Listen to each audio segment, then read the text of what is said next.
Chapter 657. The 260 forum is about to blow up again. Come and catch on to Sister Lon_3 actually, it's kind of expected. A person in Ding Wenyang's group whispered. I've heard that in Gao Yuan's group, Gao Yuan's doctoral brother helps them with the topology problems assigned by academician Ma. Scoring high surely gets them noticed. Doctoral brother? Tang Ming heard this for the first time.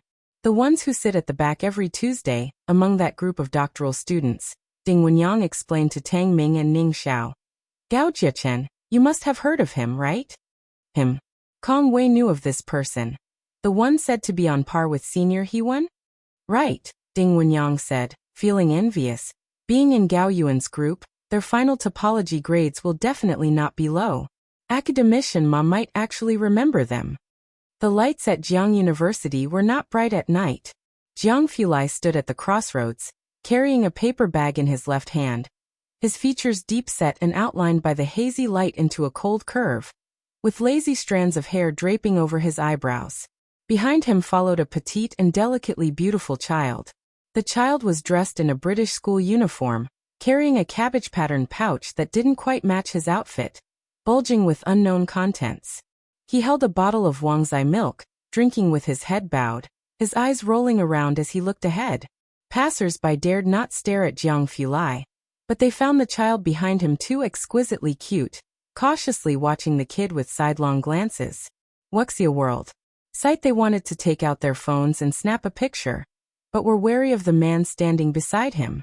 As soon as Bai Lian arrived, Jiang Fulai dropped his lazy demeanor, raised his eyebrows, and upon lifting his head saw the milk tea in her hand. It wasn't cherry-flavored, nor was it lemonade. Presumably, it wasn't something she bought for herself. He gave it another glance. This is from Ding Wenyang. Bai Lian saw him eyeing her milk tea, pierced it with a straw, and offered it to him. You drink it. Jiang Fulai knew who Ding Wenyang was. He languidly took the milk tea and took a sip with an air of aloofness. Too sweet, he commented. Yes, Bai Lian's phone made a noise. She answered it and looked towards Jiang Fulai nodding. It suits you. The caller was Yi Jingxian. Junior sister. Yi Jingxian's voice was gentle on the phone. How's your practice going? Can you come to the auditorium the day after tomorrow for a dress rehearsal? None of them had seen Bai Lian's performance yet, and had no idea what it was like. Stepping in the tree shadows, Bai Lian looked down at Jiang He. I'm fine with it. She was always easy to talk to. Yi Jingxian sighed as she hung up the phone and looked at the people in the temporary meeting room. So, how should we arrange the program? With both colleges holding the event together, the finale is very important. Ba Shiming looked at the program list and pondered for a moment. The sequence is long. We can't have the audience leave before the end. President Ba, you don't have to worry about that. A senior from the finance college chuckled. With Bai Xiaoqi as the finale, more audience members will show up, not fewer. Bai Xiaoqi had millions of followers on short video platforms and quite a few fanboys and fangirls at Jiang University. She'd become a phenomenon at Jiang University. Then let Bai Lian open the show. The opening act was also crucial. Yi Jingxian looked up. Bai Lian was popular on the forums and also this year's top Gaokao scorer. No problem, right? No problem. Yin Jiming from the finance college smiled. As long as Bai Xiaoqi wasn't opening, it didn't matter who else did. Otherwise, if the best act was first, the rest would taste bland. Who could stay seated? Who would want to watch the rest of the program? Novel Kuli 2. WP.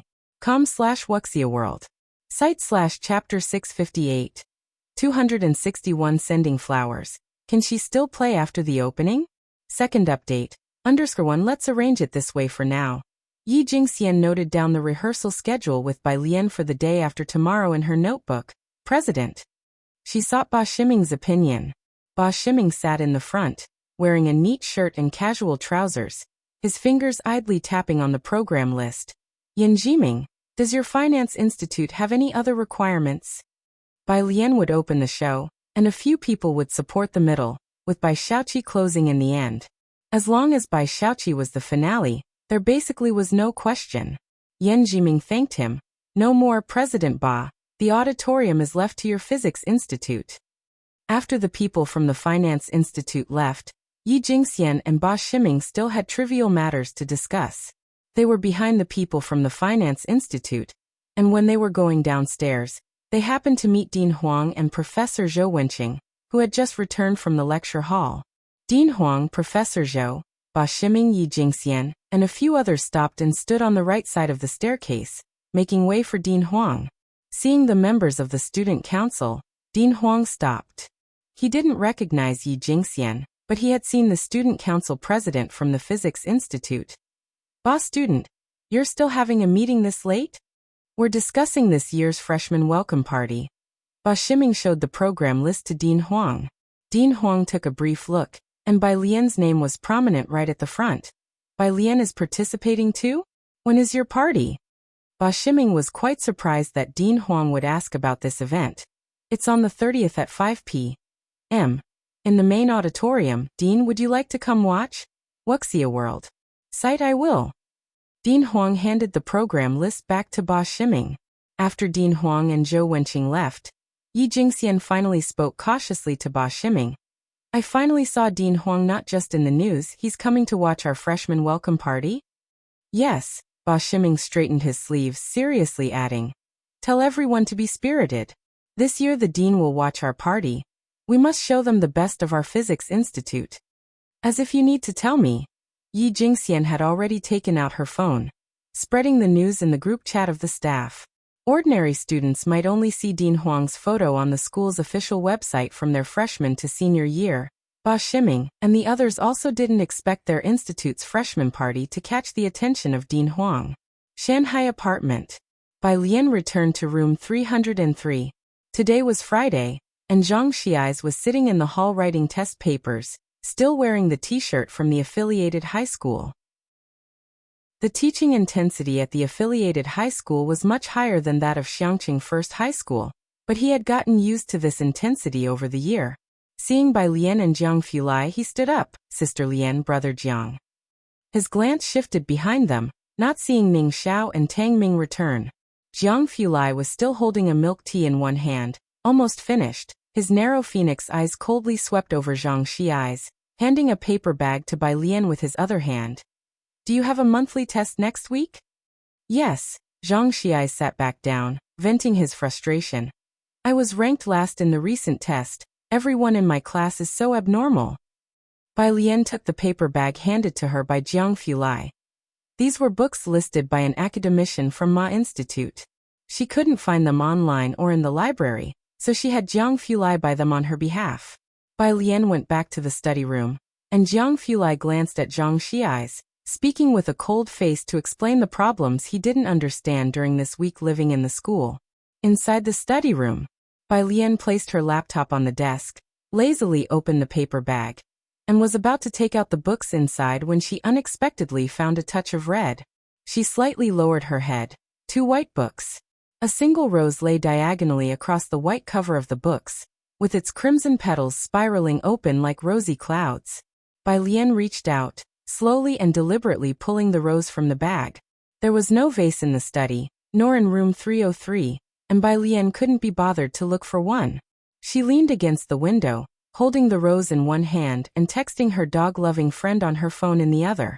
Dog-loving friend. Dead tired. JPG, dog-loving friend. I want to blow up Jiangjing, dog-loving friend. Drink this week. Both were in Jiangjing, but it was obvious that the dog-loving friend was also very busy and hadn't had time to see her. Bai Lian. One dog-loving friend. You won me again. Outside the door, Tang Ming and Ning Xiao had already returned, taking over from Jiang Fulai to explain problems to Zhang Xiais. Jiang Fulai threw the empty milk tea cup in the trash. Not seeing Bai Lian in the hall, Jiang He sat cross-legged next to Pu Xiaohan, watching Xiaohan clumsily solve a Rubik's Cube.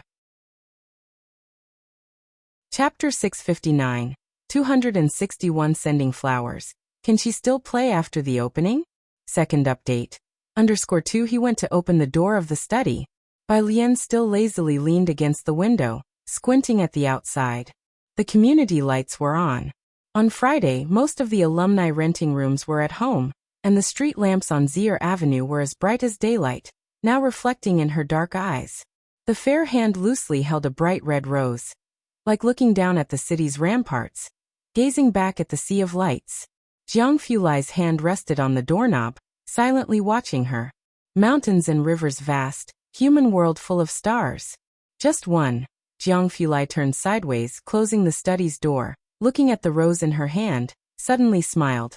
Luckily it's not crushed. Bai Lian turned to look at him. No vase. Jiang Fulai walked beside her, his tone light and breezy. Ask Ming Dongheng to buy one. Sunday. Wuxia World. Site Wuxia World. Site at Jiang University's Grand Auditorium. When Yi Jingxian arrived, a crowd had already gathered. The finance department had gone to great lengths to promote the event. Journalists from Jiangjing Media would be there to capture the freshman night, and the dean of the physics department would also attend. Therefore, both departments took the freshman party very seriously. Yi Jingxian had arranged with Bai Lian to rehearse at 5:30. She saw a bunch of staff on the stage and asked Kong Wei what was going on. Bai Shaoqi has borrowed the sound system from Jiangyin. Kong Wei explained to Yi Jingxian. They are testing it now, and later Bai Shaoqi will also test the sound of her guzheng. As he spoke, Kong Wei pointed to the guzheng on the stage, watched by many. I heard her guzheng cost 39W. Hearing the price of the guzheng, Yi Jingxian also took a look. But the guzheng wasn't important right now. She looked down at the time. It was 5:10 p.m. Minister Yan. Yi Jingxian crossed through the crowd to find Yan Jiming from the finance department to discuss Bai Lian's rehearsal. I have an arrangement with her at 5:30. Bai Lian was from Tongfeng class, and the grand auditorium wasn't always available for rehearsal. Can Bain Lian switch to another time? Yan Jiming exchanged a glance with the president of the finance department. Minister Yi, as you know, the stage sound effects are also very important. Bai Shaoqi has managed to get professional sound technicians from Jiangyin for testing. In their eyes, Bai Lian could rehearse anytime, but the sound technicians from Jiangyin weren't so easily available. Seeing Yi Jingxian's hesitation, Yan Jiming quickly said, Minister Yi, you know how many people are coming to see Bai Shaoqi, and many will be live streaming our college's evening gala. Compared to others, the sound quality for Bai Shaoqi's performance was more critical. As the technicians from Jiangyin were setting up, Yi Jingxian could only use her phone to call Bai Lian to tell her about this. Not far away, Song Min emerged from backstage and noticed a group of people gathered together.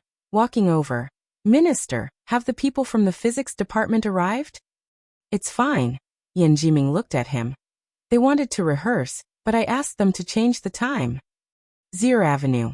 Bai Lian stood under a tree, taking Yi Jingxian's call, her single hand slightly gathering the phone, her tone casual. It's all right, senior, I don't need to rehearse. Yi Jingxian, feeling helpless. I also wanted you to try the props today. Shall we set another time? No need. It was after 5. The sun over Jiangjing hadn't fully set.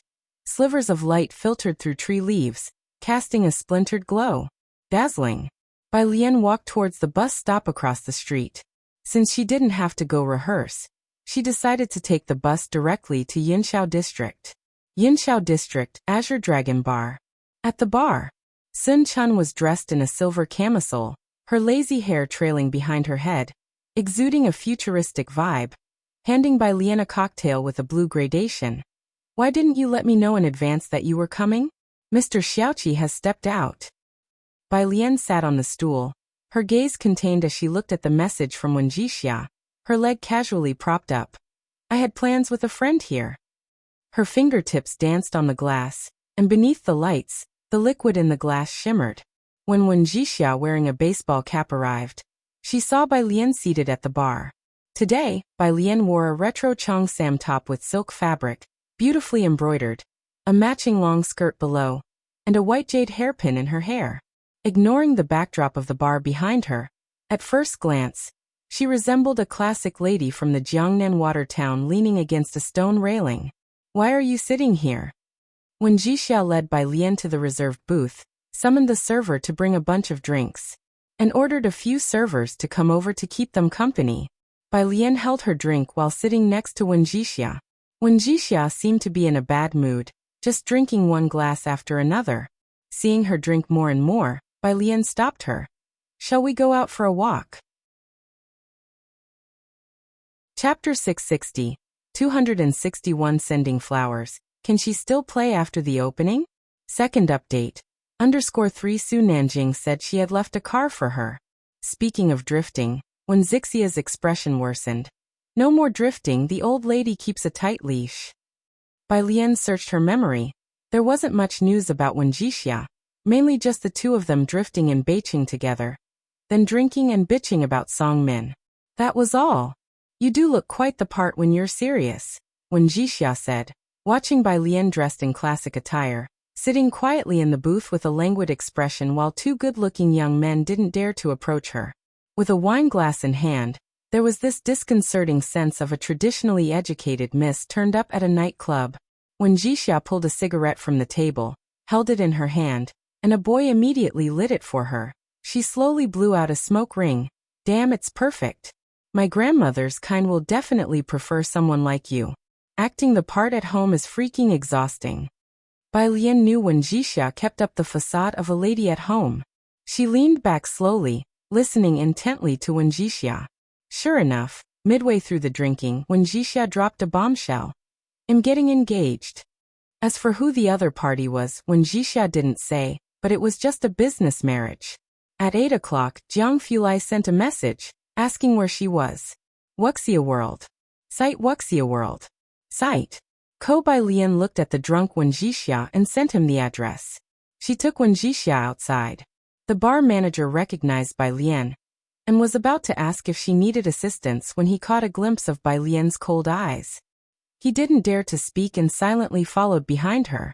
Outside the bar, a gust of wind blew, and Wen Jixia seemed a bit more sober. She tilted her head to look at Bai Lian and suddenly asked, I noticed from the first glance, are you an alter ego? Bai Lian was startled. When Zixia's eyes were blurry, and she felt like vomiting. Can she come back? Is she still inside your body? Is she alright? Ji Mulan by Qi Ming, and even Ji Heng hadn't noticed that she was no longer the her from before. Sometimes Bai Lian even thought that, aside from her, it seemed no one remembered who the previous Miss Bai was. When Zixia's ringing cell phone in her pocket startled Bai Lian awake. The one calling Wen Jixia was a contact saved as butler. Bai Lian sent him their current address. The one family was likely in Yinshao district. They would arrive faster than Jiang Fulai, and the one butler soon came to pick up Wen Jixia. Thank you. The butler had someone help Wen Jixia into the car, looking surprised at Bai Lian's gentle attire. He probably didn't expect Wen Jixia to have such a friend. Bai Lian stood there, watching the Wen family's car drive away. Her eyes slightly narrowed. She turned to the bar manager at an unhurried pace and said, Tell Xiaoqi to check out the Wen family. Wen Jixia, the only friend of the original host in this world. September 30th. Jiang University had one more day of classes. The holiday would officially start on the 1st of October. Bai Lian returned to the dorm after her morning run. The other three roommates were already awake, with Kong Wei browsing a forum in bed and greeting her roommate. Morning. While speaking, her eyes were fixed on her phone screen. On the forum, Bai Lian's speech from the previous week had been circulating for a week now. In the past 2 days, there had been discussions about the welcome parties at the two major academic institutions, and Bai Lian's opening act had been promoted. I heard Bai Lian is opening, and I've already changed my ticket. There's also a famous zither player who's really good. I'm quite looking forward to the joint event between the physical sciences and finance departments this year. To be precise, mainly the finance college. I know the twin stars of the finance college. That zither play was learnt from Jianjian's professor. Everything Jiangyin produces is top-notch. Today, the two institutions are hosting welcome parties. Kong Wei didn't stay in bed for long, as she had to go help out at the student union after breakfast. Yu Min had an early 8 o'clock class and didn't have time to go to the union. After showering, Bai Lian went to the cafeteria to eat, and Kong Wei went with her. In the school, Tang Ming, Yang Lin, and Ning Xiao and others all used Bai Lian's meal card.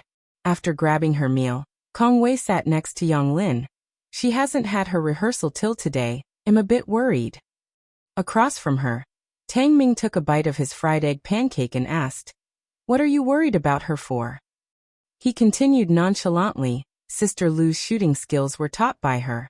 What you should worry about is, with her opening the event, how will anyone follow that act? Chapter 661. The charm of this 262 gala. Brother Jiang and Dean Huang present the performance costume Wenyan Lu had practiced with a long spear in the Zhang family's backyard for over a month, and Pu Xiaohan had filmed some raw video material. At that time, Tang Ming was not acquainted with Yan Lu, but he was aware of it. After Great Yong was aired, Yan Lu's rise to fame was unmatched, and during the filming, she never used a stunt double. The production team even revealed that no action director could give her any guidance. In the University Town Forum, Ning Xiao would not take a second glance, and Bai Lian had no time for it. However, Tang Ming was all eyes and ears. He knew the hottest topics recently discussed on the forum. The finance department spent time promulgating the event, so there were many attendees specifically for Bai Xiaoqi today, but there were also a substantial number of students who had long heard of Bai Lian. Bai Lian's famous posts on the forum had become 3.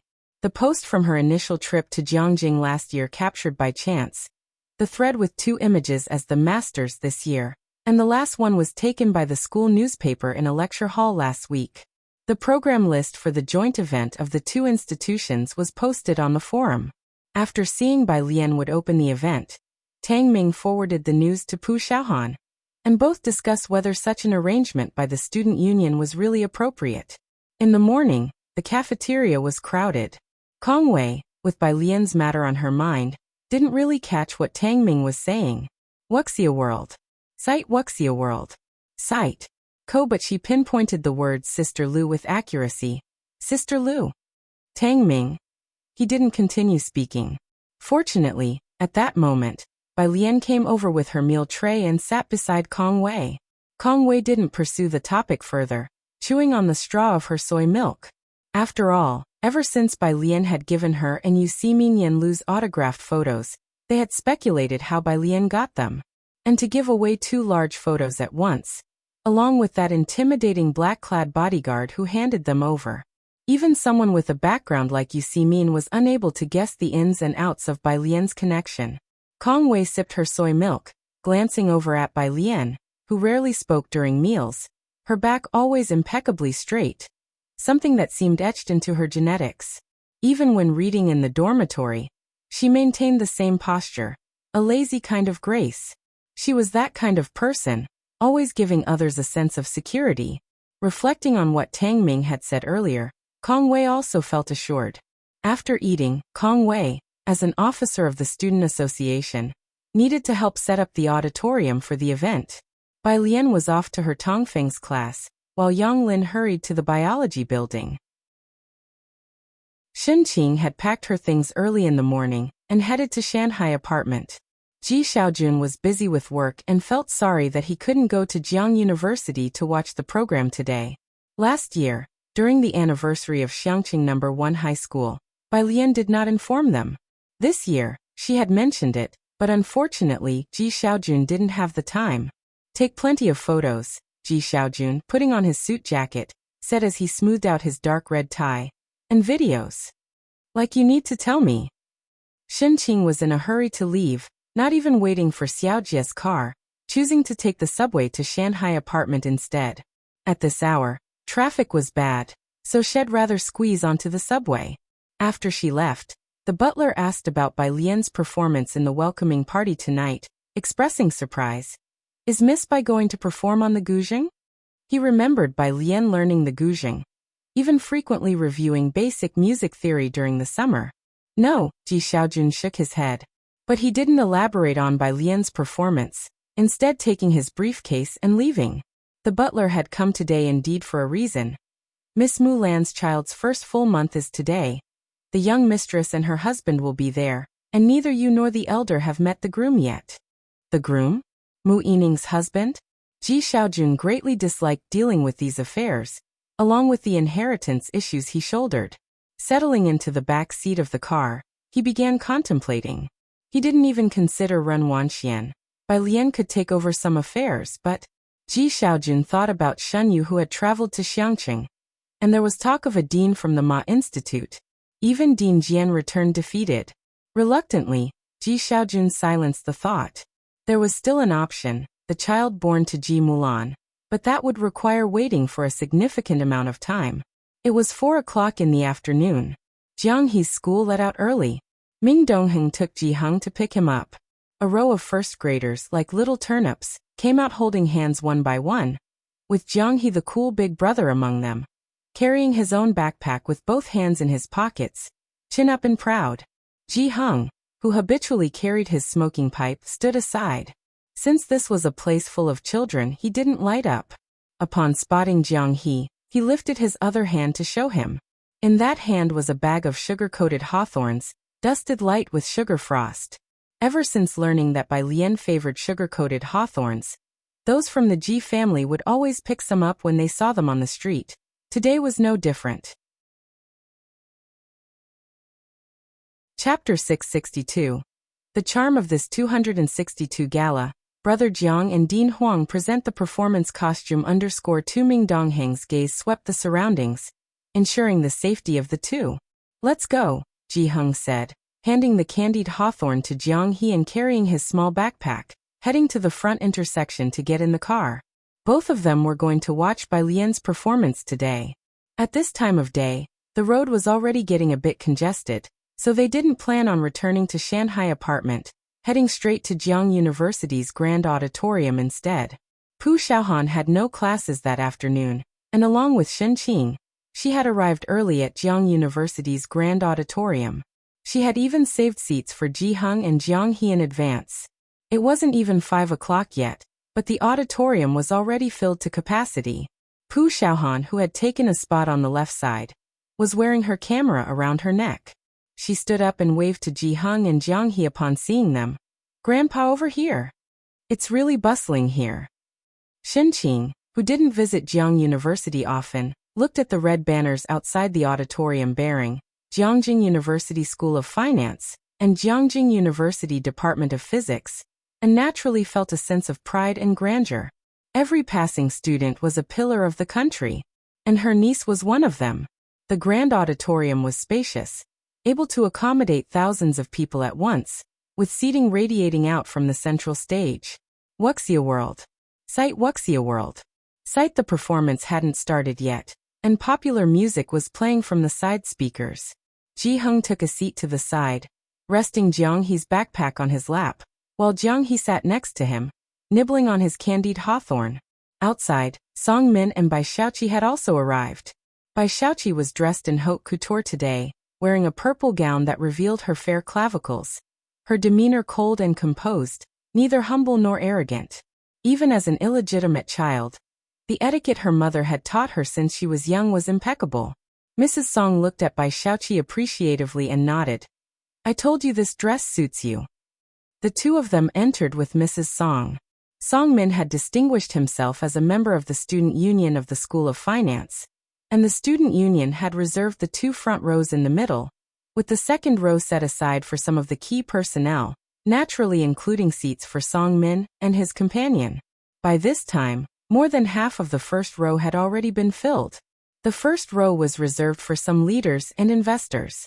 2 spots were also set aside for photographers, and the reporters had already arrived, making the scene extremely lively. The president of the School of Finance's Student Union was up front, speaking with Ba Shiming about crowd control. There are too many people. We need to put up a banner to restrict the flow. When they saw Song Min and Bai Xiaoqi, both of them greeted them. It was at that moment that the president of the Student Union's phone rang, and after taking the call, he froze for a moment, and then immediately turned to walk towards the entrance. Soon after, he returned respectfully with a middle-aged man with a leather collar suit. Ba Shiming recognized the man at a glance. Dean Feng, hello, I'm Ba Shiming from the Department of Physics. The president of the Student Union of the School of Finance introduced the man to Song Min and Bai Xiaoqi. This is Dean Feng of our School of Finance. Dean, these two are new students in the school. He didn't introduce anyone else in depth, given that Song Min's popularity was decent among the new students, but that wasn't something particularly noteworthy in the presence of Dean Feng, much less Bai Xiaoqi. In fact, he wasn't clear on why someone of Dean Feng's status would come to a new student's welcome performance.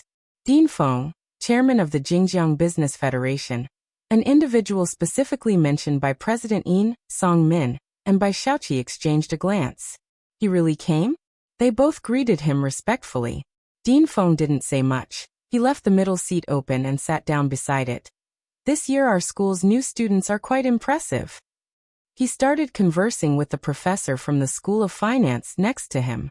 In the row behind, Mrs. Song regretted not inviting President Yin, and only after Bai Xiaoqi and another had returned did she ask, "How come your dean is here?"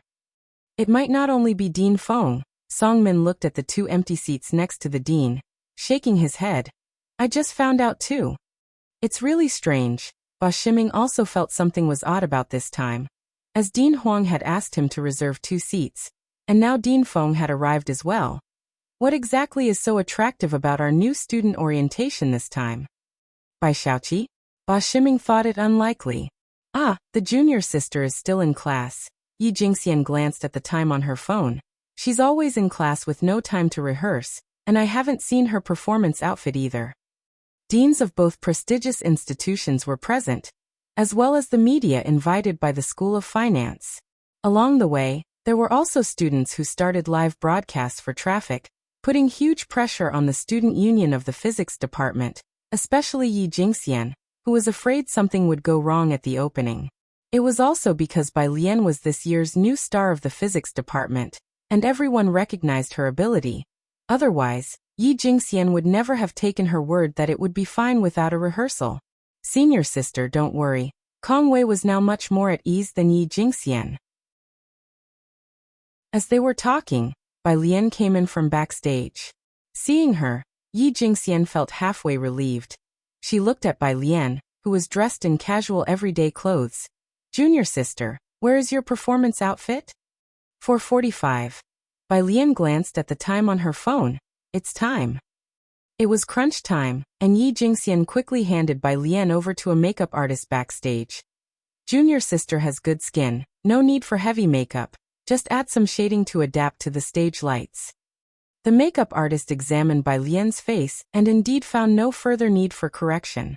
As the makeup artist was applying shading, Bai Lian's phone lit up. Unable to move her head, she replied to the message while saying to Yi Jingxian, "Senior sister, my costume has arrived. It's at the entrance. Can you fetch it for me?" "Your costume has arrived? Oh, get it." Yi Jingxian had never experienced such an unreliable start before. There were only 15 minutes left, and she hadn't even seen the performance costume. She hoped there would be no mistakes today. She went out to get Bai Lian's outfit. At this point, there weren't many people at the backstage entrance. Most were at the front. Yi Jingxian only saw 2 people as soon as she went out. One was a middle-aged man, scholarly, but with a somewhat balding crown. She recognized him as Dean Huang. The other was a young man standing beside him, lazily stationed behind Dean Huang, his black casual pants accentuating his long, straight legs, his pristine white shirt with sleeves casually rolled up a bit, and his extremely sharp profile exuded an air of nobility and inaccessibility. He was holding a bag, lazily conversing with Dean Huang. Dean Huang was slightly behind him. This was the first time Yi Jingxian saw Dean Huang speaking to someone with such politeness. But the young man's overpowering presence prevented her from stepping forward. Jiang Fulai glanced at his phone, his pale phoenix eyes lifting, and upon seeing Yi Jingxian he stepped forward, extended the bag to her with a polite yet distant tone. "Hello, this is Bai Lian's performance outfit, please take it in to her." Dean Huang, with hands clasped behind his back, also nodded kindly towards Yi Jingxian. Chapter 663. The King of 263 Warriors. It seems like an old friend returns. Second update. _1 Yi Jingxian did not immediately react. Dean Huang, accustomed to such occurrences, gently reminded the girl in front of him. "Isn't it almost time?" Right, it was almost time. Facing that cold gaze, Yi Jingxian steeled herself and took the white paper bag from Jiang Fulai's hand, not forgetting her manners as she bowed to Dean Huang. "Dean Huang, goodbye." She took the paper bag and went backstage. It was only then that Dean Huang turned around, looking at Jiang Fulai. "Mr. Jiang, shall we go to the front?" Jiang Fulai's gaze lingered on the curtain at the back for a long while before lazily following Dean Huang toward the auditorium. At this point, the student council members outside the auditorium had already closed the doors, no longer letting spectators in. The financial college had overpromoted the event, and with Bai Lian naturally attracting a large following at Jiang University, the auditorium was packed early on. After Dean Huang entered, the doors were shut completely, yet outside, there were still many people holding up their cell phones to record. The main lights had been turned off, leaving only the ambient lights on the stage. Only 2 seats in the middle of the first row were vacant.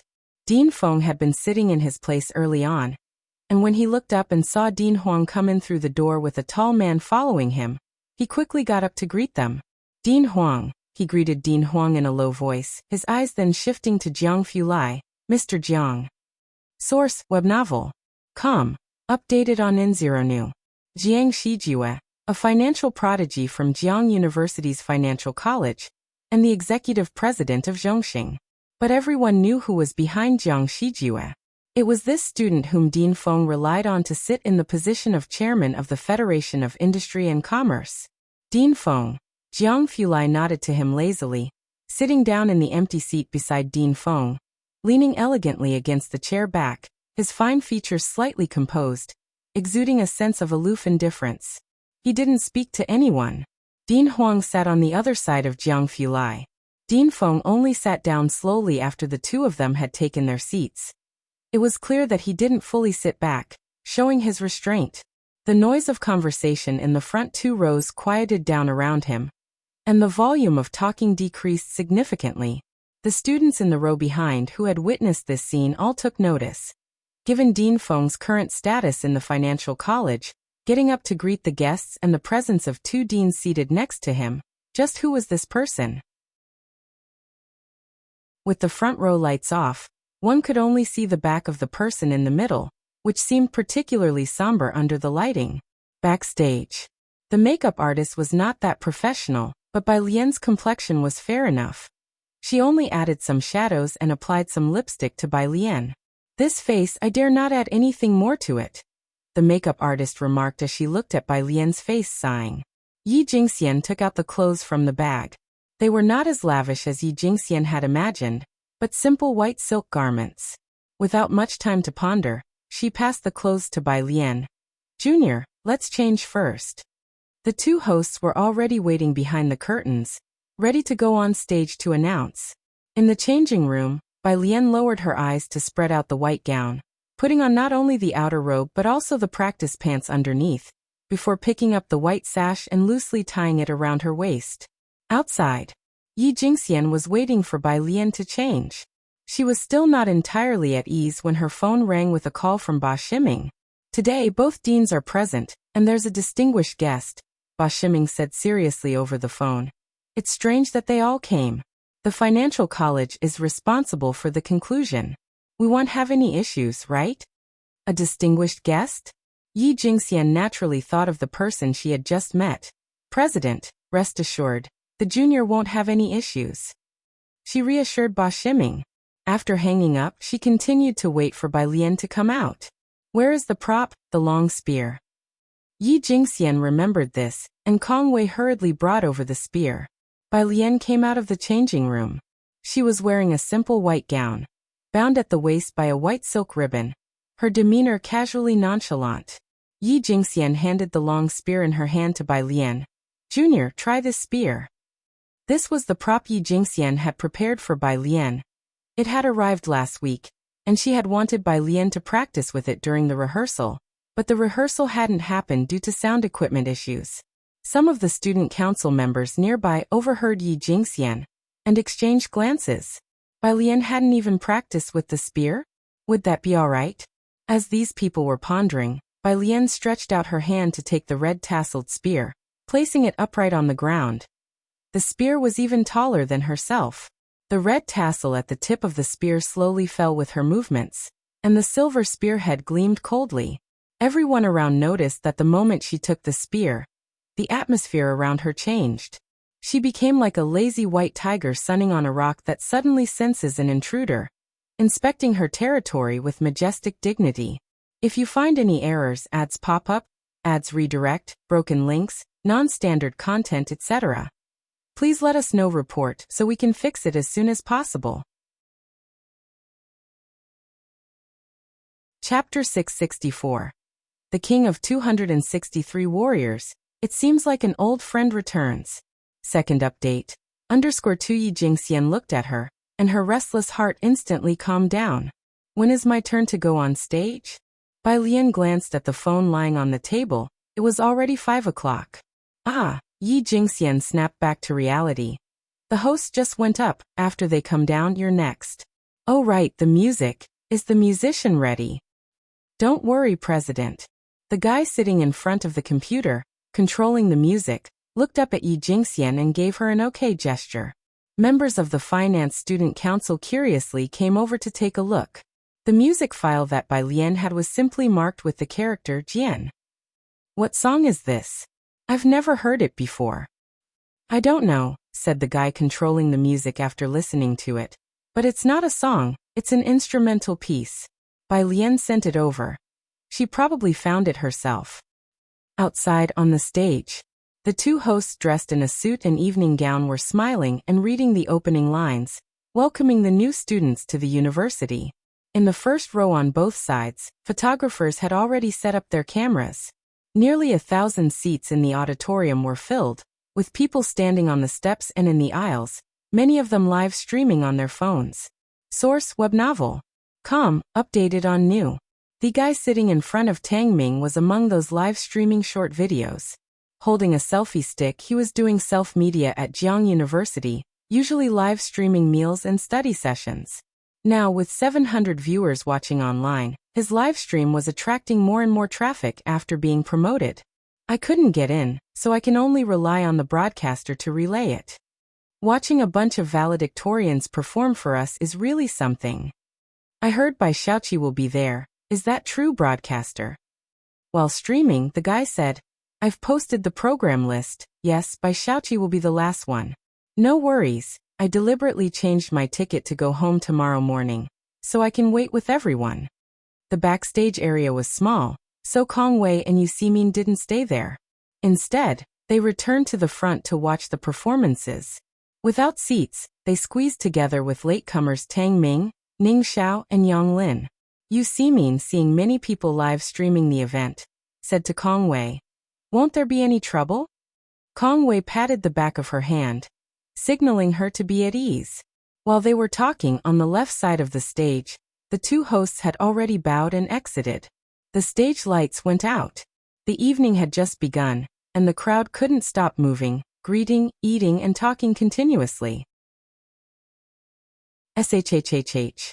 On the pitch-black stage, a beam of light shone down, directly illuminating the person standing in the center of the stage.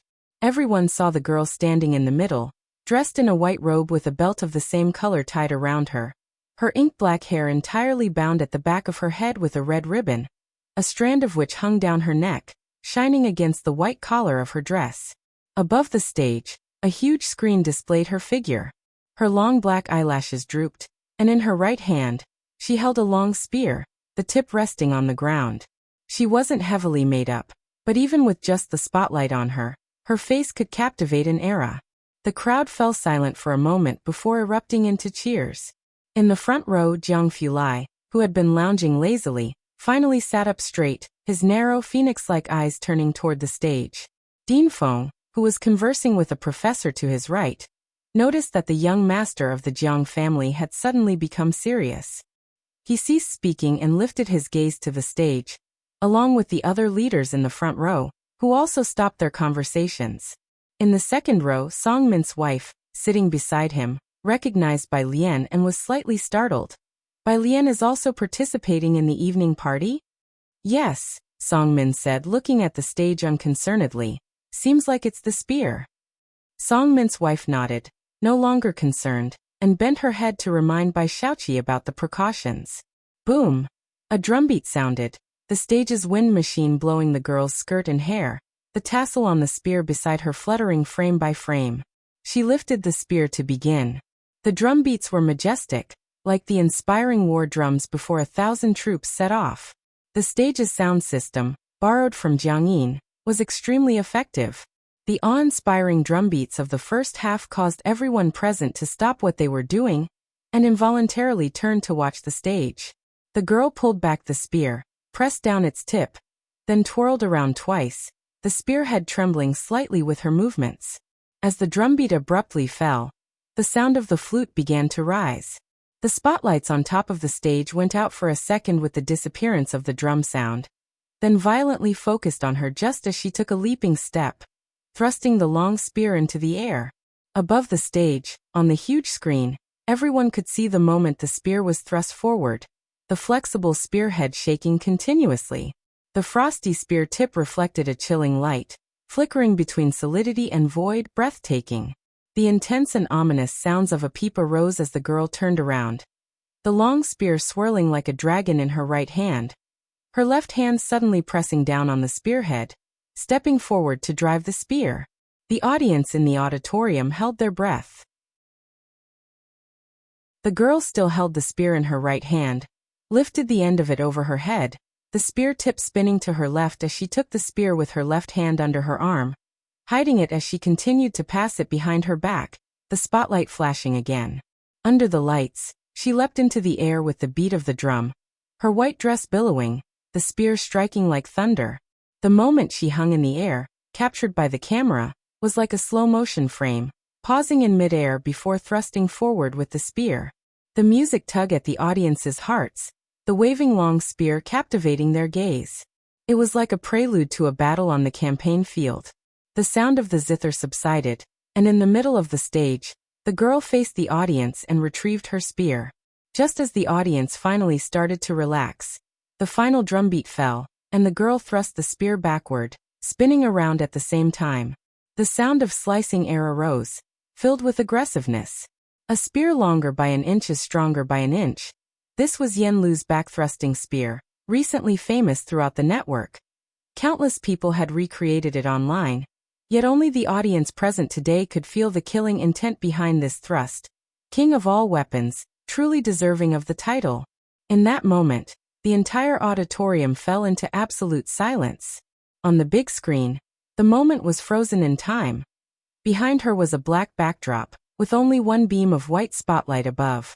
The girl's almond eyes were dark and profound, a strand of black hair with a red ribbon falling beside her rosy lips, quivering slightly.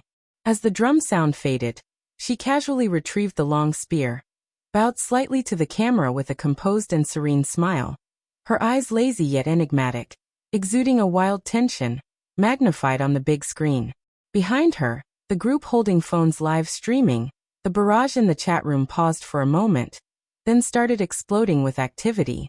In white clothing with a cold spear, the young spirit carefree and audaciously unrestrained, as if an old friend had returned.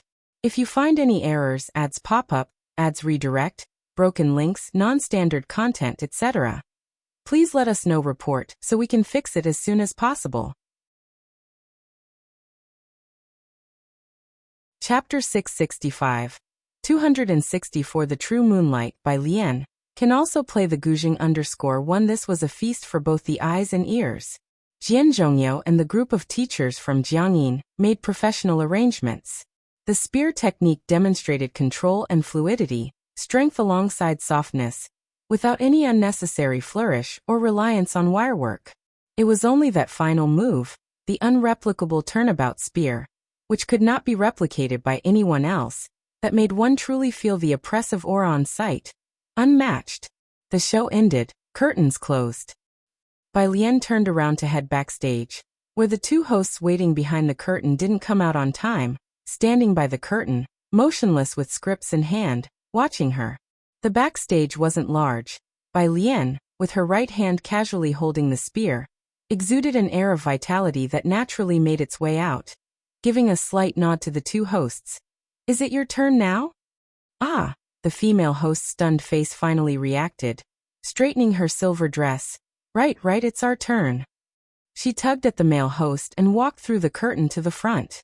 From backstage, few people could see the program through the curtain, but the thunderous applause and shouts from the audience were unmistakable. Yi Jingxian, unable to calm her nerves, had lifted the edge of the curtain to watch the performance till the end. Source: web novel. Com, updated on Omicron News Zero. Her face flushed with excitement. Now seeing Bai Lian return backstage single-handedly holding the long spear, the impact made her feel momentarily dazed.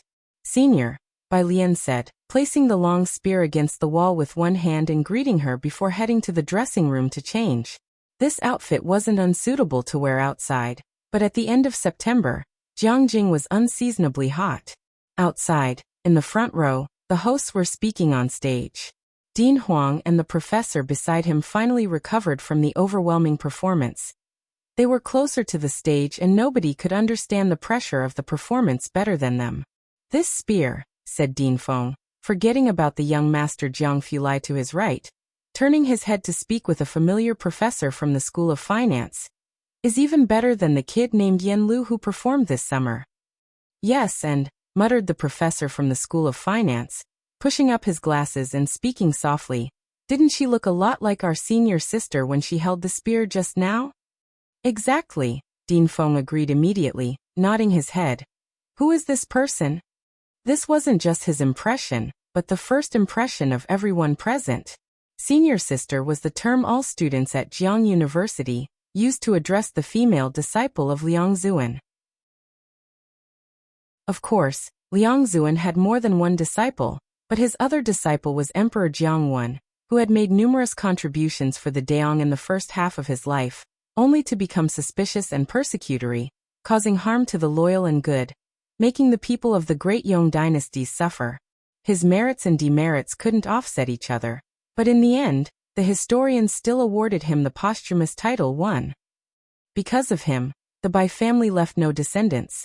3 heroes of the family died on the battlefield, and even now, mentioning his name incurs more criticism than praise. General Chen Yi might not have had military talents as remarkable as the Bai family, but he still helped Emperor Jiangwu unify the land. If Bai Li and Bai Zhongyu were alive today, things might have turned out differently. Every year, the Daong dynasty is reviewed in videos, with Emperor Jiangwen criticized by many netizens with each review. Thus, Jiang University had a senior sister, but no senior brother. After all, even General Chen Yi led the refusal to erect a statue of Emperor Jiangwen. The two hosts read from their scripts on stage, and Dean Huang let out a deep sigh.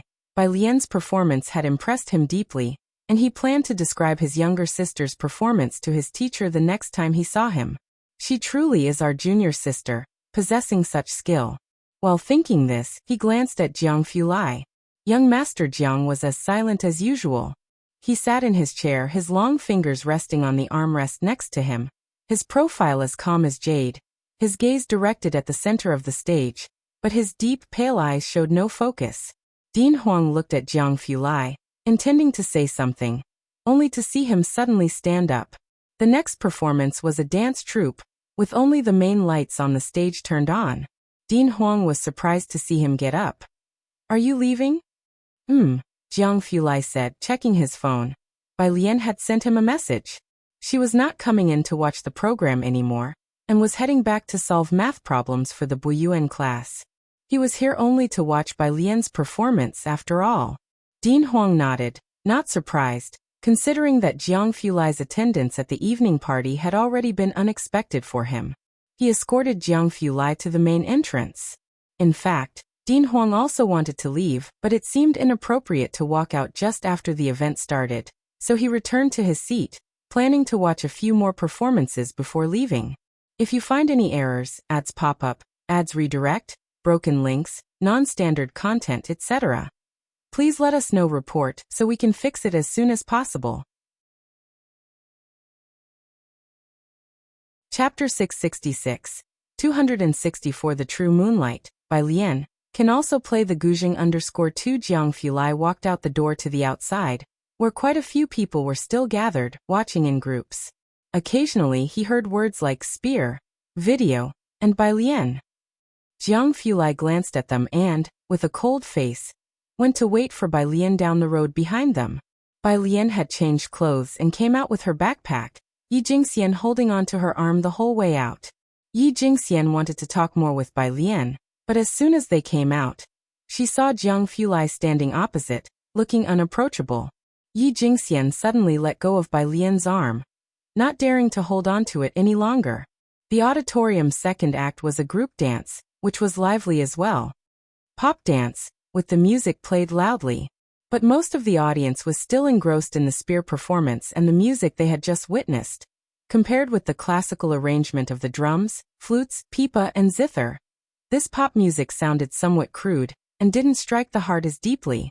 Many in the audience were no longer in the mood to listen. That included the people in the second row.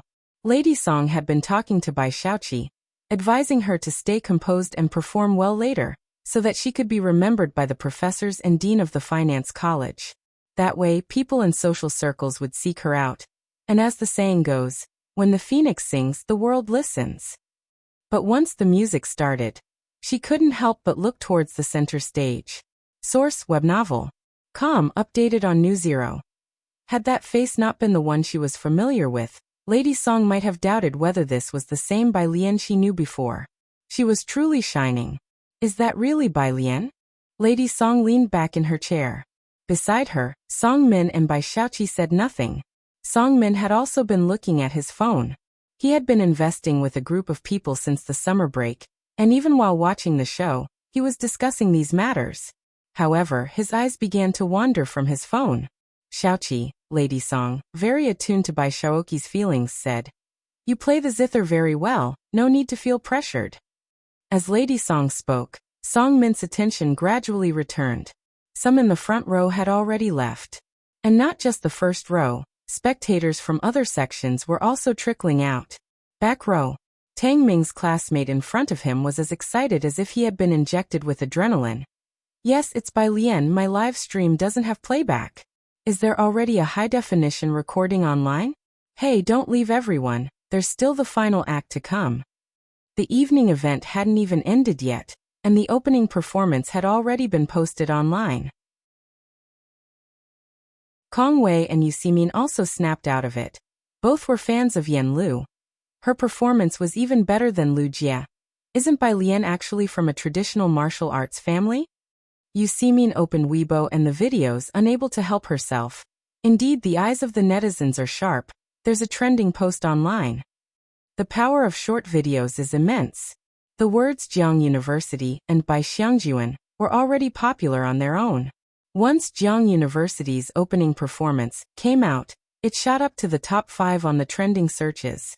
When Tang Ming heard what Yu Ximin and Kong Wei said, they all clicked into the trending searches and saw various videos of Bai Lian from different angles, with the most popular being shot by 2 reporters in the front row. The full version, 28 minutes long, had already received 1 million likes and 120,000 comments. Wow, did you see that smile she had at the end? She's not just a sister, she's my husband. Please let this girl act in a movie. I'll definitely watch whatever she's in. Wake up, guys. She's this year's valedictorian from Jiang University. If you want her to enter showbiz, will the university's president and professors not cry themselves to death? Indeed, I knew all the beautiful people were claimed by the state. Who is this lady? She's so compelling. It's like truly seeing my white moonlight who died a millennium ago coming back to life. Who knows, after watching Daong, Bai Li dying in the snow, the brother dying in battle, the princess being married off far away, seeing her on stage today, the moment the light shone on her, I felt even my beloved Lu Jia was outshone. At the prime of youth, filled with charm and spirit, in white with a cold spear. My big sister finally has a face to show off. Yan Lu's elegance and acting skills along with her spear performance received unanimous recognition from netizens, and many would think of Yan Lu first when mentioning the historical figure by Xiangjuan. As long as she didn't disappoint, this role would ensure her enduring fame in the entertainment industry. However, today, the professors at Jiang University and the students who were present felt as though they had truly seen the statue from Celebrity Square come to life. She didn't need to conquer everyone with superb acting like Yan Lu did. Just standing there with a cold spear, appearing before them, was enough to win everyone over. Tang Ming put away his phone, reflecting that it felt a bit like watching Pu Xiaohan's first video go viral. He put his phone away and turned to ask Ning Xiao and Yang Lin, "Are you leaving?" The homework the teacher gave today is tough, and Brother Jiang is here. Ning Xiao, always aloof, nodded. Let's go. As for Yang Lin, there was no need for discussion. She had a part-time job in the evening, and she had come only to support Bai Lian. The students from Xiangqing were scattered but united in spirit. Seeing Tang Ming and the others getting ready to leave early, Kong Wei and Ding Wenyang said, "You're all leaving like this?" Bai Xiaoqi has the finale. She plays the zither beautifully, with millions of fans. Many are still waiting for her performance. Aren't you going to listen? After watching the opening performance, even the most exquisite dances and songs seemed somewhat lackluster. Some people had already left from the back rows, but others, burning with excitement, stayed on, convinced that if the opening was this thrilling, the finale wouldn't disappoint. The finance college had been heavily promoting this year, and with such a thrilling opening performance, numerous spectators were looking forward to the final act. Tang Ming, upon hearing Kong Wei's words, scratched his head. It's nothing special, she doesn't play as well as Sister Bai. He had also been involved in that incident involving director Jian in Xiangqing, and had specifically listened to Bai Xiaoqi play Gambling with Liquor. To be honest, even he could feel the gap. It wasn't a problem of technique, but of emotion. What? Bai Lian never brought a zither to their dorm, and Kong Wei was hearing this for the first time from Tang Ming. Bai Lian can play the zither too? And she's good? Of course. Ning Xiao and Yang Lin had already left, and Tang Ming, carrying his backpack, smiled at Kong Wei. Sister Bai became famous in our school precisely because of her zither performance. Pu Xiaohan gained popularity because of that video, and director Jian traveled all the way to Xiangqing. Was there even a need to discuss Bai Lian's skill level on the zither? If you find any errors, ads pop up, ads redirect, broken links, non-standard content, etc., please let us know. Report so we can fix it as soon as possible. Chapter 667. The Retreat of 265 Bai Lian, the barely satisfactory finale, second update. _1 Tang Ming and Yang Lin, among others, left through the back door. You guys go ahead, Pu Xiaohan said to Yang Lin. I still need to stay and watch the performance with Brother Niao and Grandfather. It was quite rare to be able to get in this evening, and Ji Heng and Shen Qing were still watching the show. Pu Xiaohan did not leave with Tang Ming and the others. Studying media, she had now achieved some success in her profession, and didn't have as much academic pressure as the others. The people around Ding Wenyang listened to the sounds around them, and also came back to their senses. Ding Ge, are we leaving? The courses in the Tongfeng class were always intense. Ding Wenyang and the others had come today to honor their appointment with Tang Ming. They had originally come to see Bai Lian, but the opening act was shockingly impressive. Ding Wenyang initially wanted to continue watching, as the business school had also put a lot of effort into publicity, even putting up banners in the Tongfeng class area. But after hearing what Tang Ming said, he lost some interest. Otherwise, let's go back and do our homework.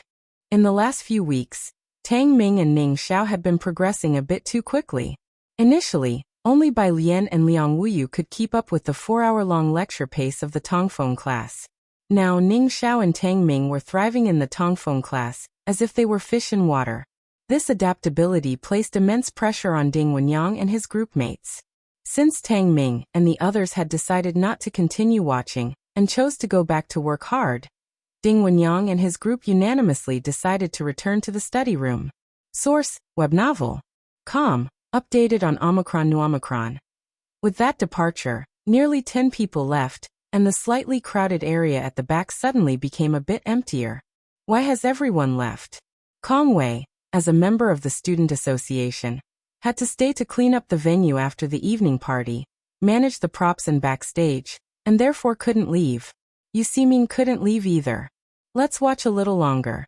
Let's look forward to the business school's program. As the two talked, the male student broadcasting live was also trying to retain his audience.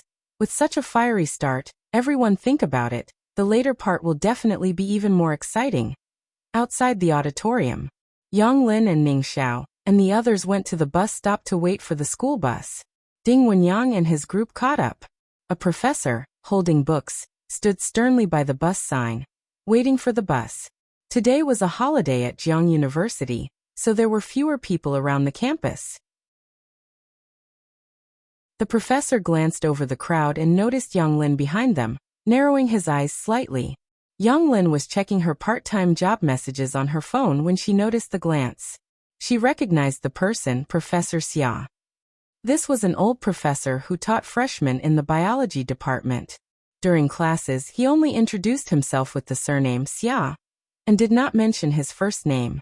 Yang Lin wore the uniform and pants of Jiang University and was always unapologetically herself at school, having applied for financial aid soon after joining her class.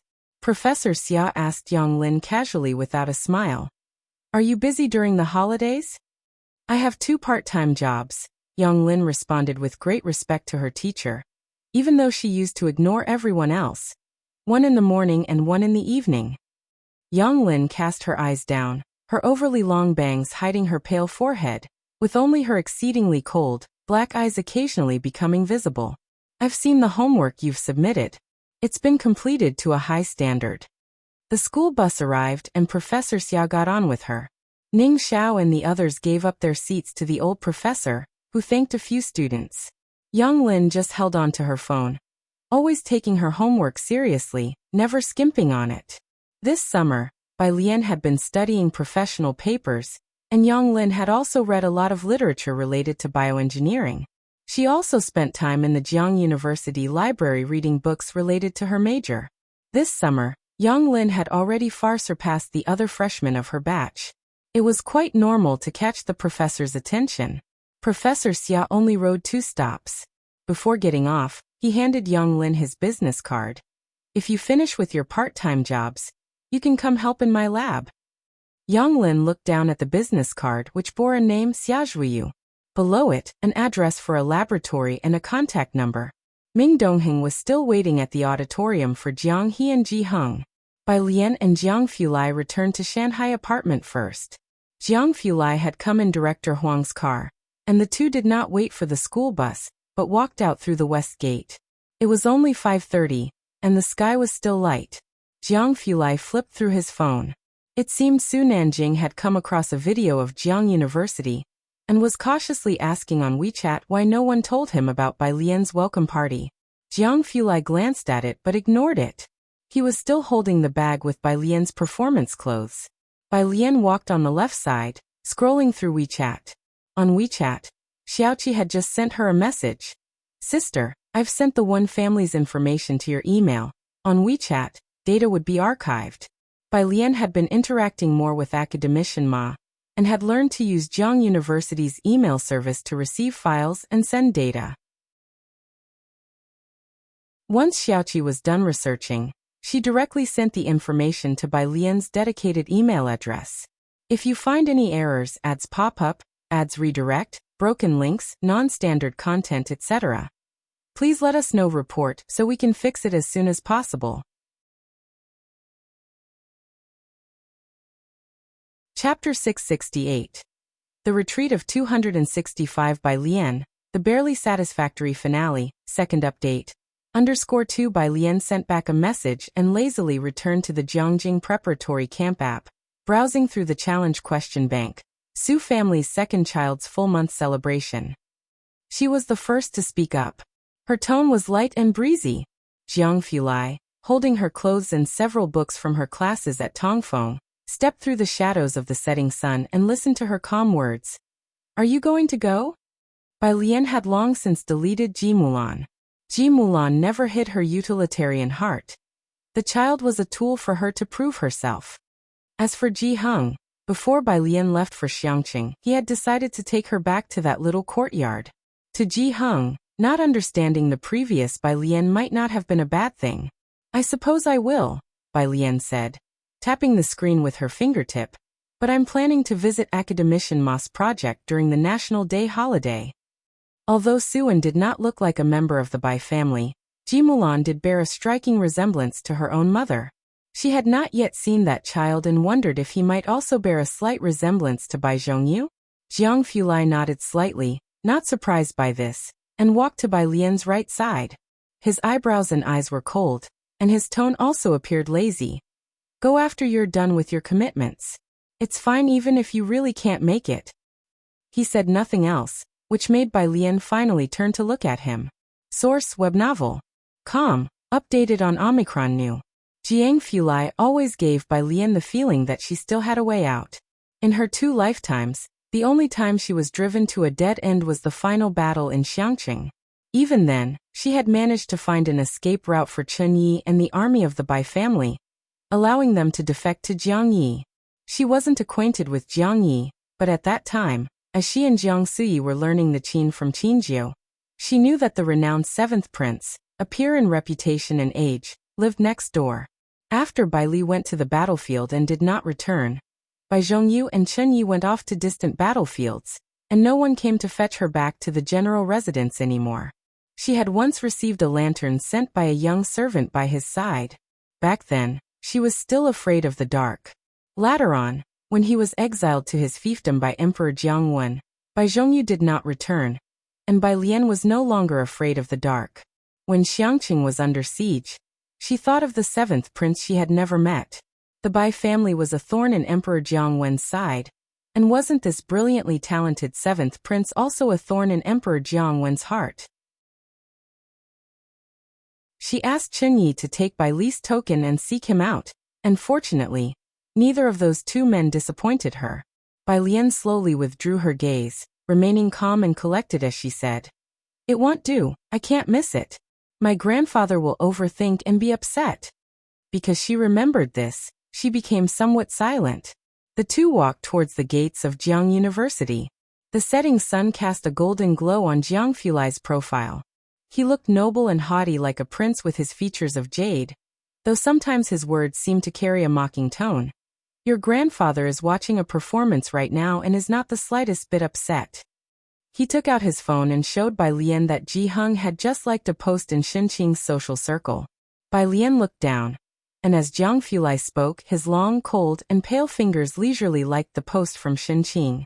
The post from Xinqing was a photo of Bai Lian's performance. Bai Lian looked at Jiang Fulai, and under the dim yellow sunset, his stunning features were somewhat blurred. She couldn't help but smile, and the melancholy that arose from thinking of Bai Zhongyu and Chen Yi dissipated a bit. At 6:30 in the evening, the auditorium. Ji Heng had just finished watching a recitation in the middle of the program, and beside him, Jiang He had been looking down, flipping a Rubik's Cube, except for Bai Lian's act and a skit that he had looked up to watch. During the other acts, he had been focusing on the cube. Ji Heng also had a Rubik's Cube in his hands, mixed up into a certain state. Jiang He had already learned how to restore the cube to its original state. He had just returned his cube to its pristine condition, then compared it against Ji Heng's mixed-up cube, returning the restored cube back to the scrambled state of Ji Heng's cube step by step. "Damn, little bro," a student from Jiang University said in astonishment. "That's really impressive." Jiang He expressionlessly put the cube into the small vegetable bag and reached for Ji Heng's sleeve. Ji Heng, holding the cube and a smoking pipe, looked down at him. "Ready to leave?" Jiang He blinked and nodded. Ji Heng was actually getting a bit bored by now. After Bai Lian's performance, there were hardly any other interesting shows, and since he didn't smoke in the auditorium and saw that Jiang He didn't want to continue watching either, he led Jiang He to stand up and leave. Xinqing also felt a bit tired from sitting, and left with Pu Xiaohan. Meanwhile, in the front, Dean Huang, who had been sitting for 2 hours, couldn't sit still any longer, and began to wonder why he was watching a performance here instead of working hard in his office. A little after 7 o'clock, Dean Huang stood up. Ba Shiming had been paying attention to Dean Huang, occasionally refilling his cup with water, and asking if he needed anything. Seeing him stand up, he quickly approached. "Dean, are you leaving?" The student union of the School of Finance has a student who will play the guzheng later. Do you want to stay and watch it? "No need, you've done a very good job with the program this time." Dean Huang complimented Ba Shiming. "I've seen what I wanted to see." He had come today just for Bai Lian's program, which she had performed right at the start. That Dean Huang stayed until now before leaving was already quite remarkable. After sending off Dean Huang, Ba Shiming wondered, what exactly did Dean Huang want to see? Less than 10 minutes after he left, Dean Feng also stood up, ready to leave. The 3 conspicuous seats in the middle of the first row were vacated in an instant. Bai Xiaoqi had been preparing the guzheng backstage all along, with Song Min and others helping her check the props, while Yan Jiming reminded Bai Xiaoqi, "Our dean is watching below. You perform well and make a name for the Finance Student Council." Due to the arrival of the 2 deans, the staff of the Finance Student Council had all been as motivated as if they had been injected with adrenaline. There were 3 more performances before Bai Xiaoqi's, and she was backstage trying out the guzheng. Yan Jiming came out from behind the curtain, and immediately saw Dean Feng at the entrance, preparing to leave, with their president seeing off the dean. "Dean," Yan Jiming approached. "Are you leaving already? Our school's new student Bai Xiaoqi hasn't performed yet. Want you watch her performance?" The auditorium now had far fewer people than at the start of the event. Earlier, the back rows were crowded, but now one could see quite a few empty seats at a glance. When Dean Huang left, he took a lot of students with him. Dean Feng looked at Yan Jiming and sighed. "I heard that Dean Huang came because of, but the top scholar from the Physics Institute this year is indeed impressive. Their institute is lucky. You've organized this welcome party well." After saying that, he went out the door. Yan Jiming exchanged glances with the people from the School of Finance, worried about this very scenario, which was why they had Bai Xiaoqi as the closing act. "Minister Yan, now a lot of people live streaming are waiting for our closing performance." A member of the student union of the School of Finance suddenly spoke up. "Should we have had Bai Lian as the closing act?" Bai Lian had already been trending for 3 hours now. But before this, who could have known Bai Lian's performance would be so explosive?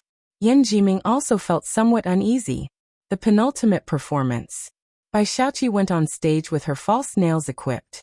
Sitting before the guzheng, she also noticed the 3 empty seats in the first row and tightened her fingers slightly. In the last row, a boy who had been streaming with his phone the whole time perked up. "Look quickly, the much-anticipated live stream of Bai Xiaoqi is on." Bai Xiaoqi played, rewriting the past, as she struck the strings in time with the beat of the drum. The song was already an inspirational type, and the sound quality in the venue was good, but "I've been waiting for so long, but why doesn't it sound as good as the opening accompaniment?" Professional speaking, do not compare this guzheng piece with the BGM of the opening dance. There is no comparability. Taken on its own, Bai Xiaoqi's performance was very good, but in comparison, not to mention Bai Lian's spear dance, even her opening music was composed with the involvement of Jian Zhongyo, with flute and xiao melodies, all recorded by teachers from Jiangyin. Do you understand the value of a piece co-created by so many masters of Jiangyin? If you find any errors, ads pop up, ads redirect, broken links, non-standard content, etc., please let us know. Report so we can fix it as soon as possible. Chapter 669. Little Sister 260 SAXS Divine Move, Impromptu Arrangement. Simple_1 The auditorium borrowed Jianjian's sound system, which delivered a full, clear, and well-rounded sound, with the layers of various instruments distinctly overlaid. The bass was turned up to the max. The enjoyment was as thrilling as listening to a master-level music ensemble live. So after the opening performance, even the second dance group to take the stage seemed lackluster in comparison. Not to mention the final instrumental solo performance. It was too bland. The bullet screen comments were still discussing it. Moreover, the guzheng doesn't sound as good as the song Everlasting. Of course, only Ma Yanlu can pull off that song best. Where have you placed the god of picking and the simplifier? Speaking of which, did anyone else think that the background music for the opening dance was really good? I've been trying to identify it for ages but can't figure it out. And the style? Who dares to tag Dean Jian? Source Web Novel. Com. Updated on In0 New. Omicron. The bullet screen comments started to chat idly, as the live broadcast room had lost interest in the final guzheng performance, and began discussing where exactly Bai Lian's opening tune came from. But after 3 hours, there were hundreds if not thousands of edited clips on the internet of Bai Lian's spear segment, yet tens of thousands of netizens were unable to trace the music's origin. Those present at the evening gala were also whispering and discussing among themselves. Disappointment was thick in the air, Everyone originally thought that after such an explosive opening, the finale would be even more spectacular. They didn't expect that even the opening BGM couldn't be outshone, and the whole event ended on a downbeat note. Bai Lian was responsible for the explosive start, while the rest ensured the low ending. The people who had managed to secure seats in the front few rows were already leaving with their phones. If I knew it would be like this later, I wouldn't have rescheduled. My 7 p.m. high-speed train would have been just right, leaving after the opening. Yeah, me too. Yan Jiming and the folks from the Finance Student Council were standing in the first 2 rows, and they could overhear these quiet discussions clearly. The finale hadn't even finished before half of the audience had left. Even some of Bai Shaoqi's fans felt that the finale content was mediocre. The gala opened with a bang, but closed almost without a whisper.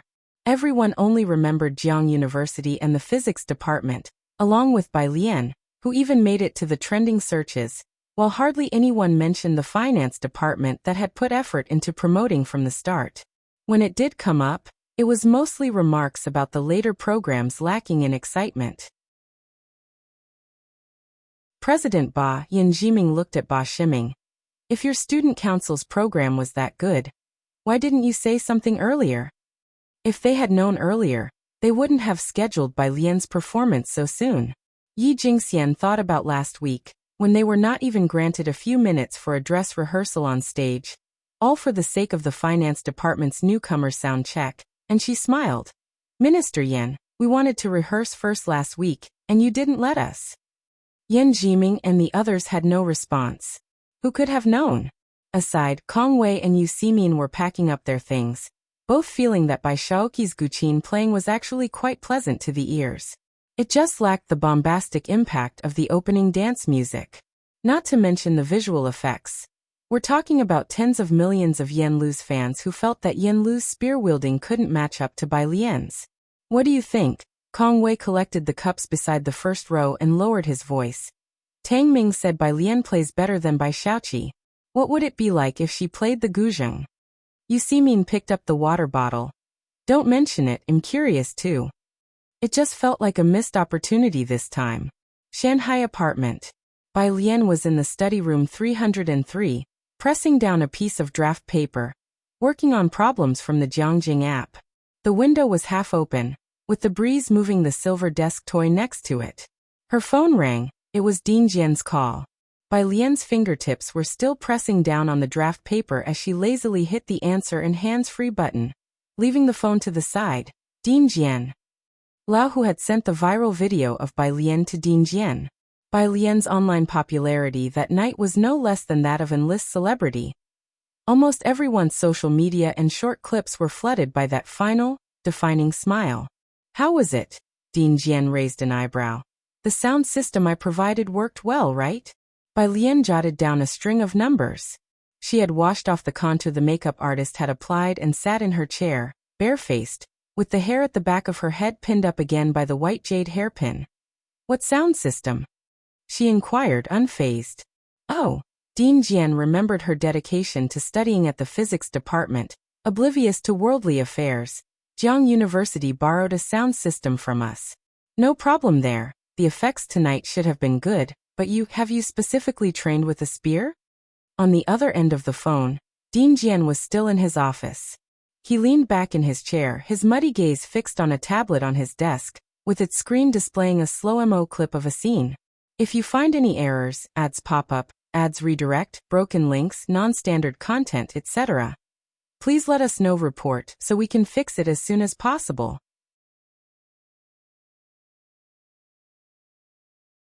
Chapter 670, Sister 260 SIXS Divine Operation, Impromptu Arrangement. Simple _2 Bai Lian's 4-minute and 28-second spear performance was edited into various shots, mostly featuring the final still frame. Some included the spotlights at the beginning and her retreating spear move. No matter which edit it was, each video garnered at least 200,000 likes, with the most popular one reaching several million. The one director Jian was watching featured her final aerial turn and retreating spear move. The comments on this video were, "Now I finally understand what my sister Heron meant when she said her skills were far from perfect. Compared to her, my sister Heron is out of her league." Spear and Guzheng. As it happened, Bai Lian was skilled at both. I've studied them, Bai Lian said, somewhat surprised. You called me so late just to ask about this? Of course not. There is an international music exchange being held in Jiangjing. Director Jian began on the main topic. A gathering of the masters from the musical instrument field. You should come and find some inspiration when the time comes. This was Director Jian's unique way of urging her to write a new song. Bai Lian had to attend classes at Tongfeng, complete homework left by the professors, help Wang Su and the others with Buyuan class questions, and even discuss ancient texts with Jianzhi during her spare time. During holidays, Director Ma would summon her to the laboratory. Her days were very fulfilling, but she hardly had any time to visit the music room. Source, web novel. Com. Updated on Omicron New. 0 Sure, Bai Lian said, scribbling down another equation, her mind clearly elsewhere. I have an old friend who I think would really like you. Director Jian, recognizing the dutiful but distracted tone in her voice, knew she must be doing her homework. Never mind, you finish your homework first. He hung up the phone. Looking again at the tablet, proficient in Guzheng, interpreting the white robe journey so beautifully, and this retreating spear move that became an overnight sensation on the internet, Director Jian remembered that back in Xiangqing, Bai Lian was quite familiar with the head of the Calligraphy Association. Even his own great-nephew heeded Bai Lian's words closely. All members of the Jian family could write in the Liang style. And although Director Jian was not highly skilled, he could write it as well. He had seen Bai Lian's writing, which was neat and carried a unique style of Guangabadi. So he wondered, could she also write in Liang style? If she could write in Liang style too, Director Jian thought. On the first day of vacation, countless tourists visited Jiangjing. The entrance to Jiang University was especially crowded with tourists. Although Jiang University had always attracted many visitors each year, none compared to this year, when tourists crowded the entrance early in the morning. Jiang University restricted the number of reservation visitors each day, but those who couldn't enter didn't leave, and simply used their phones to take photos at the entrance. Those who could go inside would first visit the square, then the auditorium to see last night's venue, and finally search for the physics faculty. The number of people coming to check in at the physics faculty was beyond counting. The usually low-profile physics faculty had never expected to rise in popularity this way. Dean Huang lived in the university-provided housing. Staff from the academic office and teachers of advanced mathematics, who lived next door, came over early to discuss the situation with him. The influx of visitors was too great. Bai Lian's traditional Chinese music coupled with her martial arts, already a high-achieving student from Jiang University, was driving traffic to her videos on social media. It sparked a trend of Jiang University style and traditional martial arts. Many official bodies wanted to contact Bai Lian, but no one had her contact details. Unable to find any information, they all turned to the physics department. What does the Martial Association want with her? Dean Huang, while grading the topology problems submitted by the Tongfeng class, couldn't help but retort. We don't give out her contact information to them, no, and as for the general netizens, Dean Huang chuckled. I hope they work hard and get into our physics faculty one day, to be in the same major as classmate Bai Lian. Your physics department scores are already ridiculously high. Are you going to set them even higher next year? The calculus professor couldn't help but put down his teacup. Leave some students for us, will you? Dean Huang didn't respond, moving on to the next answer sheet. Neat and attractive handwriting. It was immediately pleasing to his eyes. While academician Ma was busy and could only spare time for one class a week at Tongfeng, it was rare enough, and the homework problem sets were corrected by his disciple, Dean Huang. Whenever he encountered a remarkable answer, he would send it directly to academician Ma. These were the papers by Lian, and the others submitted last week. Dean Huang nodded. The handwriting looked nice, but something felt a bit off. Next to him, the advanced mathematics professor also noticed this. He hut out loud. Isn't this our Buyuan class exam paper? What Buyuan class? Dean Huang's brow twitched. He quickly pushed that paper to the bottom of the pile. This is a Tongfeng class exam paper. You saw it wrong. The next one was still Bai Lian's exam paper. Thankfully this time it was a topology question. That is our Buyuan class logo. The maths teacher put down his teacup and insisted on taking the exam paper from Dean Huang's hands, examining it carefully from top to bottom. He taught first-year university physics students advanced mathematics, but the mathematics majors didn't take advanced mathematics. He taught real variables in the Buyuan class. This question was the one he assigned last time. He could recognize it at a glance.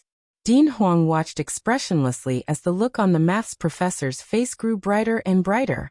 Inside, he was frantically complaining. What was Bai Lian up to? How did she even have time to do Buyuan class problems? What kind of slick move was his little junior sister pulling? I think, the advanced maths professor, holding the exam paper, looked at Dean Huang. Dean Huang snatched back the exam paper, looked up. You shouldn't think, be careful or I'll have the teacher hit you. The advanced maths professor. Bai Lian was unaware that Tang Ming and Ning Xiao had turned in both of her answer sheets together after reviewing them. She was popular these days, but her high school and university classmates were nice, and they didn't sell her WeChat info everywhere. Her phone number also wasn't exposed. Basically, nobody was harassing her. Bai Lian herself was very relaxed. Of course, that was except for the daily harassing messages Su Jiyue sent her on WeChat. Su Jiyue. JPG. Su Jiyue. Sister, are you coming today? Su Jiyue. Sister, are you coming today? Su Jiyue. She began flooding Bai Lian's screen again. Today was the 2nd. The Su family was holding a full moon celebration for Su En's child, with the banquet set at noon. Bai Lian had just returned from her morning run, sent her a symbol, and Su Jiyue stopped. Scrolling down, the next message was from Yi Jingxian. Yi Jingxian. Junior sister, where is your opening BGM from? A lot of netizens want to know. The student council's phone lines are being blown up. Bai Jian. Just improvised, doesn't have a name. On the other side of the phone, Yi Jingxian was startled by Bai Lian's message and sat up from her bed in the dorm. Such a rhythmic music that had caused so much noise among netizens, and could be called a divine composition, was actually made up on the spot? Yi Jingxian looked at the student council's group chat, thought for a bit, then asked Bai Lian. Junior sister, can you post this music online? Netizens are all begging for the original track. The student council had the original audio sent by Bai Lian. There were also recordings from the event online, but live recordings always fell short in quality. This music wasn't related to Bai Lian. She took a screenshot and sent it to Dean Jian. Dean Jian. 1/2 an hour later, Jiang University's physics department's student council posted an audio source on Weibo. Frowny face. Hey, race the audio source everyone has been searching for. Asked junior sister and she said it was improvised with no name. Just have a quick listen. Attached. Jian. MP3. If you find any errors, ads pop up, ads redirect, broken links, non-standard content, etc., please let us know. Report so we can fix it as soon as possible.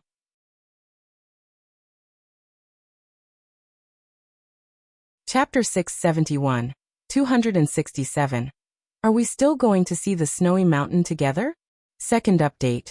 _1 Bai Lian was in Mr. Ma's laboratory yesterday. She didn't go out today though. After her morning run and a shower, she changed clothes, and when Jiang Fulai came to find her, she was standing in front of the desk writing calligraphy. Everything needed for writing, including brush, ink, paper and inkstone, was neatly arranged in the study. She was dressed in a simple dark blue top and a long white skirt. Her black hair was pinned up with a white jade hairpin, her eyelashes cast down. Traditional colors always seemed to set off her temperament. When she was seriously practicing calligraphy, it wasn't the library style. It was the Liang style. The strokes were bold and unrestrained. Jiang Fulai looked down at what she was writing, and it was just one phrase: knowledge and action are one. The motto of Jiang University. The Calligraphy Association has many interpretations of Liang style nowadays, emphasizing the balance of solid and void, penetrating deeply into the wood. Source: web novel. Com. Updated on Omicron New. Her writing was always casual, but it revealed a clear presence. When are we leaving? Jiang Fulai. wearing a white shirt and standing leisurely beside her, admired her writing. In the morning light, his silhouette was exceedingly smooth. Bai Lian put down the brush. Let's go early. I'm skipping breakfast. I still need to visit Mr. Ma. Ji Mulan had a baby, and the entire Su family was very happy. Su En's reputation had shot up in Yinxiao district over the past half-year, especially in the past 2 months with Chief Chen's presence. His status rose even further, prompting even the main branch of the Su family to send someone over with early congratulations. Flying too close to the sun, even Su En was on edge, so this time he didn't throw a large banquet, but only invited close relatives and partners. The venue was at the Su family's place. Bai Lian and Ji Hung arrived relatively early. By the time they got there, Chief Chen was already there. He was quite familiar with Su En and knew that Bai Lian and Jiang Fulai would also attend, so he arranged his only 3 days of holiday in advance. Ji Mulan was recuperating on the upper floor, and didn't come down. The baby was in the arms of the old Mrs. Su, who had a chrysanthemum-like smile on her face when she saw Bai Lian and Ji Hung approach. The 1-month-old child, although premature, had grown a bit plumper and was fair and tender. Ji Hung, who habitually held his large tobacco pipe, didn't speak, but his expression softened considerably while looking at the baby. Jiang Fulai stood by Bai Lian's side, his phoenix eyes gently lowered, calmly watching the infant. His cool demeanor made the old Mrs. Su want Bai Lian to take a closer look at the child, but she didn't dare approach because of Jiang Fulai. The old Mrs. Su paid close attention to Bai Lian's expressions. Bai Lian always carried an easygoing and elegant air that made it hard to guess what was on her mind. The old Mrs. Su sighed. She hoped Bai Lian would take a liking to the child. Even if she didn't like the baby, the old woman hoped Bai Lian wouldn't despise it. Su Wenyao and Su En bore no blood relation to Bai Lian, who was never formally inducted into the Su family genealogy. Such relationships maintained by feelings alone were too fragile. After all, the child was born preterm, the old woman thought, while handing the baby over to the nanny. She had the nanny take him to the nursery above. Uncle Ji, Chief Chen talked with Ji Hung. Let's go fishing tomorrow. I still have 1 day of holiday left. With his hand rhythmically tapping the pipe, the other hand leading Jiang He, and Chief Chen being a vigorous new official, it had been a long time since they had made arrangements to go fishing together. All right, I have the fishing rods. It's summer, let's choose a different spot to fish, Chief Chen suggested. Su En poured tea for the two. His demeanor was refined. I'm fine with any location. Let's go and talk in the back. Someone just brought over a few tiger fish. Since leaving Xiangqing, it had been a long while since Su En went fishing. Busy for so long, the Su family was gradually settling into the right track, and Su En could finally take a breather. All 3 men were fishing enthusiasts, so they headed to the back to admire the tiger fish Su En had just received. In the hall, the old Mrs. Su took the walking stick passed to her by the butler, staring in astonishment at Ji Hung's retreating figure. She had never expected that the Ji family would be knowledgeable about such ornamental fish. Bai Lian and Jiang Fulai didn't go to see the tiger fish, as Bai Lian was not particularly interested in fishing. She and Jiang Fulai went upstairs to the nanny's room to see the child. Ji Yue was also upstairs, leaning on the crib. The child's name had already been decided. Su Siki. Siki, the great responsibility, the mother of King Wen. Such a grand name. Jiang Fulai commented casually on the child's name while holding his phone, his hands in his pockets, and glancing down at the infant. To his surprise, the baby in the crib had already opened his eyes, and they were almond-shaped, somewhat resembling Bai Lian. Jiang Fulai glanced over indifferently. He no longer seemed to find the child objectionable.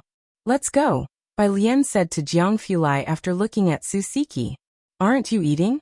Su Wenyao had been leaning on the doorway all the while, not disturbing them. When he heard Bai Lian say they were leaving, he approached. If you find any errors, ads pop up, ads redirect, broken links, non-standard content, etc.,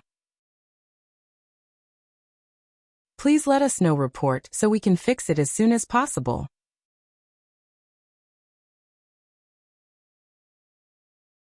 Chapter 672. 267. Are we still going to see the snowy mountain together? Second update. _2 Su Jiyue also looked up, her eyes behind the lens. Bai Lian stood up straight and walked downstairs. I have something else to attend to today, and Director Huang is looking for me as well.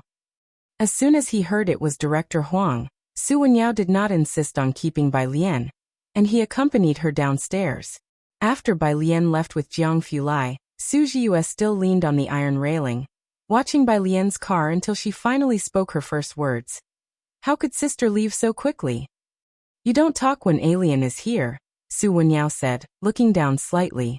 Su Ziyu's hands did not loosen as she uttered hesitantly, I didn't dare to speak. Now she regretted it. Su Wenyao expressed his inability to assist her. He returned to entertain some other relatives, while Su Jiyue stood at the door for a while. Just when she was about to leave, she noticed a child squatting at her feet.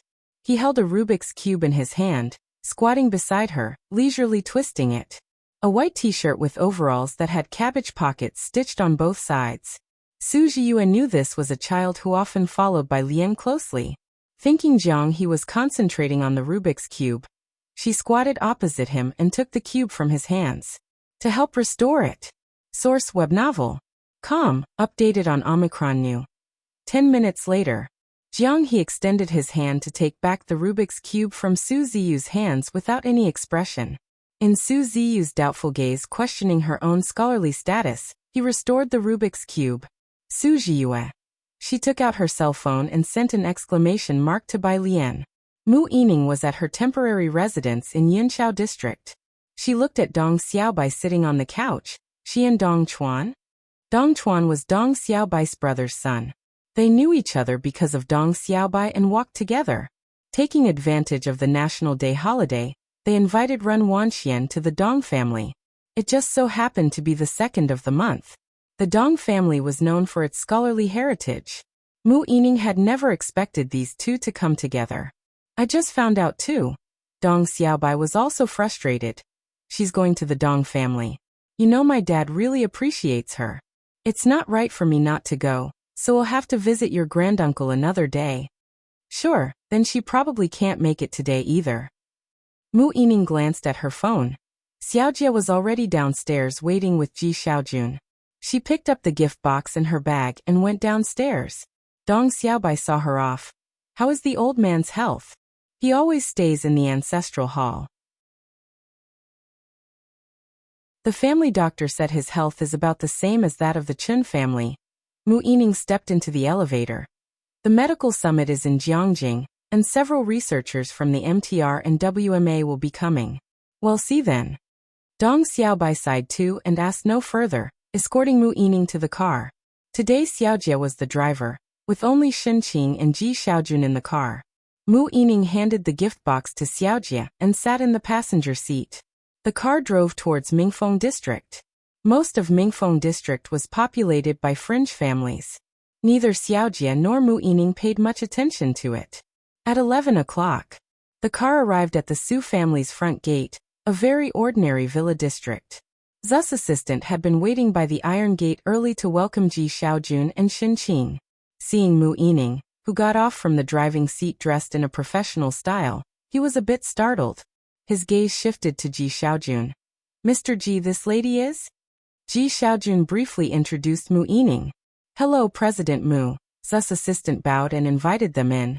The old master and the others are at the back watching tiger fish. Would you like to head back first? Sure, Ji Xiaojun nodded to Zu's assistant. Shenqing quickly noticed Jiang he squatting next to Su Jiyue, and he went to find them. Xiaojie meanwhile followed Mu Yining.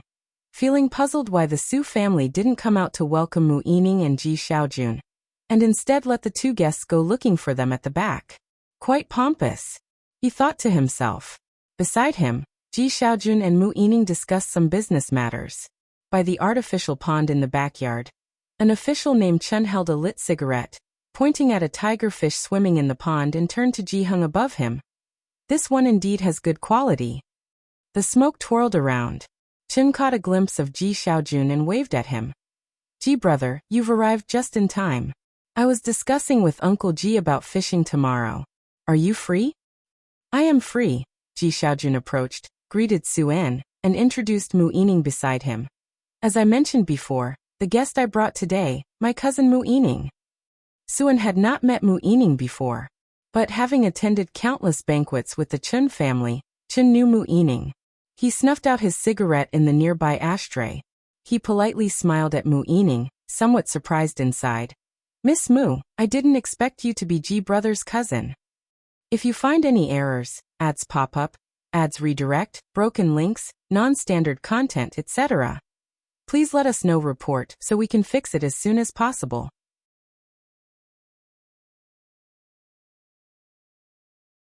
Chapter 673.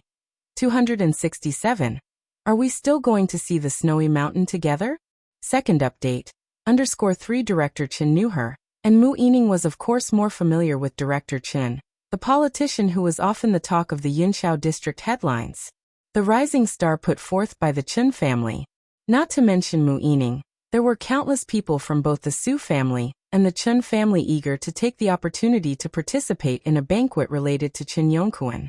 Mu Yining didn't expect to see Director Chen in a place like the Mingfeng district, so even she was taken aback before regaining her composure and speaking. Lord Chen, I have long admired you. Both of them were too formal. Ji Hung still stood by the railing, looking down at the tiger fish, occasionally turning his head to speak with Director Chen. Mu Yining stood by, shocked to hear how respectfully Chen Yongquan, with his current status in the Chen family and comparable to Chen Beixian, was treating Ji Hung, especially calling him Uncle Ji and Brother Ji. Mu Yining could naturally tell that Director Chen's respect for Ji Hung came from the heart. The Mu family had declined, and could no longer compare to the Chen family. How did Ji Hung come to know Chen Yongquan, and why did the latter treat him with such courtesy? And Su Source Web Novel. Com. Updated on Omicron 0. Su N. The nouveau riche from the Yunshao district. The Institute. In the second-floor meeting room, Director Huang took out yesterday's exam paper and handed it to Bai Lian. Bai Lian, why did you take the Buyuan class exam? Bai Lian looked down and saw that it had been marked with a 100. Ah, sorry, she admitted her mistake. It won't happen again. Director Huang wanted to say something, but seeing Jiang Fulai standing beside Bai Lian with his hands in his pockets and an indifferent expression, he held back the words that were on the tip of his tongue. God of wealth was not to be trifled with. Otherwise, the teacher would have to expel him from the mentorship. He couldn't even reprimand the little sister apprentice, as her status with their teacher was definitely higher than his. After pondering for a while, Director Huang could only silently take Bai Lian to see the newly arrived quantum magnetic instrument. Jiang Fulai not only showed up today but also had someone bring the quantum magnetic instrument. Ming Dongheng wasn't allowed into the laboratory of the Science Academy, so he escorted the instrument to the front gate of the academy and stopped there. Returning to Jiang Fulai's side, he handed over a sealed document, the MTR report. Jiang Fulai didn't bother entering the quantum information lab. He pushed up his glasses, headed to the lounge next door, and opened the report with a glance. It was the blood test he had sent in. Ming Dongheng glanced at the envelope. It wasn't English nor French, and judging by the incomprehensible symbols, it should be Hebrew. Anyway, Ming Dongheng had never learned it. He stood silently beside Jiang Fulai. Jiang Fulai held a grudge against Professor Ma for not letting Bai Lian off, and the researchers on this floor had been tiptoeing all day long, not daring to pass by the lounge even if it meant taking a detour. By 5 in the afternoon, Bai Lian had finally finished reviewing the quantum magnetic instrument. Professor Ma let her go. Jiang Fulai took the car keys, joined her in going to the parking lot. As Bai Lian sat in the passenger seat and buckled her seatbelt, she spoke in her usual casual manner. You seem very happy today. Jiang Fulai drove out. Today everyone around Professor Ma couldn't wait to stay 800 meters away from him. Even Ming Dongheng didn't dare to get too close to him. Only she would say such a thing. A little. The car slowly drove out of the institute, and in the evening, the wind blew and burst into the passenger side, diluting the cool scent inside the car. Today, Ji Hung wasn't at Shanghai apartment, and Jiang he wasn't around either, so Jiang Fulai took her to Kongyu Tower for dinner. To a small private room on the top floor, where opening the window provided a view of the bustling ancient city. The lights on the ancient city towers twinkled. Jiang Fulai spoke briefly about the dish preferences with the manager outside before re-entering. And when he did, Bai Lian was lazily leaning against the window, gazing at the neon lights below. Her eyes and brows were softened by the gentle light, her long lashes casting a shadow on her eyelids as she finally viewed the world without distancing herself. At last settling on this land. The very soil of her homeland was beneath her feet, and the most desperate thing was the time that could never be returned to. Why aren't you coming in? Bai Lian crossed one hand over her chest and leaned on the window with the other, not turning her head, only continuing to lounge by the window lazily. The area below used to be the imperial city. Jiang Fulai closed the door and walked over to her with composure, looking down at her hand resting on the window. My parents died young, and the only relative is an aunt. She probably will still be working at the Dark Matter Institute, semi-free with a body that should still be in relatively good health. He spoke slowly and deliberately. Outside the window, 1,000 lights shone, casting their glow on Jiang Fulai's face as he looked at Bai Lian's eyes that turned to him and sighed softly. It seems like I don't really have much, but Bai Lian. MHM. Jiang Fulai lowered his eyes to look at her, his strong and slender palm resting on her waist with a slight coolness, his distinguished and cold face shrouded in the confusing light of the lamps. He set his glasses aside, tilted his head down slightly, and with restrained passion, moved in for a kiss at the edge of her lips. I may not have a home to speak of, but do you still want to go with me to see the snow-capped mountains? If you find any errors, ads pop up, ads redirect, broken links, non-standard content, etc., please let us know. Report so we can fix it as soon as possible.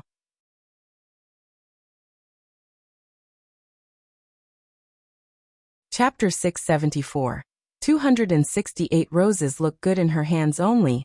Ranked number 1 in points. Every stage of life has its own significance. Jiang Fulai always had a clear plan for his life. Wanting to show her the beautiful and mysterious side of this world was true, as was his desire to take her to see the snow-capped mountains. As time stretched on, Jiang Fulai thought, he was not someone who pleased others, but he could not hide it when it came to her.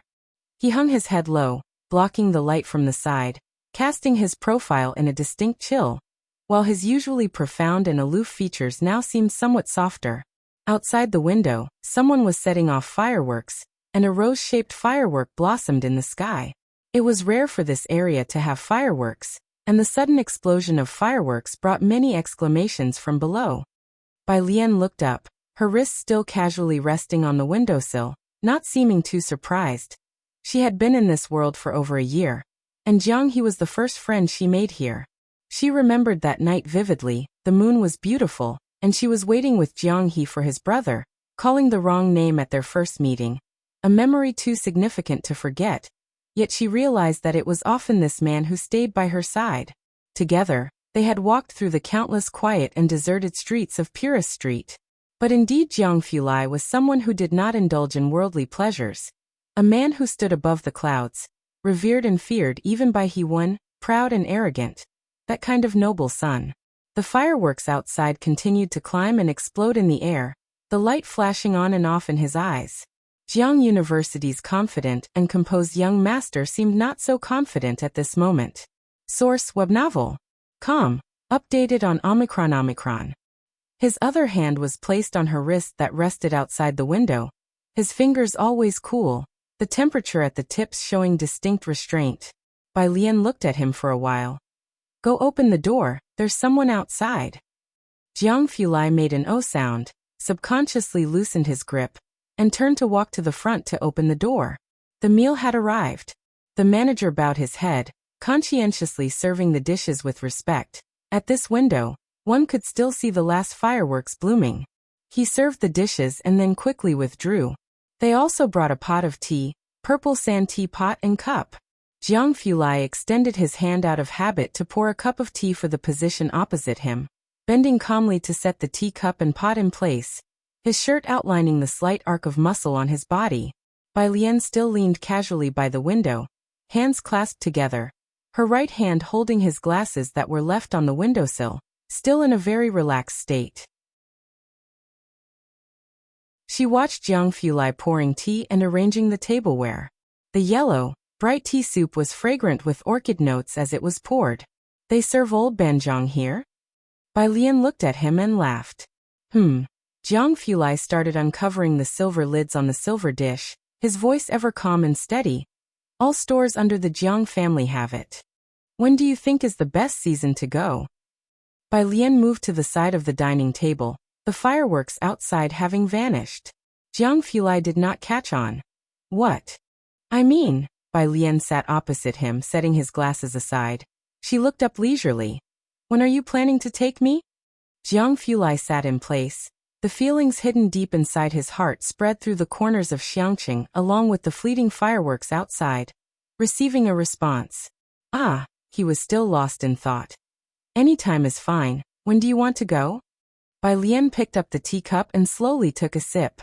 The old banjong with some years behind it had a rich, full-bodied tea aroma, and the strength of the tea's body was immediately apparent upon tasting, dense and smooth, leaving a sweet aftertaste.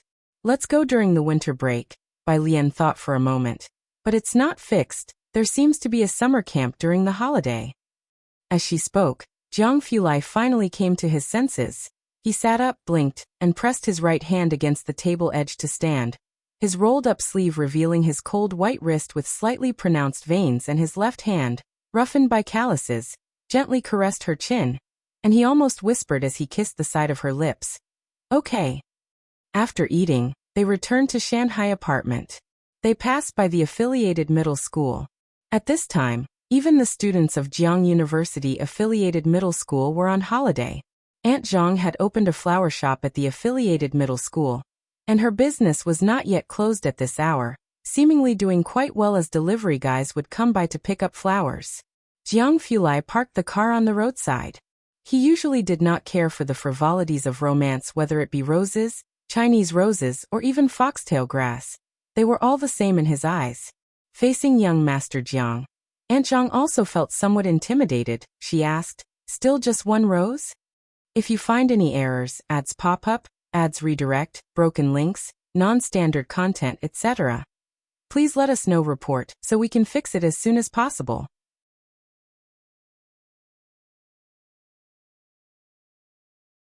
Chapter 675. 268 roses look good in her hands only. Rank number 2 in points. Jiang Fulai nodded reservedly, his distinct knuckles holding a mobile phone, scanning the WeChat QR code laid out on Auntie Zhang's counter. He took the flowers handed to him.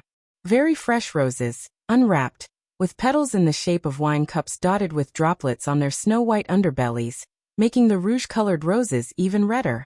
Jiang Fulai returned to the driver's seat and handed a rose to the person sitting in the passenger seat. Today, the car's Bluetooth was not playing tedious academic papers. Instead, it played the guzheng music of Principal Jian, a representative of both gentleness and passion. His music was the same. Jiang Fulai tilted his head slightly. Bai Lian held the rose in her hand, casually pressing it against her cheek, while her other hand rested askew on the car window. Her face, both restrained and bold, was just as the internet described. Vibrant in her youth, like a horse galloping across a slanting bridge, with red sleeves beckoning from every floor.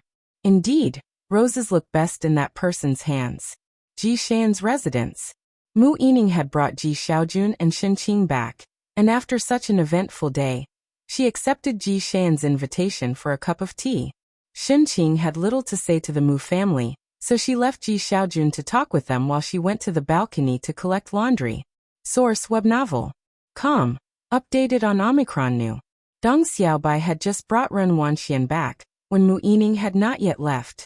Since Ji Xiaojun and Deng Xiaobai both were involved in the arts, they struck up a conversation, and stayed for a cup of tea with Mu Yining. The tea was rich in flavor. Mu Yining did not know how to appreciate tea, but Deng Xiaobai did. He looked down, contemplating. This didn't seem like a tea the Mu family would give to Ji Xiaojun. Curious, he asked an extra question. Shen Qing answered with reserve. "This is tea brought by Xiaojiang." Xiaojiang? Which one? Deng Xiaobai wanted to ask more, but seeing Shen Qing's expression, he retracted his question and began to talk about Ren Wanxian with Mu Yining and Ji Xiaojun. "You're saying the Calligraphy Association president wants to recruit her?" Mu Yining was surprised to hear Dong Xiaobai's words. As the Mu family seldom studied calligraphy, but thanks to Dong Xiaobai, she knew that the Calligraphy Association was very strict about its membership. After all, it was backed by the Qin family and the Jiang family, comparable to Principal Jian's status in the National Music Circle. She had not expected Ren Wanxian to be able to join the Calligraphy Association. Ren Wanxian, feeling uncomfortable with Ji Xian's serious demeanor, looked down.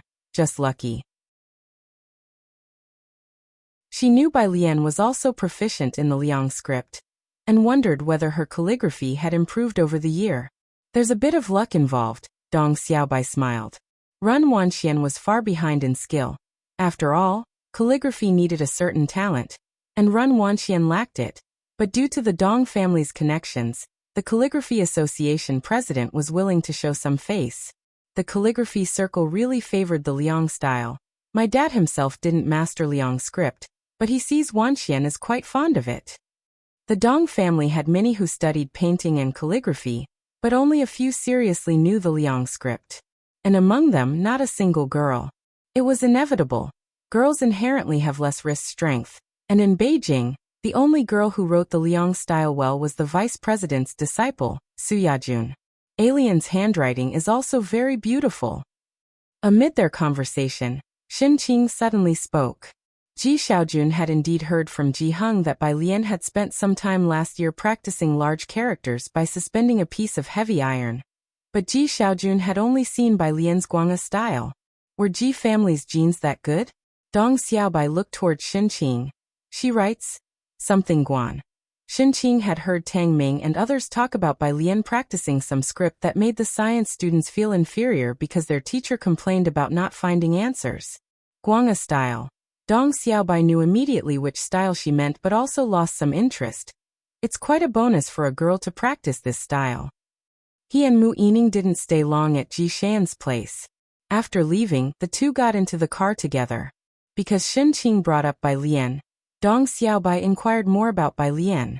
The top scorer in the college entrance exam? He sat up straight in surprise. Then what did your old man say? Mu Yining shook her head. Dong Xiaobai sat back down. He won't come out even if offered the title of top scorer on the national exam? But the genes in your cousin's line seem to be much better than those in yours. A top scorer, could earn a place on the clan's plaque. It's a pity that I'm going back to the Dong family today. Otherwise, I could have met your niece. Though he had never met her, he was curious about Bai Lian. Mu Yining also found it strange. Even if you went, you wouldn't be able to see her. She seems to be busy today. It's hard for even me to get a glimpse. The National Day's 7-day holiday. Even heartless companies should give time off. Isn't she just done with her college entrance exams and still a student? What's got her busy? As for what exactly she was busy with, Mu Yining didn't know either. Of Ji Xian's two nieces, Ren Wanxian could be seen through at a glance, while Bai Lian always remained enigmatic. The 7-day National Day holiday sounded long, but it passed in a flash. Many people woke up on the 8th day wishing they held a time machine in their hands, so they could press a button and return to the first day of the holiday to start over. In the Tongfeng class, Tang Ming swore with his hand raised. Really, I put it in the book after I copied it. It must be Brother Ding who accidentally handed it in. Ding Wenyang had just arrived in class, and a huge blame was immediately placed on him. The rest of the class were discussing various topics, while Gao Yuan was surrounded by a group of people, with exclamations erupting from time to time. 1,300,000 points? And you, Wangxi, how many points do you have? Just hit 1,000,000. That's not too little, said someone by Gao Yuan's side. You'll definitely have your chance in the midterm practical test. Ding Wenyang, sitting beside Tang Ming in a daze, overheard their conversation and curiously asked Tang Ming, how many points do you have on the app? What points? Tang Ming's eyes darted about as he shifted the topic from the blame he had placed on Ding Wenyang, his hand resting on Ding Wenyang's shoulder. You tell me. The preparatory camps app, don't you know? A lot of our subsequent group competitions and slot allocations will be based on the total scoreboard. I'm at 900,000 points, said Ding Wenyang, rather proud of his score. The newbie question bank only lasted for 1 year. Afterwards, to earn points, one had to tackle the challenge bank. Every million points marked a milestone. 8 million points could get you into the top 20, 9 million into the top 5, 7 million into the top 40, 6 million into the top 80. 1 million put you within the top 1,000. At 900,000 points, he was already ranked in the top 3,000. The platform gathered geniuses from across the country of nearly 20 years, and with over 10,000 registrants, Ding Wenyang felt quite smug to have reached the top 3,000 within a year. "You are so impressive," Tang Ming genuinely complimented. "No problem, if there's anything you don't know later on, you can ask me." Ding Wenyang, buoyed by the praise, was floating on air. In his reverie, he noticed Bai Lian sitting beside them. She was lounging casually, wearing a sky-blue satin jacket as Beijing had cooled down after a rain following National Day, her hair tied back loosely, engrossed in reading a thesis. "Wait." Ding Wenyang's heart skipped a beat and he took out his phone, opened the blue app, and searched for Bai Lian. No results. Strange. Ding Wenyang continued to search on his phone, typing in Tang Ming's name at random, and this time the results came up quickly. Account name, Tang Ming monthly points, 58741 total points, 1987449 following. 5 followers. 2 Ding Wenyang paused on this page for a good while, his finger hovering over it. Then he came back to his senses, trembling fingers searching for Ning Xiao. If you find any errors, ads pop up, ads redirect, broken links, non-standard content, etc., please let us know. Report so we can fix it as soon as possible.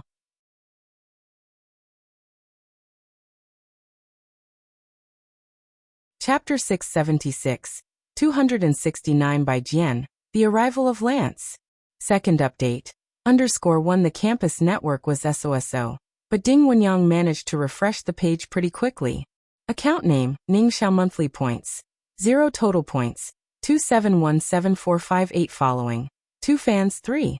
Total points, 2717458 almost 3 million. How arrogant, Ding Wenyang thought. The warning bell rang, and Ding Wenyang snapped back to reality. He exclaimed ah and poked Tang Ming. So this is the legendary top student, huh? Not bad.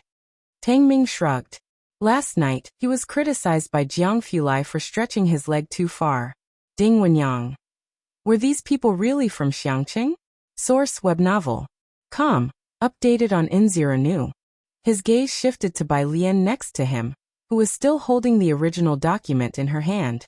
This morning was all about mechanics. The professor had already come in with a USB flash drive. Normally, Ding Wenyang was among those who listened attentively, but today he was somewhat distracted. His phone was still on the app page of Ning Xiao. Ning Xiao, aloof as he was, rarely interacted with others besides Bai Lian. Ding Wenyang came back to his senses and suddenly thought of something. He opened Ning Xiao's following list. Just 2 people. Bai Jian, pretty normal, everyone on the app follows that arrogant top scorer. But this godsend of a picker who burst onto the scene this year. Every day, there were posts about him on the app. Even Ding Wenyang had discussed with others, guessing which lab's newcomer he was. But now Ding Wenyang opened his WeChat, found Bai Lian's name, and clicked on it, seeing her WeChat name, Bai Jian. At first, when he added Bai Lian's WeChat, he thought she was a fan of the other person, but now it seems, with Ning Xiao's nearly 3 million points. Among the 3 of them, it's needless to say who is the center. Bai Lian would never score less than Ning Xiao. Considering the timing, the sudden emergence of the picker god coincided with the new students joining the app. Ding Wenyang tried to calm himself. But he wasn't very calm at all. At noon, while taking advantage of Bai Lian's meal card for lunch, Ding Wenyang couldn't help but observe Bai Lian and Ning Xiao, especially Bai Lian. Bro, are you secretly in love with both of them? You're always looking. Tang Ming sat next to Ding Wenyang with his legs crossed, warning him. It's fine if you have a crush on Ning Xiao, but don't you dare have any ideas about Sister Lian. Ding Wenyang. What exactly are you thinking? Oh, just a heads up, Tang Ming shrugged. There are too many people expressing their love for Sister Lian on the confession wall every day. Even after National Day, the buzz around Bai Lian at school did not cool down. The BGM released online by the Physics Academy's Student Council was repeatedly analyzed by netizens. It had a style similar to that of Yen Lu's go-to composer, Jian, and the name was simply Jian. In the last few days, it had garnered a little fame, and it became a choice BGM for many video edits. It had been uploaded to various music app platforms. When Bai Lian returned to her dorm in the evening, the other 3 roommates had already finished their washing up, with Sun Qian sitting in her spot reading. Yu Ximin was on the balcony on the phone with someone from the association. She was part of the student union's external relations department, had joined the College Students' Entrepreneurship Association, and was now also involved in club activities, as busy as Bai Lian. Only Kong Wei seemed to be the most typical college student among those in the dorm. As soon as Bai Lian came back, she put down her tablet, let her legs down off the bed, and got up to walk over to Bai Lian. Alien. What's up? Bai Lian placed her book on the desk, opened the wardrobe to get a towel, and clothes to shower. Do you want to create a Weibo account or a video account? Kong Wei asked her. So many people are looking for you online, you know. Your popularity is comparable to that of a second-tier celebrity now. No, I want. Bai Lian headed to the bathroom, explaining gently to Kong Wei. I don't have the time. All right then. Kong Wei felt it was a bit of a pity. Another person in her place might have already signed with a live streaming company by now. She followed Bai Lian towards the bathroom. Also, about that BGM you sent to Sister Yi. A lot of people online are saying it's very similar to the style of Yen Lu's main composer. Right. Bai Lian stopped at the bathroom door, leaning lazily against the doorframe, waiting for her to finish. Then she calmly lifted the bath towel in her hand, her delicate brows and eyes raised playfully. I'm going to take a shower. Do you want to come in together? Kong Wei blushed slightly and took a step back. Bai Lian closed the door to shower. Behind her, the phone Bai Lian left on the desk rang. It was a WeChat voice message. Kong Wei glanced over, and it was a WeChat call from someone named Lance. And looking at the profile picture, it seemed to be a foreigner. Foreigners often use their own photos as profile pictures. Bai Lian came out after her shower, wearing pajamas, and drying her hair with a towel.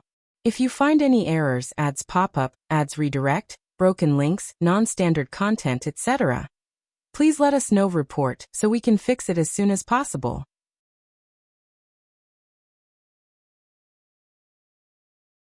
Chapter 677, 269 by Jian, The Arrival of Lance. Second update. _2 Kong Wei sat back in his chair and reminded her. Just now, a Lance sent you a WeChat voice message. Bai Lian looked down, picked up her phone, and walked to the balcony to call Lance back. On the other end of the phone, Lance, still wearing the dark blue robe Ji Hung made for him, nodded at the welcoming officials and then took out his phone, his Chinese as awkward as ever. Hi Bai, I've arrived, I'm going to look for an eye. Lance had a summit in the middle of the month. I'm at school. Bai Lian leaned against the balcony, slowly wiping her hair. Are you looking for my grandpa? Exactly. Bai Lian hung up the phone and sent the address of Shanghai apartment to Lance. After thinking it over, she also sent a WeChat message to Ji Hung, telling him that Lance would be visiting that evening. Friday.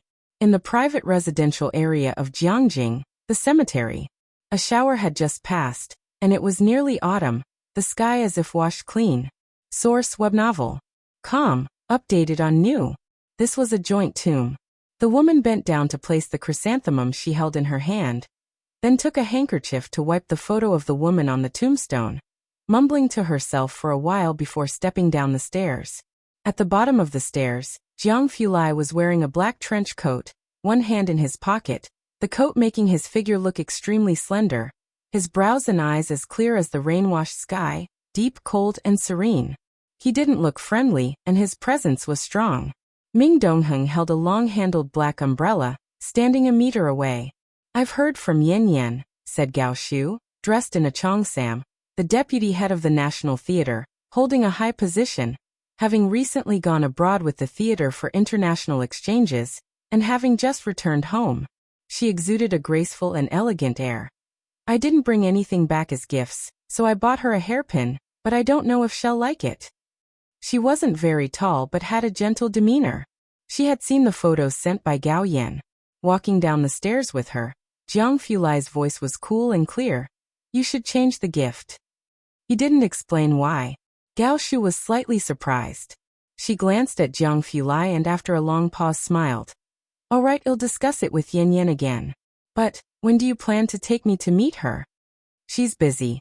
Jiang Fulai stood tall and straight, his features like jade. He was always concise, no matter who it was. The two walked down a few paths and reached the old Jiang family mansion. The Jiang family estate was too big, and Gao Shu hadn't quite figured out which way to go, so she left with Jiang Fulai. Outside the door, the two's cars were parked. Jiang Fulai's black car was also parked quietly, with Jiang AG6 starting its license plate.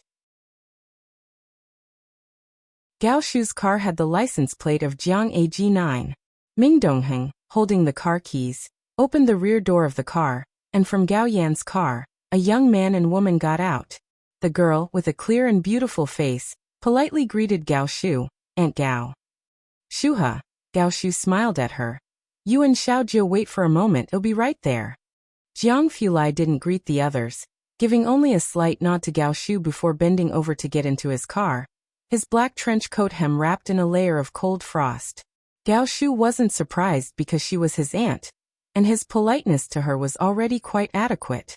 The black car drove off, and at the other car, the driver lowered the window. Mom! How did you explain it to Shuha? Gao Shu got into the back seat, looking at Lu Jiu in the driver's seat. Does your teacher have time today? Mom wants to invite him for a meal. Gao Shu didn't delve into the scientific research field like the Gao family, and her son Lu Jiu was also in the theater, and at the same time studying the Guzheng. Leng Shuha, sitting in the passenger seat, explained to Gao Shu. Auntie, my teacher is not available today, he seems to be going to have fish soup. Fish soup? Gao Shu didn't quite understand for a moment. Had there been some delicious private kitchen in Jiangjing this year that had become as famous as Qingxin Building's desserts? The car drove off.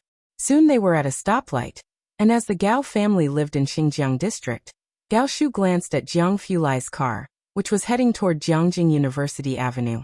To Chang'an district? At the Mu family branch, Ji Xiaojun planned to head to Shanghai apartment as soon as his workday ended. Shen Qing had gone earlier that morning. Mu Yining and Dong Xiaobai had just come here to check on the business. Seeing Ji Xiaojun, they stopped to chat for a bit. President Zu's private fund, we're planning to invest 80 million, Xiaojun, you go and communicate with him. After the last National Day, the Mu family and Su family had started cooperating gradually. Suan had a good eye. His private fund could not only find financiers but also find people for post-investment, backed by the Federation of Industry and Commerce and the Chen family tree. Okay, Ji Xiaojun carried his briefcase, looking down at the time. Seeing his hurried actions, Mu Yining was struck with a thought. Going to Shanghai? Yes, Ji Xiaojun nodded, speaking with Mu Yining. My dad and old Jian went fishing, so there's fresh fish soup and fish head hot pot. Do you want to come? Old Jian? This seemed to be a new person. Mu Yining felt a bit of regret and shook her head. I need to go to the state guest house. Say hello to my great-uncle and the others for me. Several researchers from MTR had arrived, and she, along with the butler, planned to go ahead and make reservations with them. Dong Xiaobai wasn't very fond of fish head hot pot either. I'll go to the state guest house with Yining. Ji Xiaojun nodded, still with Xiaojie driving him. It was rush hour in Jiangjing and traffic was jammed, but Xiaojie was patient and explained the situation in the car. The old master is in poor health, and Miss intends to take advantage of this medical conference to contact doctors abroad. MTR has many special medications, so she couldn't come. However, with this conference inviting people from families like MTR, there would be many, and Mu Yining might not be able to secure a reservation. Is he very unwell? Ji Xiaojun fell silent for a moment, remembering that the old master was a little younger than Ji Heng. Xiaojie shook his head. Harboring long-term pent-up feelings could only deteriorate one's health, couldn't it? Passing by a small supermarket, Ji Xiaojun had Xiaojie park the car and bought a bottle of soy sauce. Upon arriving at Shanghai apartment, Ji Xiaojun thought of Mu Xiangguang and Ji Heng's issues, looking somewhat silent. Xiaojie followed him.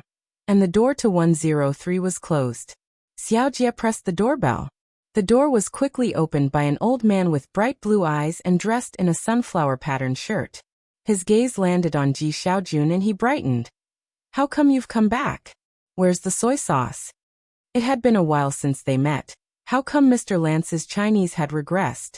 If you find any errors, ads pop up, ads redirect, broken links, non-standard content, etc., please let us know. Report so we can fix it as soon as possible.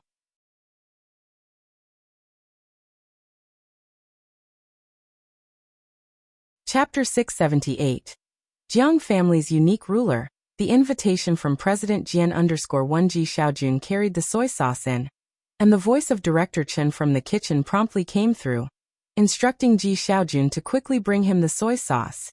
Lance wasn't familiar with Chinese cuisine, so he immediately went to watch Ding Jian and Ji Heng play chess. It wasn't the elegant game of Go they were playing, but the more common 5-in-row chess. The two were evenly matched, and after covering most of the board in 5-in-row chess, a victor had yet to be decided. Xiaojie, not acquainted with Ding Jian and Lance, and seeing them for the first time, recognized the voice of Director Chen cooking in the kitchen. He cautiously entered, greeted Ji Heng, and then left. As he walked out, passing by the door, he noticed 2 suit jackets hanging on a wooden coat rack. Next to it was a blue guest pass. Xiaojie gently closed the door behind him, and just before it shut, he saw the line of words at the top of the blue guest pass and the emblem. X4 Annual Global Medical Summit. The door closed, and Xiaojie, standing outside, suddenly realized. Wasn't this the medical summit that was particularly popular in Jiangjing recently? This year, the summit was held in Jiangjing, so since the National Day holiday, Jiangjing had attracted a large number of visitors. The medical summit was a gathering of the elite, and many patients' relatives took this opportunity to seek appointments. Source: Web Novel. Com. Updated on Omicron News Zero. Neither the Ji family nor the Mu family had anyone in medicine, which was a bit odd. As he walked out, just exiting building number 5, he saw Su-en carrying 2 jars of alcohol, not the whiskey loved by top-end clubs, but 2 jars of aged wine wrapped in red cloth. Knowing Su-en was this year's new face of affluence in Yinshao district, Xiaojie stepped aside. President Su-en had set up a private equity fund. Mu Yining herself had thrown in 80 million to join their game, not much, but still indicating her stance. Su-en was originally from the hotel and catering business, and this time starting a private equity, despite his familiarity with Director Chen, faced many internal skeptics. Mu Yining was currently the highest investor. The name of the fund was quite interesting: Little Grape, a small fund stock that had just started to be listed. Su-en greeted Xiaojie amiably. Jiang University. Today was still the bi-weekly literature presentation. Giving the presentation was still by Lian, but this time, the main body of the literature review was written by Ning Xiao and Ding Wenyang, not achieving an A but getting a B+, which was enough to excite them as their best expectation was only a B. Each Tongfeng class literature presentation was public, not restricting students from other majors to observe. Today, there were even more onlookers than last time, with seats filled with students from other majors. At 8:30 p.m., the presentation ended, and Bai Lian left with her group. On the road to the left outside the lecture hall, Jiang Fulai had been waiting there for 10 minutes, with the western gate of the university closer to Shanghai apartment. He hadn't driven, instead walking over. The evening brought another sprinkling of autumn rain moistening the air.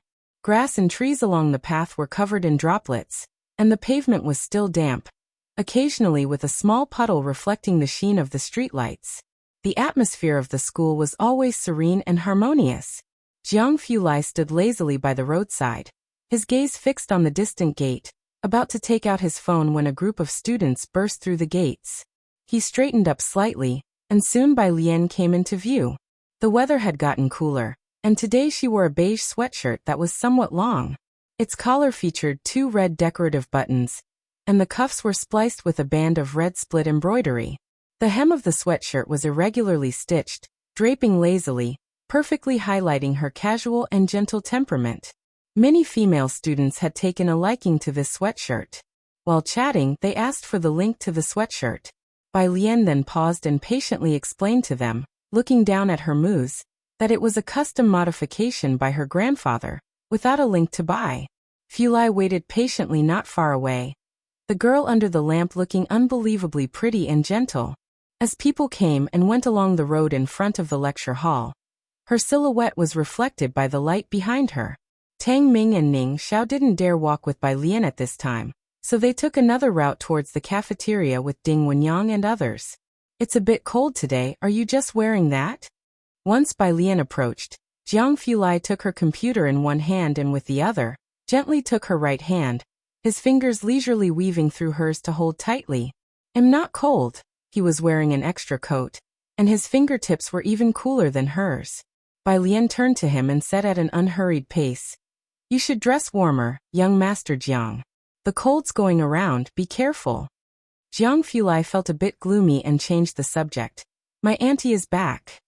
If you find any errors, ads pop up, ads redirect, broken links, non-standard content, etc., please let us know report so we can fix it as soon as possible.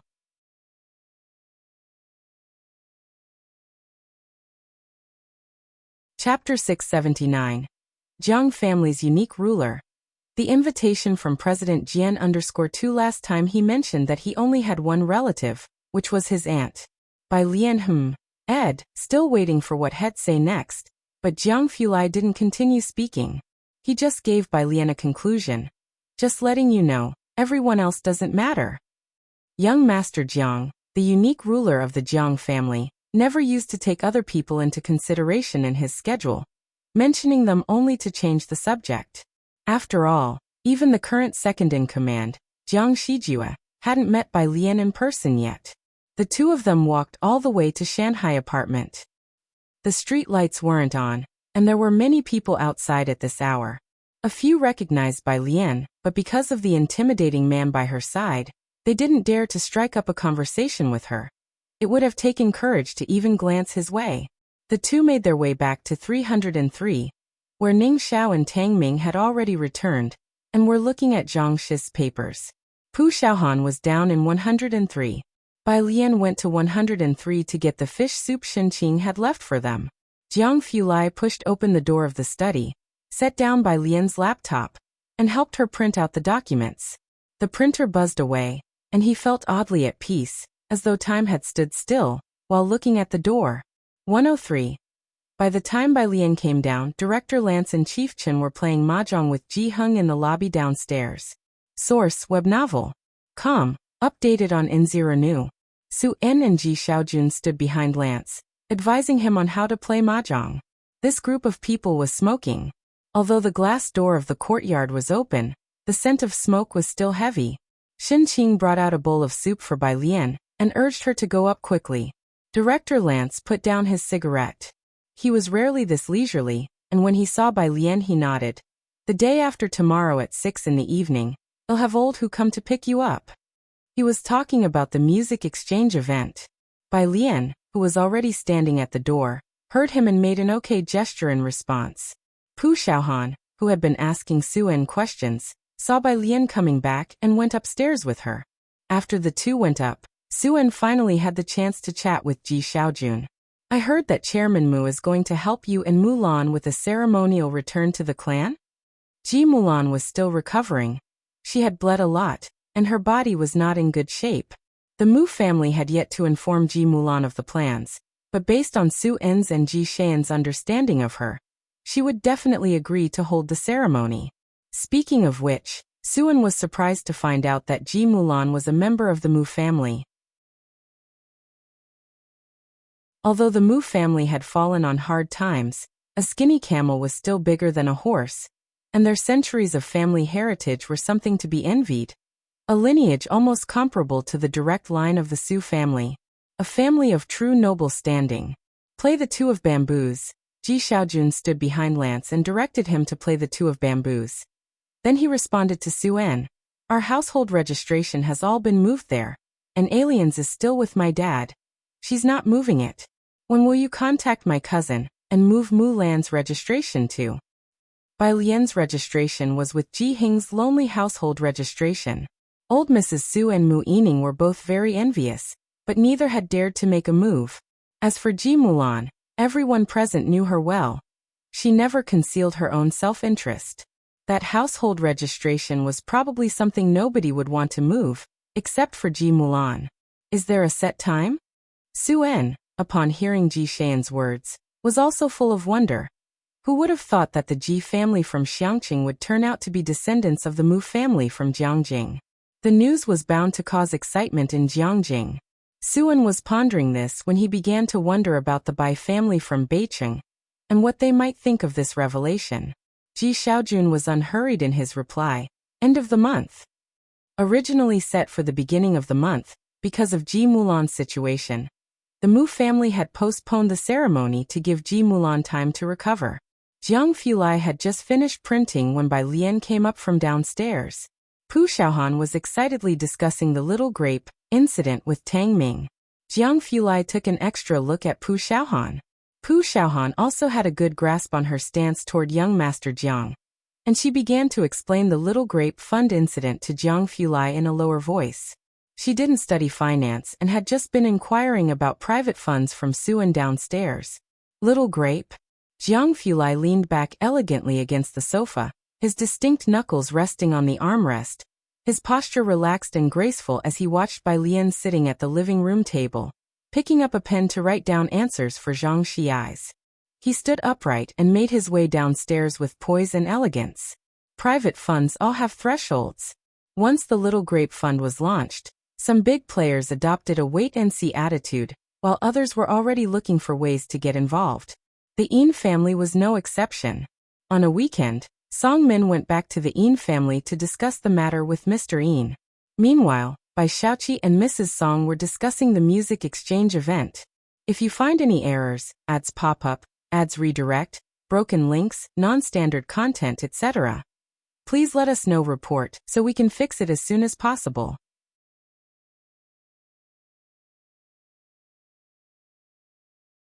Chapter 680. Jiang Family's Unique Ruler. The invitation from President Jian_3. Professor Jia is taking you to the music exchange event?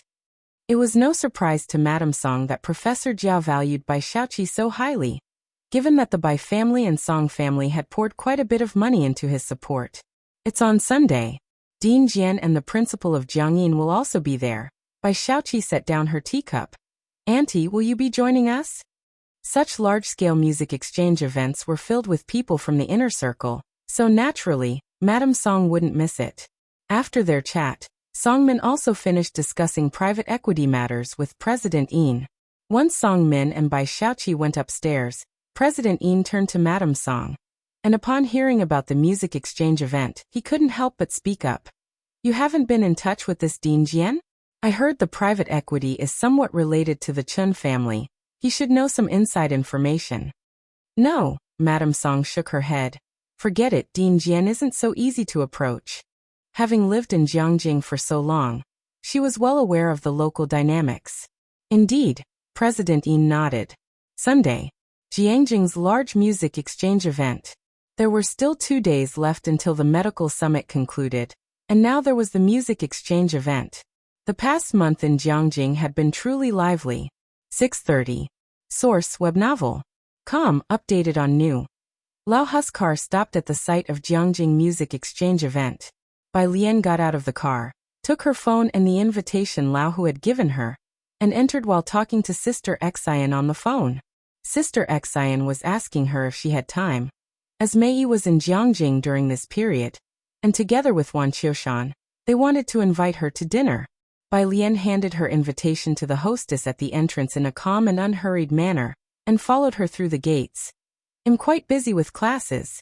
I might only have time in the evening. A woman happened to come out of the door, and Bai Lian stepped aside to make way. The other's gaze fell on her.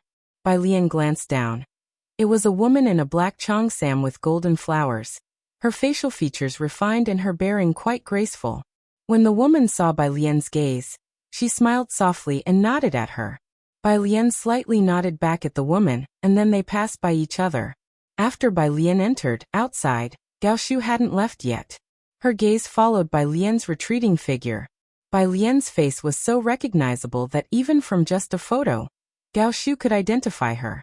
Compared to a photograph, the real person was naturally more animated. The grace in her every gesture, which was rare even among those who had studied opera professionally. Gao Shu stood at the entrance contemplating. The opportunity Gao Yin mentioned to share the stage together was not impossible. It wasn't until Lu Jiu and his secretary arrived that they interrupted her thoughts. Secretary Shui inquired, "Vice President, what did Dean Jian say?" "He said he's too old to take on such a big responsibility." Speaking of serious matters, Gao Shu also shook her head and withdrew her gaze, sighing, "I couldn't persuade him." Blossoms on the Tree was a new play launched by the old dean of the Drama Institute, and the main theme music had not been settled yet. This matter was very important for Gao Shu. With a promotion on the horizon, the issue wasn't a huge one, but it wasn't minor either. Another vice president was eyeing the position, waiting to see who could handle it better. The teacher hasn't composed any music in recent years. Lu Jiu stood aside, speaking in defense of the teacher. Truly, he has no more energy for it. "I was just asking." Gao Shu turned her head and asked Shui Na, "What did Master Shua say?" She was referring to Shua Qingyu, the master of classical music composition. Many dramas, and even those ancient-style epic TV series produced by the national station, were composed by him. Master Shua has some time lately. Secretary Shui opened her notebook. "I've booked a table at the Qingxin building for 8 o'clock tonight. Will you go straight there?" "Let's go." Gao Shu nodded. Dean Jian's lounge. Bai Lian knocked and entered. Dean Jian was in the middle of a conversation when he saw Bai Lian. He stood up with a smile and introduced her. "This is the president of our Jiangyin, President Yun." "President Yun?" Bai Lian greeted the other party. President Yun looked at Bai Lian, and naturally recognized her as the spirited girl with the zither under Pu Xiaohan's lens. However, thinking that she belonged to Jiang University and was out of reach, he felt quite despondent. "Ms. Bai, the doors of Jiangyin will always be open for you." "Dean Jian, please rest." Knowing that Bai Lian and Dean Jian had matters to discuss, Yun Chang didn't linger and opened the door of the lounge to leave. Downstairs, Bai Xiaoqi was together with Mrs. Song, accompanied by that girl who often studied with Bai Xiaoqi on the 5th floor, while Professor Jia was networking with some people in the front. As Yun Chang descended, Professor Jia quickly put down his cup and walked over. "President, you've come down." President Yun put away his despondent expression and maintained a calm and steady demeanor. "Is Dean Jian in good health? When will he come out?" After asking a few questions, Professor Jia remembered the students behind him and introduced them. "All of these are my students." Bai Xiaoqi and Yanning hurriedly greeted Yun Chang. "President." Yun Chang nodded to them and, raising his eyes, already spotted several leaders from the music exchange meeting. He walked over to network with them.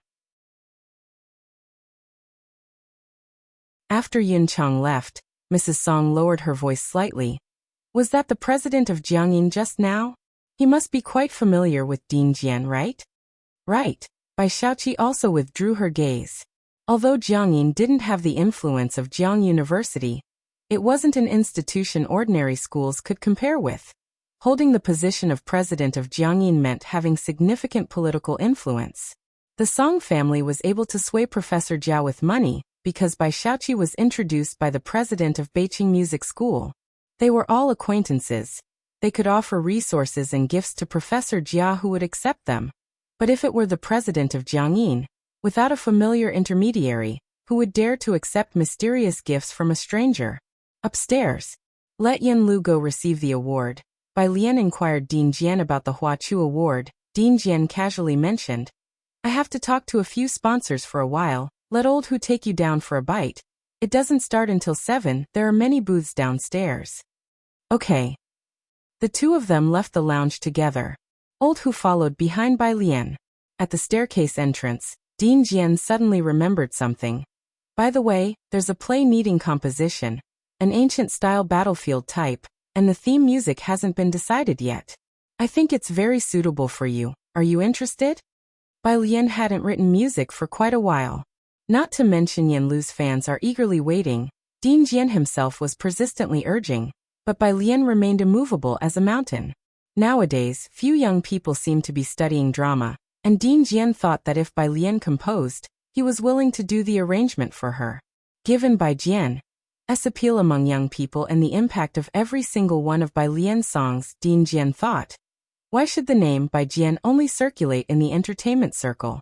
He always felt that there was still an unreleased energy in Bai Lian's heart. Look at her, writing about gambling and reminiscing about the old days with such lightness. Yet every song she writes becomes a hit.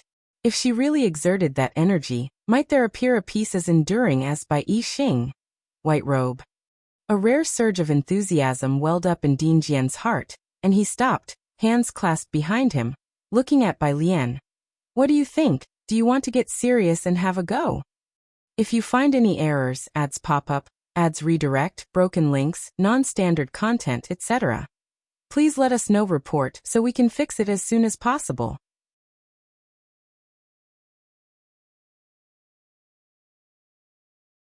Chapter 681.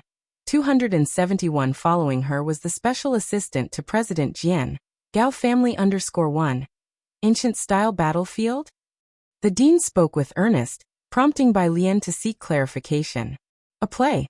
Aside from the composition, Gambling with Liquor she created for Yan Lu, she had written many pieces with varied styles.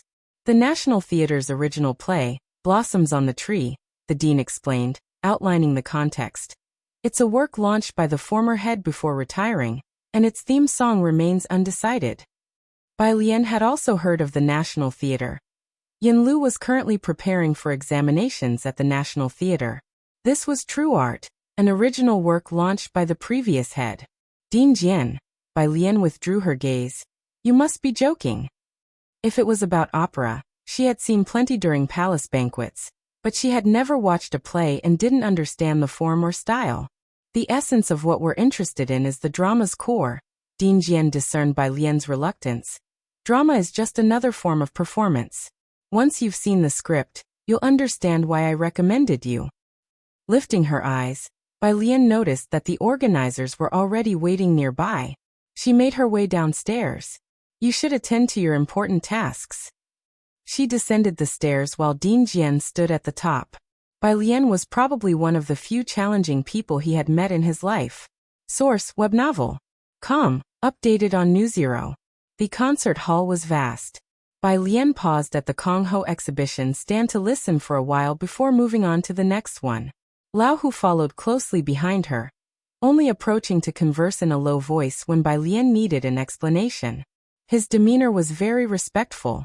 Now serving as Dean Jian's sole assistant, he was recognized by those well acquainted with the dean.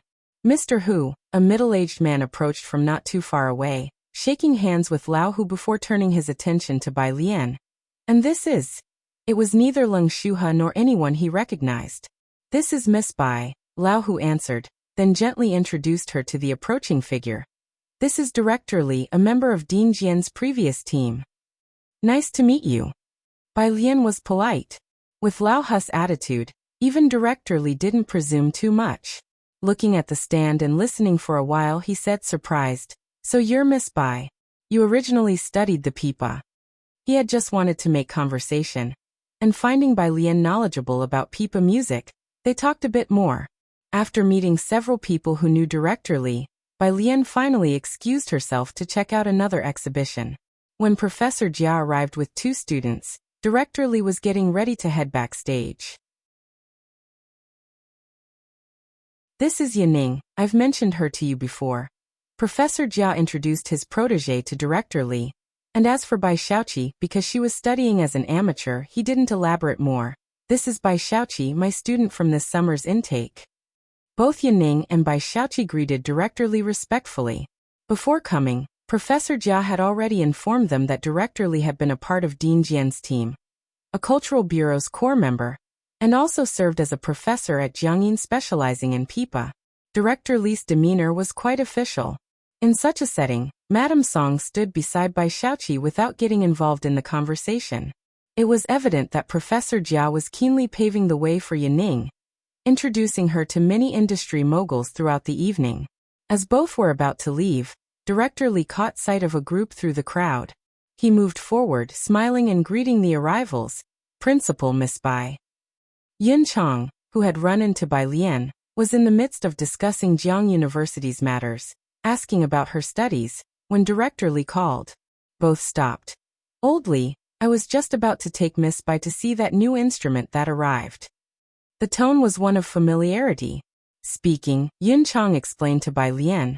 Previously, the museum housed a precious instrument for a long time, which was sold last year. Many regretted not purchasing it earlier. This year there's a new instrument, not as fine as last year's but better than none. Bai Lian wasn't dressed in a gown like the others. She wore a twisted knit cardigan with a mandarin collar and batwing sleeves, paired with a water blue swirling skirt, exuding a restrained and calm temperament. The jade hairpin at the back of her head shone delicately and moisturized under the lights, radiating a gentle beauty, smooth as cream. She wore no other jewelry.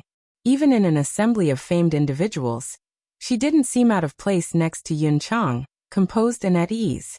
Lao Hu followed her at a distance of 2 steps behind, smiling without joining the conversation. So you're going to see the instrument, Director Li laughed. Then you should go ahead, I need to prepare for the opening. If you find any errors, ads pop up, ads redirect, broken links, non-standard content, etc., please let us know report so we can fix it as soon as possible.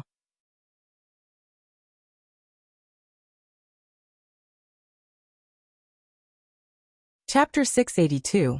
271. Following her was the special assistant to President Jian, Gao family _2. It was only after the group had left that Professor Jiao acknowledged Yin Chang with a greeting, while Bai Xiaoqi and Madame Song did not exchange a single word with Bai Lian, though Madame Song's gaze lingered on Bai Lian's departing figure. This was the first time both of them had encountered Bai Lian at such an event. With one hand clasped behind her back, Bai Lian conversed with Yun Chang with such an air of casual elegance that she seemed as if she had stepped out of a painting. The epitome of a noble scion. Humble yet holding her own, more natural than anyone else they had seen. Compared to these two, Yanning recalled that this was the young lady she had met in the elevator before. Teacher, Yanning said, looking at Bai Lian's retreating figure. The beautiful woman next to the principal is lack of manners. Professor Jia reprimanded with a smile any term that addressed beauty inadequately. I don't know who she is, but you all need to be polite when you see her. Director Li didn't introduce her to him, but since she could hold a conversation with Yin Chang, Professor Jia knew this young lady wasn't ordinary. Be polite? Bai Xiaoqi unconsciously blurted out. Madame Song also withdrew her gaze and looked towards Professor Jia. Yes, didn't you see Director Li calling her Miss Bai? And accompanying her to see the instruments was none other than the principal of Jiangyin. Professor Jia said without doubting Bai Xiaoqi's question, instructing her with the most important point.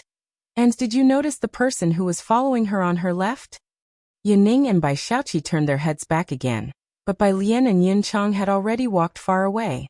Nevertheless, they could still see Old Hu, dressed in unremarkable gray clothes, respectfully following behind Bai Lian. Source: web novel. Updated on Omicron New. 0. Professor Jia said gravely.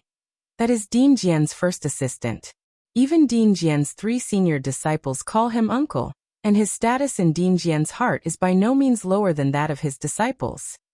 Yanning suddenly understood. No wonder, when I saw her last time at Jiangyin going to the recording studio. Teacher, you don't know her either? There are many people whom I, your teacher, don't know, Professor Jia chuckled. You all need to be smart about it. His gaze fell on Bai Xiaoqi and Madame Song, who both seemed a bit out of sorts. Mu family, Tingyu Pavilion. Dong Xiaobai seldom returned home, and the precious octagonal table was only occasionally punctuated by the faint sound of a soup spoon tapping against a bowl or dish. The woman seated at the head of the table was dressed in an exquisitely tailored outfit, the epitome of elegance and luxury. She ate only a couple of bites before setting down her chopsticks, her voice neither cold nor warm. Uncle? Mu Yining had gotten used to her demeanor. The ritual banquet is at the end of the month. Mu Yujun looked well preserved, nearing 50 years old. She appeared just over 30. Taking a silk handkerchief from the butler behind her, she gently wiped her mouth. Jiechen's aunt has returned. I might not have time then. I'll ask again about Gao Yi and Jiachen. Put simply, aside from the elderly patriarch, there was no one in the Mu family worth her making a special trip for. It depends on your schedule. Mu Yining scooped up a spoonful of crab roe soup, his back straight. Your matters take precedence. Since the Gao family had an esteemed daughter, their status had risen like the tide, becoming an unchallenged force in Jiangjing, where no one dared offend. As for the nearly diminished Mu family, the Gao family naturally didn't consider them important. Mu Xiangguang was not involved in the affairs, and Mu Yining also had his own pride. The Mu family was not the kind to curry favor and draw close to power. Even though Mu Yujun had married into the Gao family, the Mu family never boasted about their relationship with the Gao family. Consequently, Mu Yujun's life in the Gao family was quite pleasant. After bearing Gao Jiechen, her status further escalated. The butler did once lament over Gao Jiechen, wishing he was a member of the Mu family. But clearly he did not have the audacity to compete with the Gao family for people. Aristocratic families often intermarry, supporting each other to preserve their legacies over time. But as the Mu family waned in the Gao family, over the years, Gao Jiechen had only returned to the Mu family once when he was 1 year old in the arms of Mu Yujun. After that, the Gao family did not allow him to visit, marking a clear separation between the Gao and Mu families. The Mu family was no longer of any consequence to them. Ren Wanxian sat next to Dong Xiaobai, spoon in hand. Throughout this meal, she had scarcely dared to lift her chopsticks. Ren Qian had arranged for so many etiquette teachers for her in her earlier years. She used to disdain the lack of grace in Shenqing, Ji Heng, and their group, but now sitting here, she too felt uncomfortable under the scrutiny of others. At this table, besides the scholarly-born Dong Xiaobai, the other two were rather daunting figures. After dinner, Mu Yujun intended to visit Mu Xiangguang. As she stepped out the door, holding her handkerchief, she slowly turned. Tonight's crab soup was not very palatable. In a few days, I'll have someone send over some fresh Hongmao crabs. They are freshly caught and airshipped. Jiechen's aunt just got quite a few fresh ones from the Jiang family. If you find any errors, ads pop up, ads redirect, broken links, non-standard content, etc., please let us know. Report so we can fix it as soon as possible.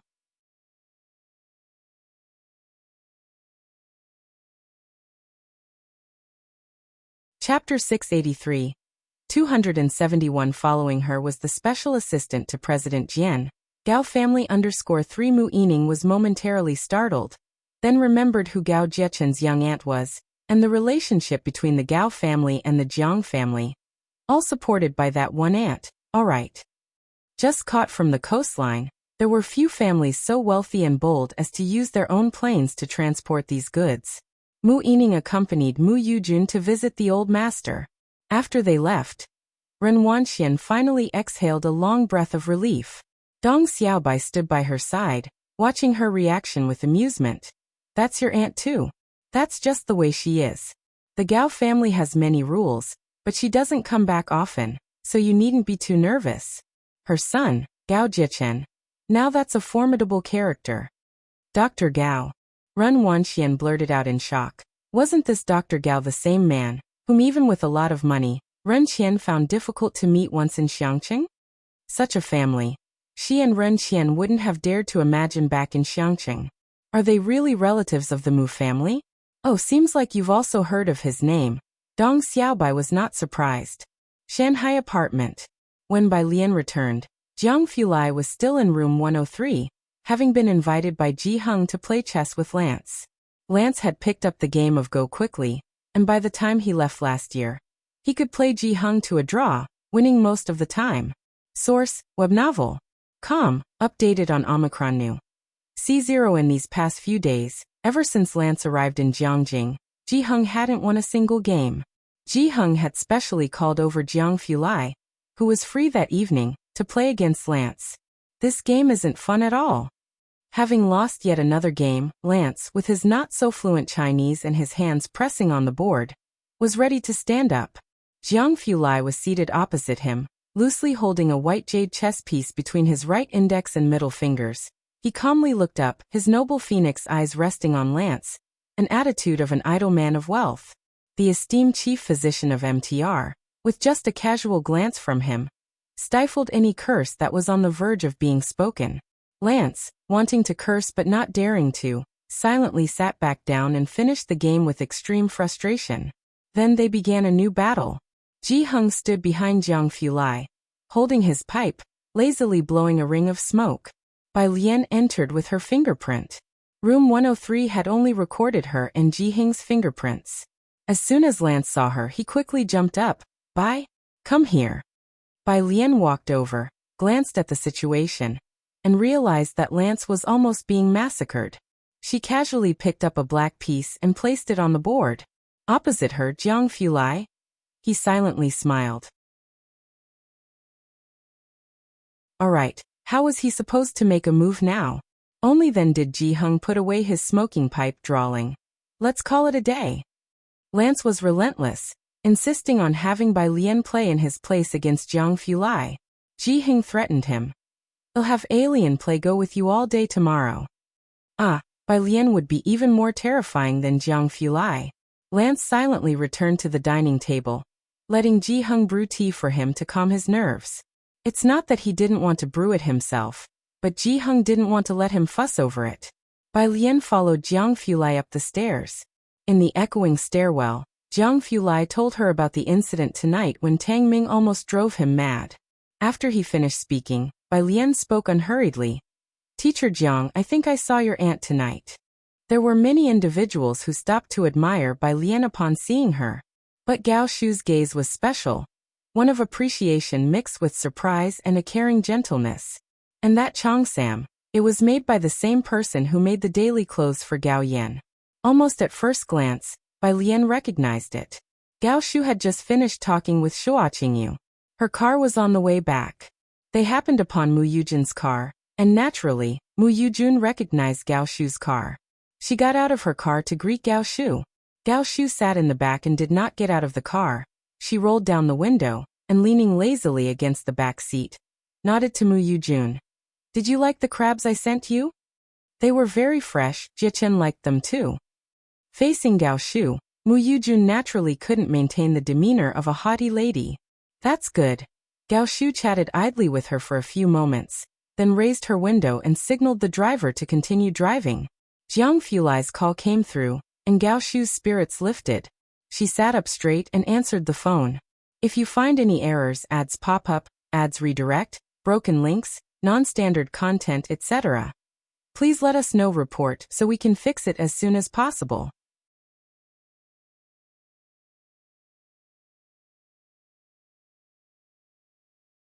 Chapter 684. 272 Mysterious Shanghai Residential Complex. A Table for One, Second Update. _1 Young Master Jiang. Gao Shu said, somewhat surprised, as Jiang Fulai seldom called her. They had WeChat, but rarely chatted. Most matters were conveyed to her by Jiang Shijue.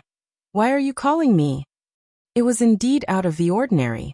Jiang Fulai returned to his room after staying a long while in room 103. His clothes had picked up a faint smell of tobacco, and he was preparing to take a bath, holding his loungewear. His voice was casual. "Did you go to the concert today?" He had never before taken such interest in her whereabouts. Gao Shu's fingers rested on her knees, and after a brief thought, she said in surprise, "You don't tell me she recognized me?"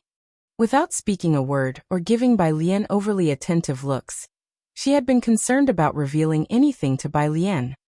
"Yes, I mentioned you to her," Jiang Fulai said, turning with his clothing in hand. "What did she say?" Gao Shu quickly thought, knowing the gift she selected for Bai Lian had to be considerable. She had gone out of her way overseas to find a collector to select an imperial green hairpin for Bai Lian.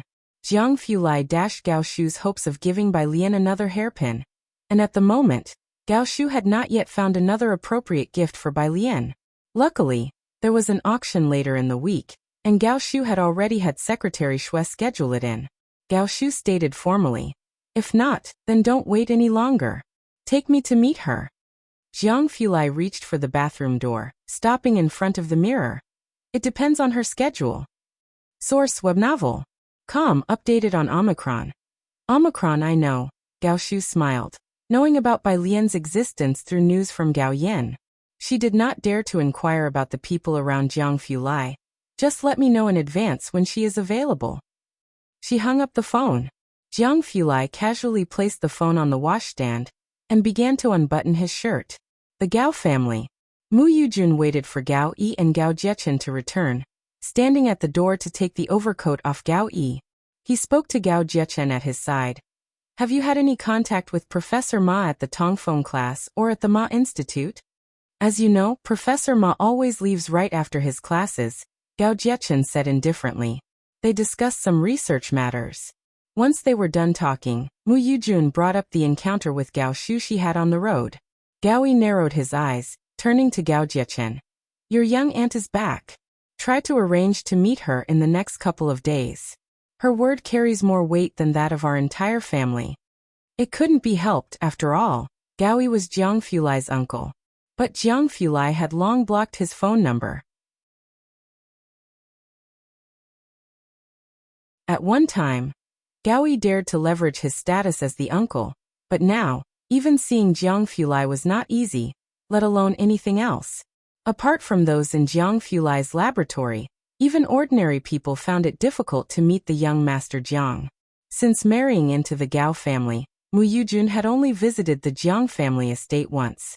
Later, as Mu Yujun went to the kitchen to arrange a late-night snack for father and son, the old butler mentioned something about the Mu family. The Mu family's uncle? Gao Yi had never heard of such a person. He picked up his teacup, skimming off the froth, and lowering his eyes he said indifferently, They invited our Gao family? You jest, the butler chuckled. They only invited the lady. Gao Yi heard the remark and let it be, not taking it to heart. He hardly ever visited the Mu family. He might have gone if the old Master Mu had come out of retirement. Currently, the Mu family was managed by a woman, and most families in Jiangjing did not take it seriously. Of course, Mu Yujun also never mentioned this matter to the Gao family. The following day, early in the morning, Ning Xiao finished packing his bag and looked at the main hall, whispering to the memorial tablet, Grandma, I'm going to school now. He lit a stick of incense. It was a very quiet scene.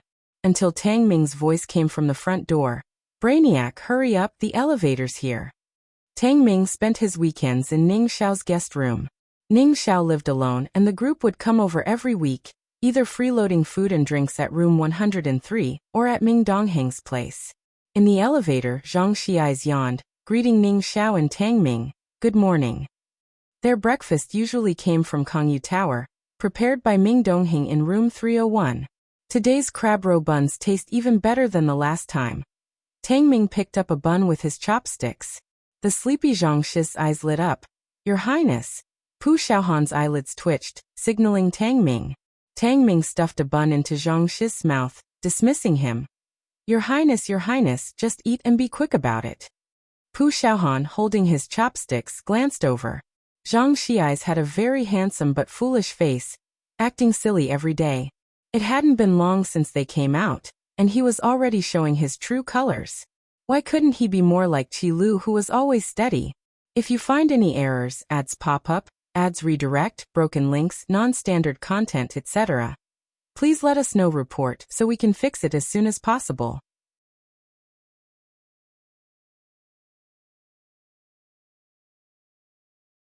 Chapter 685. 272 Mysterious Shanghai Residential Complex, A Table for One, Second Update. _2 Thinking of Qi Lu's chef's hat, Pu Xiaohan paused slightly. If only others could take a leaf out of Jiang's brother's book and exhibit a little elegance and charm. Outside the door, Bai Lian and Jiang Fulai came in. Pu Xiaohan was struck with awe. Yes, there was an air of grandeur. Bai Lian had a fondness for the breakfast at Kangyu Tower, which itself boasted a century-old heritage and had produced several imperial chefs. Their breakfasts were delivered from there every weekend. From Monday to Friday, Ming Dongheng also wanted to deliver breakfast to Bai Lian. The chefs at Kangyu Tower, of course, wanted to please Miss Bai even more. But she had refused them, preferring the cafeteria while at school. After all, she still held the canteen card from Master Jiang. Since then, Ming Dongheng had lost a morning task each day, which left him quite desolate. There was also a food container beside them, filled with freshly prepared crab roe buns. Ji Hung and Lance had not yet woken up so early, So Ming Dongheng had saved them for the two of them. The buns are very fresh today, Bai Lian said as she held the chopsticks, having eaten 2 more crab roe buns than usual today, and not touched the other snacks as much. Ming Dongheng picked up his small phone, made a note, and instructed Jiang Shijue to dispatch 2 more teams to procure crabs. It was indeed the right season for enjoying crabs. Source: Web Novel. Com. Updated on Omicron New. These fresh items might not yet have appeared at the Jiang family home, but here at Bai Lian's place, they were already on the table. Days flew by. Lance's medical summit came to an end on Tuesday. During this period, instead of staying at the state guest house, he lived with Ji Hung. There were many waiting for him there. After attending the last summit, even the assistant who drove Lance to Shanghai apartment found it surprising. One would think, given Lance's status, many in Jiangjing would want to meet him. Wherever he was, there were always many people lying in wait, many of whom were business tycoons with hired personnel on the lookout. Oddly enough, there were none at Shanghai apartment. This complex maintained a state of tranquility. The assistant escorted Lance to Building 5 and saw Lance confidently get out of the car without seeking any protection. "Professor, please be wary of the crowd," he cautioned. Lance waved it off unconcerned. "No problem, don't worry about me." The assistant, watching his back, trembled with apprehension. Thankfully, no one came forward. As he drove out of the complex, he noticed 2 security guards at the gate, both tall and burly. Even those sweeping the streets in the complex flexed noticeable muscles when raising their arms. The assistant glanced carefully. Clearly, this place was filled with capable individuals. Then he called someone from MTR, expressing his admiration. "This complex is really incredible. It's quieter here. Professor Lance will have better rest."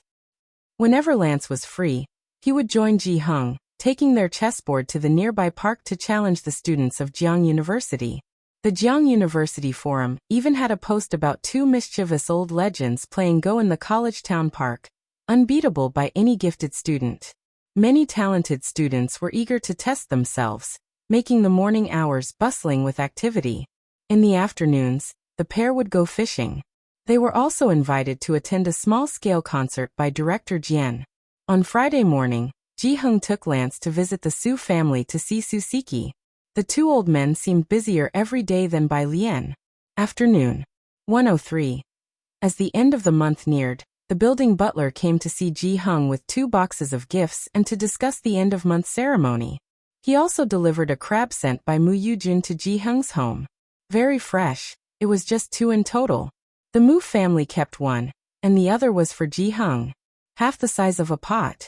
Ji Hung handed the building butler the 2 large boxes of unsteamed fresh buns to take to Mu Yining, crab roe buns. "Lance and I can't eat too much, so take these back for Yining to try. They're pretty good." The butler nodded, accepting the boxes without much question. What delicacy didn't the Mu family have? He then discussed with Ji Hung the matter of the Mu family ceremony at the end of the month. Bai Lian finished her week without literature reports and returned early.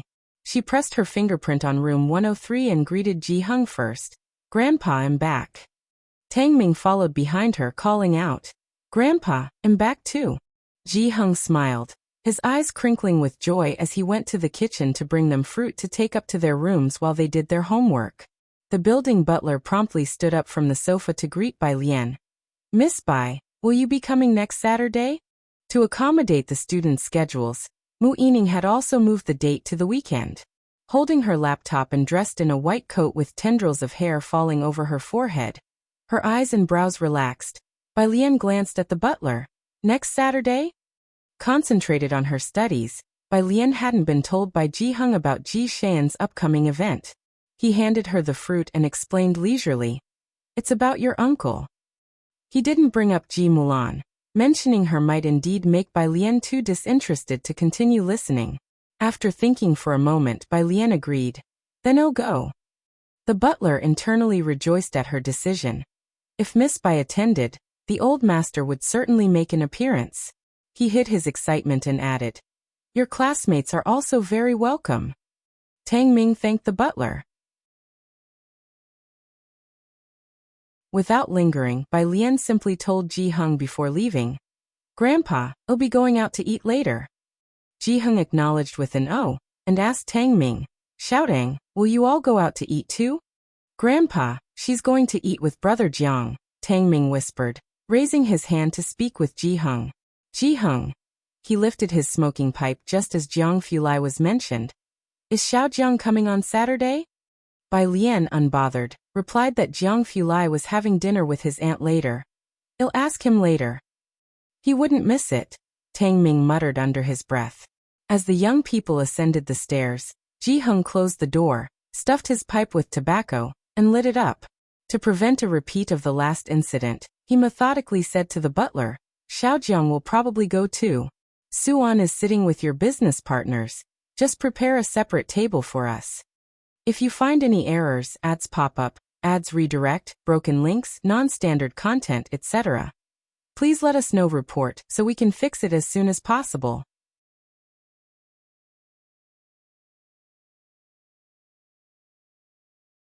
Chapter 686.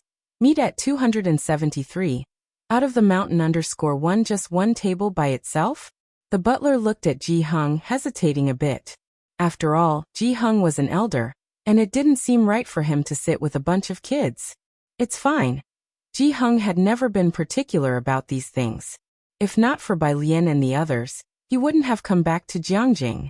Seeing the butler's hesitation, he lowered his head and took a drag of his cigarette. You arrange it like that. I'll go back and discuss it with the young lady. Outside the courtyard gate, Lance and Jiang He were still squatting under the sun umbrella, looking at the newly sown seeds. The wind outside was actually a bit chilly. He told Jiang He to come in and put on a jacket. And Miss Mulan, the butler remembered this matter, made an appointment for next Wednesday to transfer her household registration. The ordeal of Ji Mulan's household registration went through several twists and turns. After countless obstacles, the Ji family's children ultimately returned to the Mu family, and now only Bai Lian remained on Ji-hung's household registration book. Smoke wafted through the air. Ji-hung lowered his eyelids. The butler, having conveyed his message, did not stay to disturb Ji-hung any further. After speaking with Ji-hung, he left with the crab roe buns that Ji-hung had given him. Source: web novel. Com, updated on Omicron New Omicron. Lance came in with Jiang He, and seeing the crab lying in the box in the hallway, he was startled, then said, there are still some left? I don't feel like eating today. At 6 o'clock in the evening, Kangyu Tower. Gao Shu was somewhat nervous. She had come an hour early and was on the phone with Gao Yin, inquiring about Bai Lian's personality. You're asking about Lian? Don't be nervous. On the other end of the phone, Gao Yin set down the fan in her hand, walked out to the porch to look at the koi under the bridge. She's very well behaved and polite. Gao Yin leaned on the bridge railing, her figure illuminated by the light in front, uttering a string of praises for Bai Lian. These things had already been discussed between her and Gao Shu over WeChat. It was the same old story. Gao Shu briefly met Bai Lian once before, and could tell just from her appearance that Bai Lian was a person of cultivation and grace, no doubt nurtured in culture and the arts from a young age. Speaking of which, Gao Shu, like Gao Yin, found it strange. Where had Bai Lian encountered such traditional cultural influence? I know, but am still a bit nervous, Gao Shu responded with a wry smile.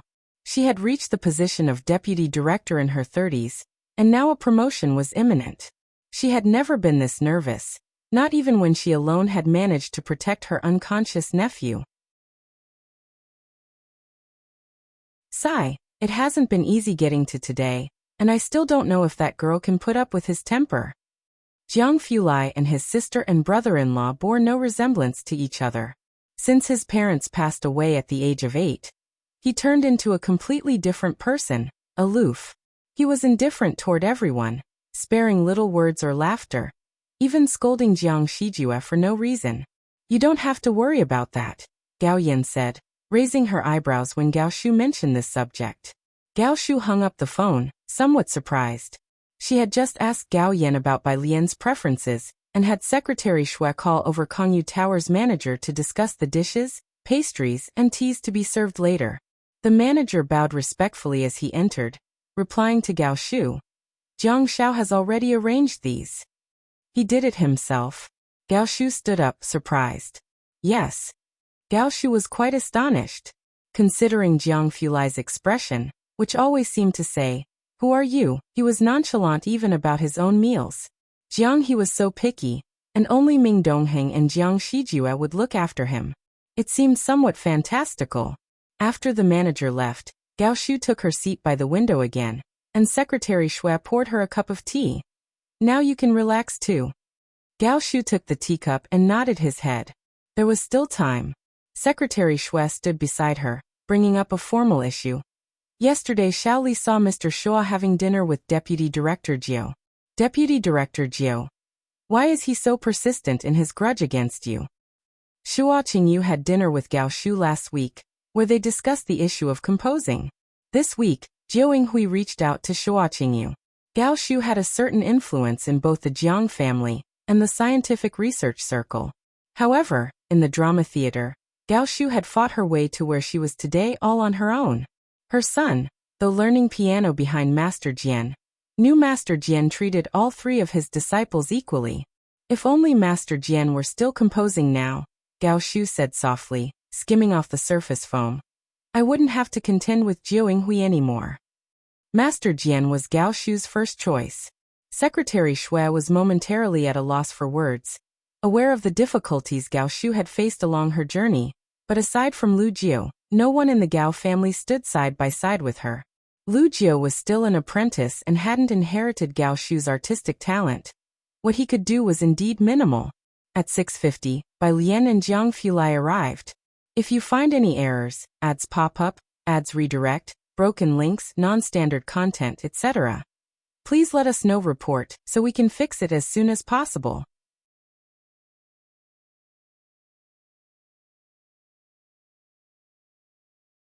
Chapter 687. Meet at 273. Out of the mountain _2 Gao Shu hurriedly set down her teacup, dusted off her sleeves, and stood up to look toward the door. The door was pushed open by a pair of hands with distinct knuckles, and a houndstooth scarf was neatly draped over the arm. This was Jiang Fulai. Gao Shu's gaze fell behind him, where a girl in a red embroidered vest stood, wearing an apricot-colored dress underneath, her eyes cast down. Last week when she saw Bai Lian, she had been dressed in plain clothes, graceful and restrained. Today's red coat was bright and captivating. It made Gao Shu pause slightly once again. "Auntie," Jiang Fulai said, as he closed the door of the private room, greeting Gao Shu politely. Even this address of auntie carried an extreme blandness. Bai Lian also greeted Gao Shu with ease and without constraint. Secretary Shui quietly moved aside, watching the young woman inconspicuously, and was quite surprised internally. The Gao family was known for its beauties. Gao Si had married Jiang Sheng, which became a celebrated match in Jiangjing, followed by Gao Yan's marriage to Su Jueling. In Jiangjing now, there were also the young ladies of the Ming family whom Secretary Shui had seen, and indeed they were beautiful. But having seen Miss Bai today, Secretary Shui felt that even Ming Zongyao would have to step back. Merely the temperament Miss Bai possessed was something the Ming family could not match. Source: Web novel. Updated on N0 Others, even if it was Elder Chen seated beside Jiang Fulai, would be overshadowed by it. Yet, Miss Bai remained calm and collected, with an effortless poise. Jiang Fulai picked up the teapot and poured a cup of tea for both himself and Bai Lian. Outside, the manager had started to serve dishes. "Is the academic pressure at Jiang University very high? Last time I saw in the news that the probe successfully landed on Mars," Gao Shu said to Bai Lian beside her. She had heard from Gao Yin that Bai Lian was academically inclined, and might end up spending her future in the lab with Jiang Fulai. Gao Shu studied art, but during the past 2 years because of the Gao family and Jiang Fulai, she had come to understand a bit as well. Just last night, she asked the Gao family for some scientific research materials to review, but to the ears of the experts, there were always discrepancies. Bai Lian subtly steered the conversation away. The conversation began with scientific research and eventually shifted to art. Once the topic of art arose, Gao Shu inevitably spoke at length, mentioning how her art teacher had great expectations for Jiang He. Bai Lian nodded. Jiang He's paintings have a strong sense of illusion. The two chatted intermittently. Jiang Fulai seldom spoke, only occasionally serving Bai Lian some vegetables. He had always been reserved by nature, treating everyone the same, so Gao Shu was not surprised. Gao Shu became engrossed in the conversation until the meal ended, and she reluctantly put down her chopsticks. She then asked Secretary Xue to present a gift box and personally handed it to Bai Lian. Downstairs at Kongyu Tower, Gao Shu and Secretary Xue stood together, watching as Bai Lian and Jiang Fulai got into the car. Once the car turned the corner and was out of sight, Gao Shu turned with a smile. This child is truly remarkable. She finally understood why Gao Yin was so bent on taking Bai Lian as her goddaughter.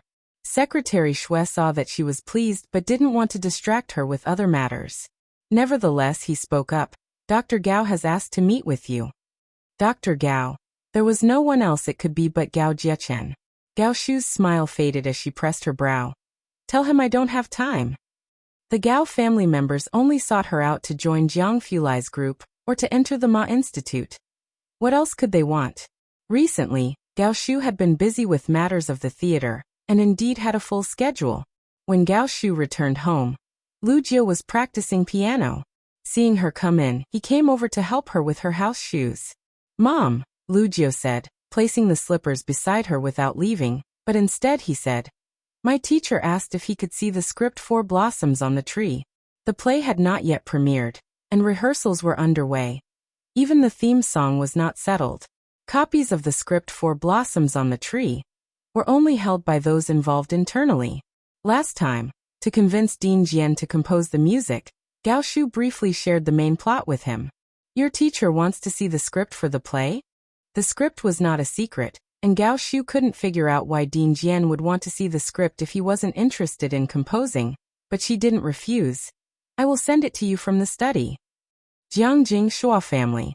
Shua Qingyu was an elder artist, and recently, 2 rising stars from the theater had approached him. He was weighing the pros and cons. He stepped out from the back seat of Jiao Yinghui's car. Jiao Yinghui exited the driver's seat and looked at Shua Qingyu with a smile. Mr. Shua, I heard your son's asthma has been troubling him. I have an invitation card from an MTR doctor that I hope could be of some help to you. With that said, he handed a gilded business card to Shua Qingyu.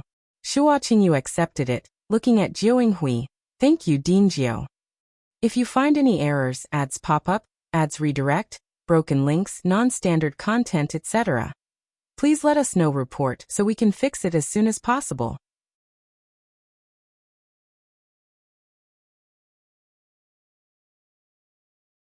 Chapter 688. Meet at 273. Out of the mountain _3. Furthermore, I will definitely recommend your composition to Dean Jian. Jiao Yinghui smiled. And let him personally arrange it for you. As a Guzheng heir, Dean Jian's reputation in Jiangyin was well established, to say the least. In the recent 6 months, as Yanlu's master arranger, he had far surpassed others in the art world. Shua Qingyu himself was not inept at arranging music, but not to mention that Dean Jian's skill level was above his. Having the words Dean Jian on his work would also add a different value to it. He returned home with the business card, beginning to ponder over this matter. He had always been aware of the old theater's Dean canvassing for a theme song, and had even had someone get a copy of the script Blossoms on the Tree. The Jiao family had been involved in theater for generations, with his grandmother being a Peking opera heir, holding significant weight in the art industry. Gao Shu may not have had such a profound heritage, but she was a member of the Gao family. Shua Qingyu had hesitated between the two, certain that he had to compose this piece and confident of triumph. It was just a matter of which side to choose, knowing that it would inevitably offend one of them. At his age, no one did not want to climb higher. He was no different, with a strong sense of utilitarianism. Not only had Jiao Yinghui discovered his son's issues, but also made a promise about Dean Jian. Each action was a display of his power. Shua Qingyu laid the business card on the table, a decision already forming in his mind. Source, web novel. Com, updated on Omicron New. 0 Shanghai apartment. When Bai Lian returned, Zhang Xiais, Tang Ming, and Ning Xiao were doing their homework in room 303. Pu Xiaohan and Jiang He sat on the carpet playing with jigsaw puzzles. In her hand was a fresh rose, with dewdrops still clinging to the crimson petals. It's next Saturday. Bai Lian entered the study, where the desk was decorated with trinkets, and beside the black computer, there was a new celadone vase. Ming Dongheng had brought it back several days before. In the vase, a few roses were carelessly inserted at different times. Some were in full bloom, others were wilting. Bai Lian slowly added the rose in her hand to the celadone vase. Jiang Fulai lounged by the desk, looking down at the roses in the vase and said casually, "At the Mu family's place?" "Right." Bai Lian sat in front of the computer, powered it on, pulled up Ma Institute's email from her inbox, printed it out, then opened Zioki's email detailing the latest developments with Wenjixia. She scanned through it, opened WeChat, and began messaging Suan. The One family was an established family of Jiangjing involved in the electronics industry. Scrolling down, she saw a message from Dean Jian, just one file. Blossoms on the Tree by Lian, with her good memory, recalled that this was the play Dean Jian had mentioned to her before. She clicked to receive the file and connected to the printer, printing it out as well. Jiang Fulai grabbed the printed thesis she had produced, neatened the pages with a stapler, and secured them together. "I'm free on Saturday." After the thesis was printed, Blossoms on the Tree followed shortly. Jiang Fulai again took action, binding the entire drama script together. He had no interest in drama, merely glancing over it. Bai Lian didn't start by reading the printed playbill. She first went through the documents Ma Institute had sent, translating them swiftly. By the time she finished, it was nearly midnight. She sent the translated documents to Ning Xiao's email. As she stood up from the desk, she saw Blossoms on the Tree beside her. She looked down at the cover for a moment, then sat back down, and began to read under the study's light. The script of 40-some pages wasn't long. Bai Lian read quickly, skimming 10 lines at a time. Blossoms on the Tree was derived from military strategy. The script told a similar story, using strategy to make a small force seem large, cleverly employing a battle devised by Chen Yi to create a dramatic tale. Chen Yi was a disciple of Bai Zhongyu, who was adept at using this tactic. It took her no more than 5 minutes to finish reading the script. Her fingers resting on the keyboard, she replied to Dean Jian. "The story is good." Nearing midnight, Dean Jian hadn't gone to bed, as if he had been waiting specifically for her response. "Now are you interested?" Bai Lian leaned back, her pale fingers on the keyboard, and after a few minutes of thought she replied, "I don't have much time." The Tongfeng class schedule was intense, and she was also studying for the Boyuan class. Physics was based on mathematical foundations as well, so tackling Wang Zu's problems also served to improve her own skills. Ma Institute didn't relax his demands on her either, seeming quite urgent. Bai Lian really didn't have much time, and she thought for such an art form, she was too young. Even if Dean Jian trusted her, the theater's people probably wouldn't, she guessed. If you find any errors, ads pop up, ads redirect, broken links, non-standard content, etc., please let us know. Report so we can fix it as soon as possible.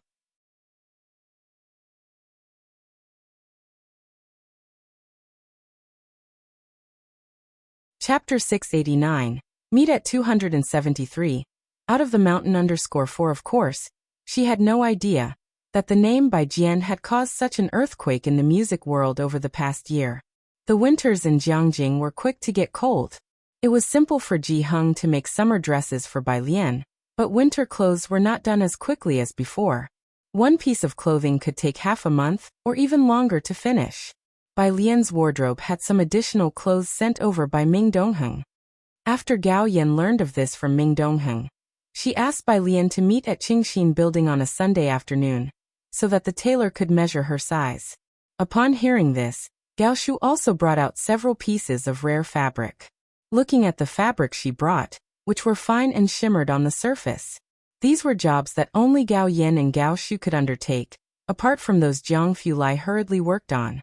Bai Lian stood on the carpet, her arms casually extended, her brows and eyes lazily drooping, letting others take her measurements. The female tailor noted down the figures on paper. Source: webnovel.com. Updated on Omicron New. Jao Shu and Gao Yin stood to one side, looking on at this scene from an angle, which was quite harmonious. After the measurements, the female tailor took the data and left. Gao Yan gestured for Bai Lian to come and try the new pastries at Qingxin Building to see if they suited her taste. It was at this moment. Secretary Shui came in from outside, appearing somewhat flustered. She was slightly impolite, knocking and barging in. "Madam Su, Miss Bai." She stood in the hall, greeted Gao Yan and Bai Lian, then looked towards Gao Shu. "Mr. Shua has categorically declined your invitation. Today he accepted Vice President Jiu's invitation and is watching a rehearsal at the theater." These were all insiders here.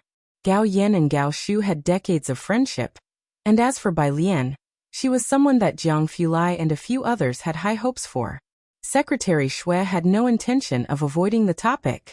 So as not to make Bai Lian feel uncomfortable, she did not treat Bai Lian as an outsider. He made it clear he's siding with Jiu Yinghui. Gao Shu put down her teacup and stood up. She was the first to find Shua Qingyu, thinking she had a fair chance of success. Unexpectedly, Shua Qingyu had been dragging out for half a month, and at this time shifted towards Jiu Yinghui, catching her off guard.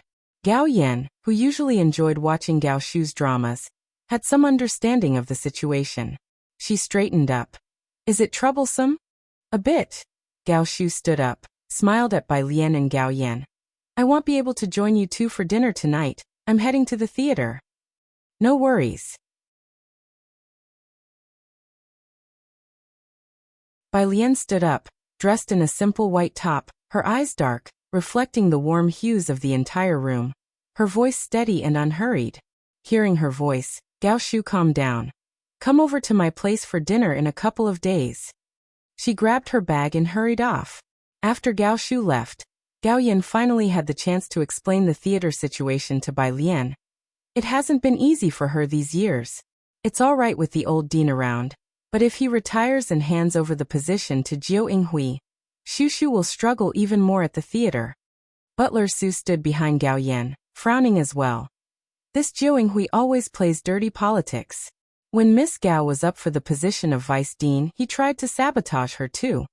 Bai Lian lowered her head to blow away the foam from her tea, listening quietly to Gao Yan's words. It wasn't until Gao Yan mentioned blossoms on the tree that Bai Lian looked up. "Blossoms on the tree?"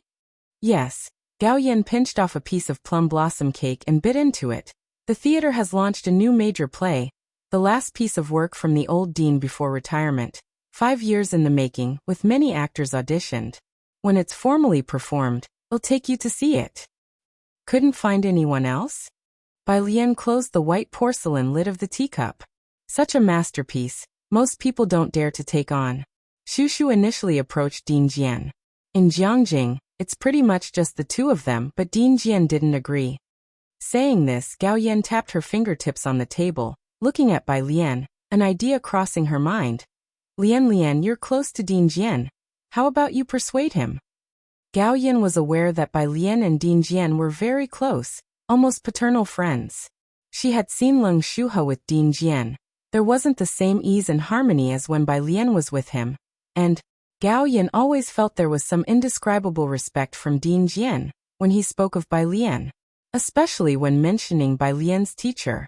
Gao Yan looked anxiously at Bai Lian. Bai Lian didn't speak, only picked up the white jade bone fan she had set aside earlier. The fan felt cool in summer and surprisingly warm in winter. Holding it with her right hand, she casually opened and closed it, her eyelashes drooping as if mulling over something. The private room fell into silence. Gao Yan, watching Bai Lian deftly play with the fan, knew the gift was well chosen. "Never mind," she chuckled, shaking her head. "If Dean Jian is saying he's lost his creative inspiration, even your persuasion might not work. It's just that this time for Shu. No, I'm just thinking." Bai Lian snapped the fan shut, the end pressing against her palm, her demeanor relaxed. "When does she approximately need it?" Gao Yan didn't expect Bai Lian to suddenly ask this. Gao Yan was taken aback and not too clear on the timetable. "In a month or two, I guess. It won't be too rushed." Gambling with liquor would be out in a few days, a month or two. That should be fine. Bai Lian narrowed her eyes slightly. If Dean Jian can't do it, he'll do it. If you find any errors, ads pop up, ads redirect, broken links, non-standard content, etc., please let us know. Report so we can fix it as soon as possible.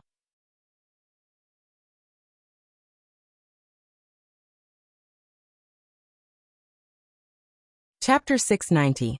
274 by Jian, an expert. Mu Laoyi steps out of the Buddha hall. 2 watches combined. _1 by Lian had listened to Jian Zongyi's collections, The White Snow of Tsang Mountain, The Peace of Autumn, and The Sounds of Home. She had heard them all. These were works from Jian Zongyi's middle period, characterized by simple, steady rhythms and a warm atmosphere. So, when she learned that Jian Zhongyo had become famous for playing The White Robe Journey, and that his later compositions turned out to be as plain and sincere as Qin Jiu's, Bai Lian was somewhat surprised. Blossoms on the Tree tended toward a tense style with an overwhelming sound, and as the script progressed toward the middle and later stages, it created an anxiety similar to the empty fort strategy. It wasn't a style that Jian Zhongyo excelled in, and indeed he didn't have much energy to continue to create. If he hadn't been unable to find the right person, he would have already retired. Bai Lian put it this way. But Gao Yan and the butler were choked by Bai Lian's remark that Director Jian can't do it. However, they quickly caught the meaning of Bai Lian's words. Alien you. Gao Yan set down the plum blossom cake and sat up straight. Can you compose music? She knew Bai Lian could play the guzheng, but she had never heard her play it.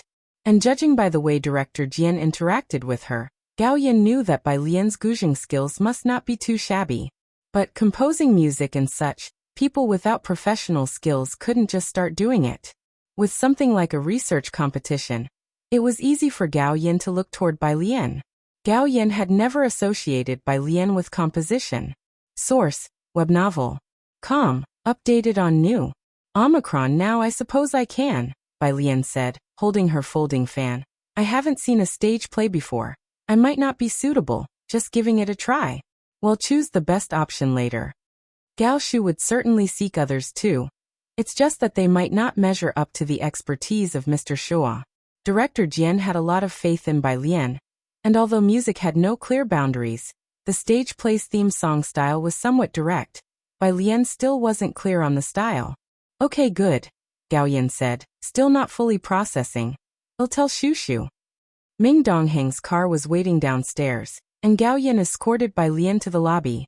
After the car had left, Gao Yan wrapped her coat around herself, lost in thought as she turned to the butler. Butler, do you think it's reliable? It won't interfere with her studies, will it? According to Su Nanjing, Bai Lian was now the darling of the Physics Institute. This, the butler wasn't certain either. Madam, Miss Bai Lian said she wants to try, so let her try. Gao Yan took out her phone and called Gao Shu. At the theater, Gao Shu had already met with Shua Qingyu and Jiao Hui, who were indeed watching a rehearsal of the stage play together. Even the actors for Blossoms on the Tree had been selected over a period of more than 1 year. Shua Qingyu and Jiao Hui were standing up front, speaking with a man, who was none other than the play's male lead Bei Tong. Secretary Shui whispered to Gao Shu, "They are already discussing the singing issues with Bei Tong."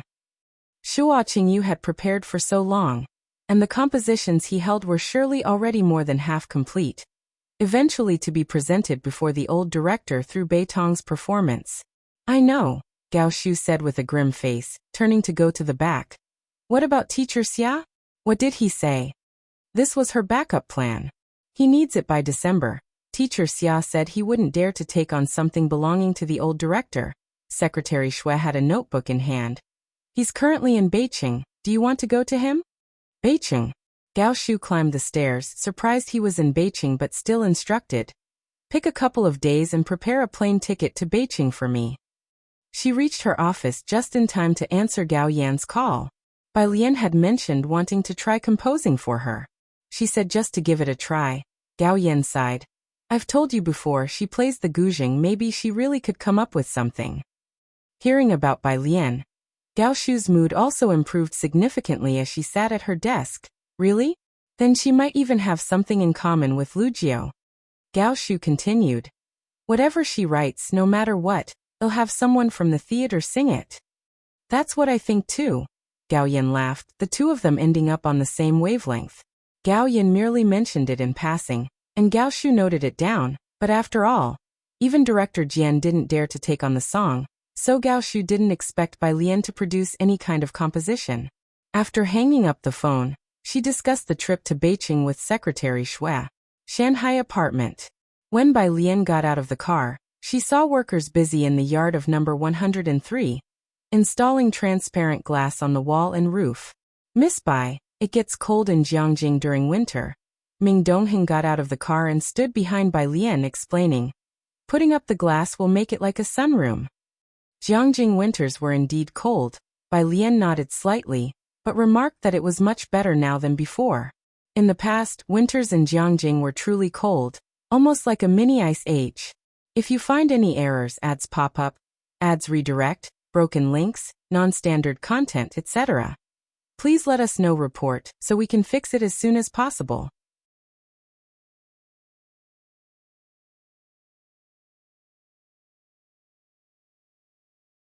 Chapter 691. 274 by Jian. An expert. Mu Laoyi steps out of the Buddha Hall. 2 watches combined. _2 103. Ji Hung and Lance weren't there, as the old rascals had gone fishing in the afternoon. In another month, Jiangjing would be ready for ice fishing. She returned to 303, where only Zhang Xiais and Tang Ming were doing their homework. Xiaohan wasn't there, as she had joined Ji Hung and the others to film the fishing scene, and Ning Xiao had been called away to help Zhou Wenqing. Now in the Tongfeng class, the most outstanding ones weren't actually Gao Yuan and his group. Bai Lian was in a league of her own. Beneath her, it wasn't Liang Wuyu or Gao Yuan, but Ning Xiao, with Tang Ming and Gao Yuan even further down. As the quality of the students in the Tongfeng class was so high, Zhou Wenqing also had some thoughts. He preferred Bai Lian, but being in the same physics institute, and seeing the abnormal behavior of Dean Huang and academician Ma, he too had come to understand over these 2 months and didn't dare to approach Bai Lian. Lian Jie, seeing Bai Lian return, Tang Ming lifted the draft paper in his hand. Haven't you done this problem from the challenge bank yet? Bai Lian walked over and glanced at it, a math problem. She took off her coat, picked up the remote, sat down on the sofa, turned on the TV, and searched for a drama. It's similar to the Buyuan class problems this time, on my desk. Tang Ming pushed open the door to Bai Lian's study. Her study's bookshelf was filled with books, most of which weren't college level. And apart from those, there was a stack of historical records.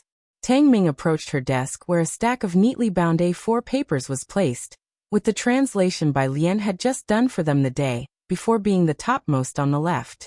He flipped through and found something that looked like Chinese drama scripts underneath.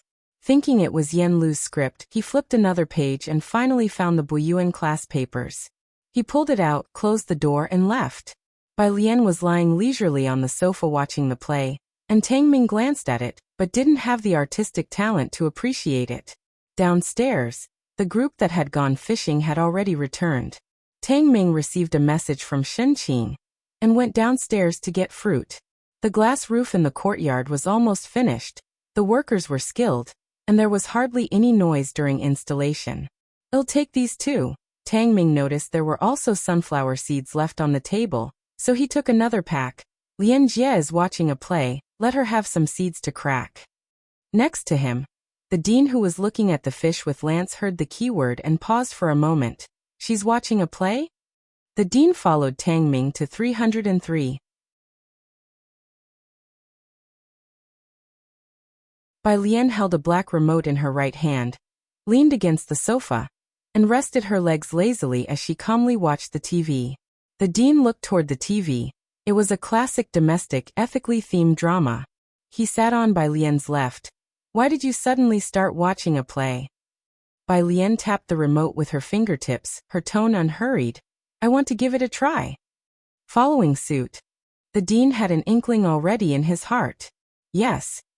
Plays are categorized too, said the dean, a theater enthusiast, thrilled to hear Bai Lian wanted to try. I can introduce you to a few plays with the same style as following suit. Bai Lian shook her head. I might not be able to write the style you're looking for. Give it a try, the dean said, his tone exuding confidence. It's also my first time composing music for a play. Jiang Fulai got back late. Tomorrow was Monday, the day of the group meeting, and everyone in his group had the same papers. Jiang Fulai organized the progress of the last 2 weeks of the experiment, and by the time he got back, it was already 10 o'clock. After a day in the lab, he planned to take a shower before heading over to 303 to check on Bai Lian and the others. But the small light in the 302 lounge was on. Jiang Fulai took off his coat with a stretching motion and hung it on the nearby rack, his cool gaze falling on the light, lingering for a moment before he caught on and headed towards the music room. The music room door was not tightly shut, leaving a crack, but the soundproofing was excellent, and one could not hear anything even while standing at the door. He gently pushed the door open. The air conditioner inside was on, with only a small lamp lit, casting a dim light.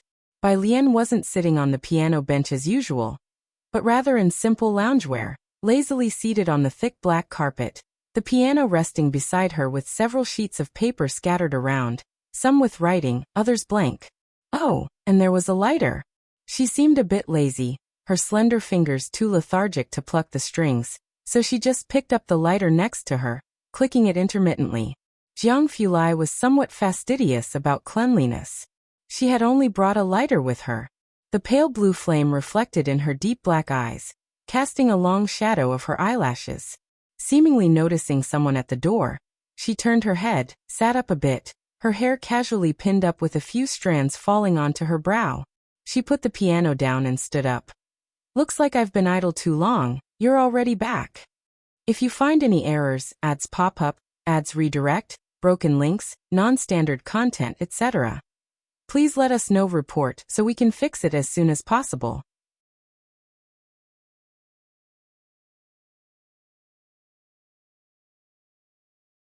Chapter 692.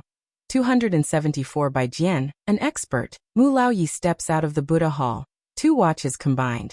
_3 Something came up at school. What did you have for dinner? Jiang Fulai approached, bent over to pick up the scattered papers on the ground, embodying the elegance of a clear and breezy moonscape. A new batch of graduate students was about to start, and the school actually wanted to ask if he would take on 2 more team members, but no one dared to mention it to him. Working under him, unless they had talents like he, few could keep up with his pace. Those who were too dull, even a glance from young Master Jiang seemed a waste. It was fish caught by my grandpa, and today Chen from the office cooked. Bai Lian still fiddled with the lighter, watching him organize things neatly and place them onto the nearby bookshelf. Your aunt saved 2 pieces for you, and there will be soup for you to bring tomorrow. All right. Jiang Fulai had little interest in most things. He came from an esteemed background, yet lived more simply in the lab than academician Ma. He was indifferent about almost everything. Even Ming Dongheng and the Jiang family couldn't casually enter such a secretive place as his lab. He even had a special pass but disabled it because he found it bothersome. Only when he was in Xiangqing having dinner with Bai Lian and Jiang He did Jiang Fulai not eat at the lab, and that was when Ming Dongheng arranged dinner for a while. But now, Shenqing and Ji Heng always made sure Jiang Fulai brought a lunchbox when he went to the lab, mostly large dishes and stewed soups made by Shenqing. My aunt added something extra to the soup, Bai Lian said lazily as she stood beside him, watching him organize the bookshelf, her voice pausing slightly at the mention of the addition. Jiang Fulai turned slightly and reached around her waist, his fingertips tensing as he bent his head down, eyes lowered, and asked in an orderly manner from a close distance, "What extra?" "It's what Tang Ming and Ning Xiao drank." Bai Lian's gaze was towards the door, wondering if Jiang He might suddenly return. Jiang Fulai bent his head down, kissing her from behind the backlight. His arms bent around her waist, seemingly cold in demeanor, yet his tense arms held strong power. The slightly rolled-up sleeves revealed faintly protruding veins. "What are you thinking about?" It was some time before Jiang Fulai spoke again in a steady voice, his gaze faintly toward the door. Xianiao's fingerprints weren't recorded. Room 302 had only Bai Lian's and his fingerprints. "I have half a month off in January." Jiang Fulai reached out, brushing the hair that fell on her neck behind her ear. "Let's go to the Snow Mountains. There's an ancient site there too."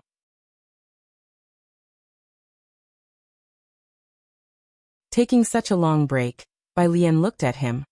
Aren't you researching dark matter anymore? There's no rush, Jiang Fulai chuckled, looking down at the qin still on the ground. Why are you so late in the music room today? He recalled Bai Lian's schedule.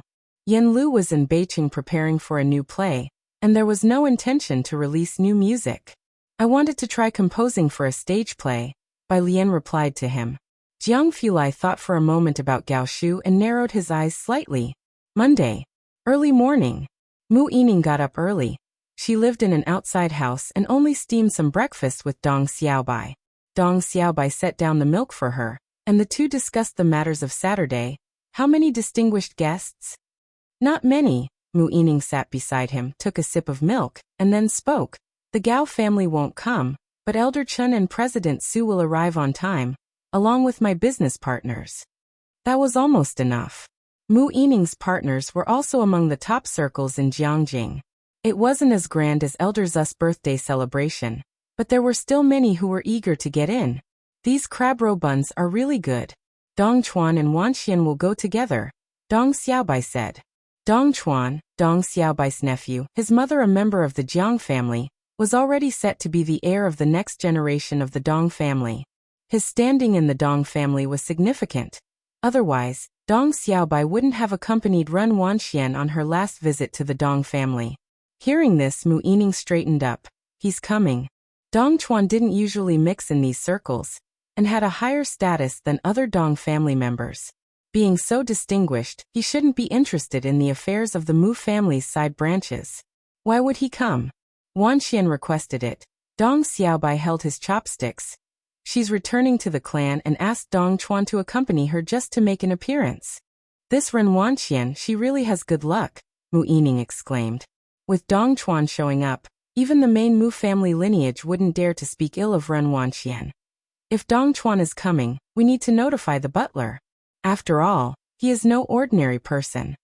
Dong Chuan was influenced by his mother. His last relationship was with a girl of artistic temperament. Dong Xiaobai spoke, then suddenly remembered something. Isn't Wanxian supposed to transfer her household registration this Wednesday? If you find any errors, ads pop up, ads redirect, broken links, non-standard content, etc., please let us know. Report so we can fix it as soon as possible.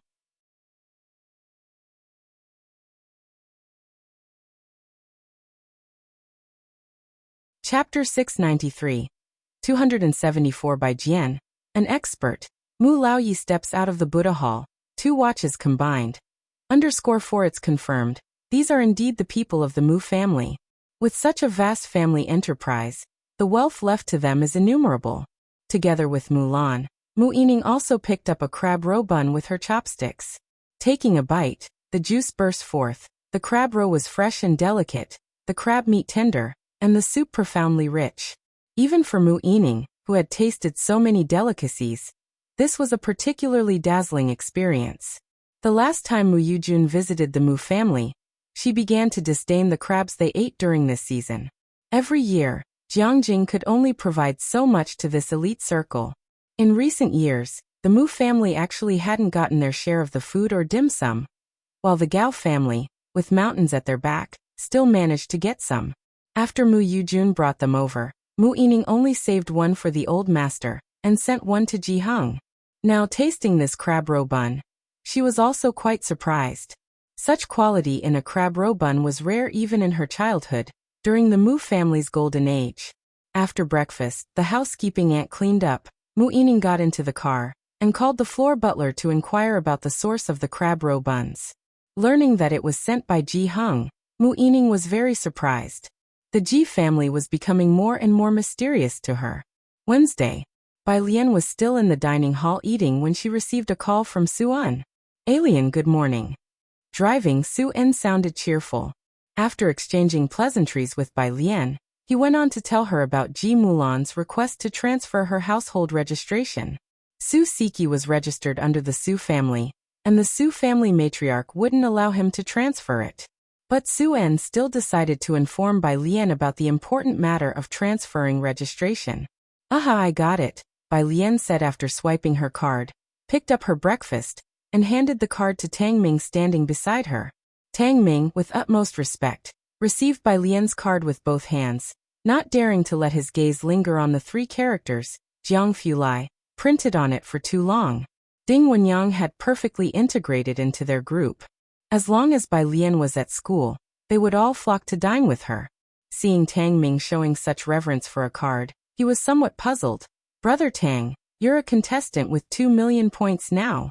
One of the top students of the elite Tongfeng class at Jiang University was showing undue respect to a card. Brother Ding, you don't understand.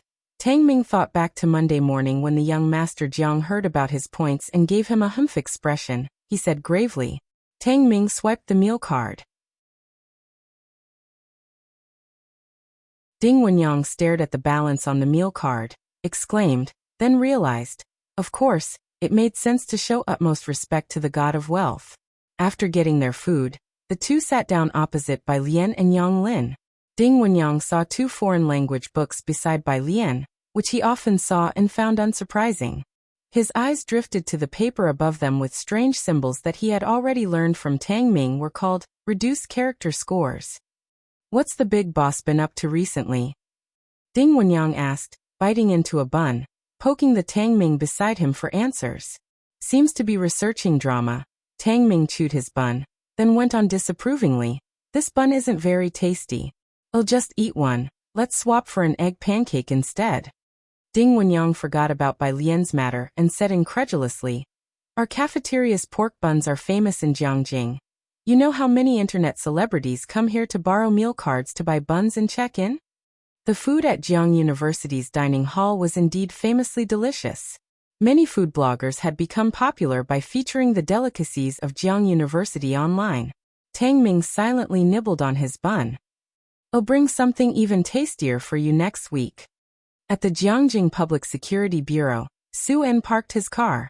He saw the waiting floor butler at the entrance. Mr. Su, Miss Mulan. The floor butler smiled as he introduced the people beside him. This is Miss Wanxian, and this young master is Dong Chuan. Both parties had heard of each other before. Dong Chuan stood tall, wearing a windbreaker, his eyebrows and eyes slightly deep. Mr. Su. Young Master Dong. Su En had heard Mu Yining speak of Dong Chuan. Not only was he the heir to the Dong family, but his mother's family was also formidable. Su En was very polite. Ji Mulan had recuperated for 2 months, and her health had mostly recovered. However, today she wasn't wearing high heels, only a goose-yellow coat with a hat perched on her head, regal and dignified. Her gaze swept past Ren Wanxian and settled on Dong Chuan, addressing him with equal courtesy, young Master Dong. The officials at the Public Security Bureau and the floor butler had all been arranged by Mu Yining. Special staff led them to queue up. To transfer their household registration, take photos. In less than half an hour, everything was done. Ren Wanxian lowered her head to look at the floor butler's household registration book, and, remembering something, asked him, Bai Lian didn't come? If you find any errors, ads pop up, ads redirect, broken links, non-standard content, etc., please let us know. Report so we can fix it as soon as possible.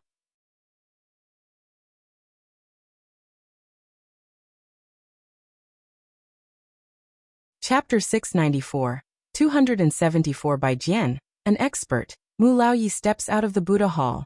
2 watches combined. _5 Miss Bai? The butler mentioned Bai Lian. His eyes and brows also softened considerably. She doesn't intend to move her household registration here. I see. Ren Wanxian lost interest at that. Bai Lian not moving her household registration was actually good news for her. Beside her, Dong Chuan had been keeping her company. Hearing her mention Bai Lian, he didn't ask further. He knew that the Mu family had a few more relatives, but apart from Wanxian, he didn't pay them much attention. Inside the car not far away, Ji Mulan was looking at the rearview mirror. The boyfriend she found seems quite decent. I heard his mother's family has no simple connections. One could tell. Even the butler treated Dong Chuan with great respect. Not bad. Su En started the car and assessed seriously, but suddenly he thought of Jiang Fu Lai. In terms of presence, all these years, he hadn't seen anyone whose aura could match that of young Master Jiang. Beicheng. After being busy for a few days, Gao Shu finally managed to take out 2 days to visit teacher Xia in Beicheng. Secretary Shui had already contacted Teacher Xiao's current address. Hearing this address, Gao Shu was very surprised. Time entertainment? Teacher Xia used to compose for traditional operas and big movies, leaving behind many famous compositions. Later, he composed for national orchestras, and had not composed for a long time. This kind of artist had nothing to do with the entertainment-focused entertainment industry. Why would he be at Time Entertainment? Gao Shu was puzzled as her car drove up to Time Entertainment. The deputy director of the Jiangjing National Theater learned that she was coming over. Even the president of Time Entertainment was alerted, and the high-level executives were all standing outside Time Entertainment's entrance to receive Gao Shu. The welcome was a bit too grand. There was no other way to find Teacher Xia in such a short time. Secretary Shui could only resort to a simple and crude method, and unavoidably alarmed these people. Beijing was a bit warmer. Gao Shu got out of the car wearing just a simple trench coat. Director Gao, the president of Time Entertainment, respectfully led Gao Shu to the president's private elevator. Teacher Xia is training Yan Lu to sing, on the 29th floor. He'll take you to the resting room. Yan Lu? Gao Shu had an impression. She had also seen Great Yong. In the resting room, Teacher Xia entered with a roll of sheet music. Director Gao, since you've come personally, I won't beat around the bush. I've grown old and lost my passion for composing. I've also seen blossoms on the tree, but there's someone I want to recommend to you.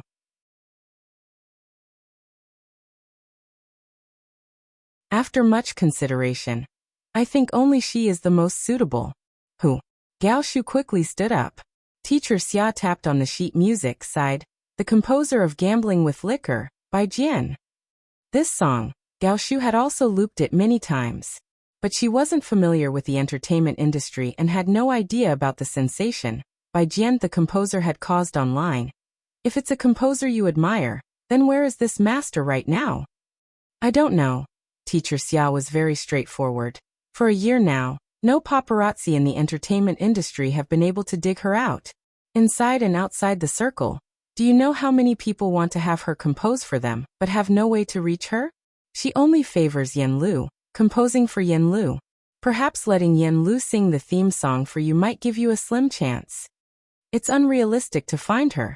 Teacher Xia finally looked at Gao Shu and suggested, let my disciple compose for you. He can also deliver a work that will stand out. Gao Shu understood it was indeed difficult. Even an artist like Teacher Xia had to go through coaching Yan Lu to sing in order to contact that by Jian. She definitely isn't short on money. On the road, Secretary Shui analyzed for Gao Shu. She also has substantial backing. I'll try my best to collect information about Teacher Bai for you. After Secretary Shui returned to Jiangjing, he utilized quite a few connections to gather information on that online sensation. Saturday early morning. The Mu family's home was brightly decorated. The butler could see the red lanterns hanging from the treetops all along the way. The Mu family hadn't been this lively for 20 years. Leaning on his cane, he made his way to the old master's courtyard, crossed the crossroads, lifted the door curtain, and waited outside the small Buddha hall. Old master. Inside, the sound of the wooden fish continued. Mu Ziangguang's voice was calm. Is today the day they return to the ancestral hall? He stayed out of sight in the Buddha hall but still remembered today. The butler bowed respectfully. Yes, we have many guests today. Miss Wanxian is also bringing young Master Dong Chuan. Inside there was only a hum. The sound of the wooden fish did not stop. Also, the butler's eyes and brows drooped. The young lady asked me to inform you that today, Miss Bai will also come. Miss Bai Lian. Mu Yining had mentioned her countless times to him, the top college entrance exam scorer, who swept over Jiang University this year. The wooden fish sound stopped. It was 3 minutes later when Mu Ziangguang's voice came out. Bring in my coat. If you find any errors, ads pop up, ads redirect, broken links, non-standard content, etc., please let us know. Report so we can fix it as soon as possible.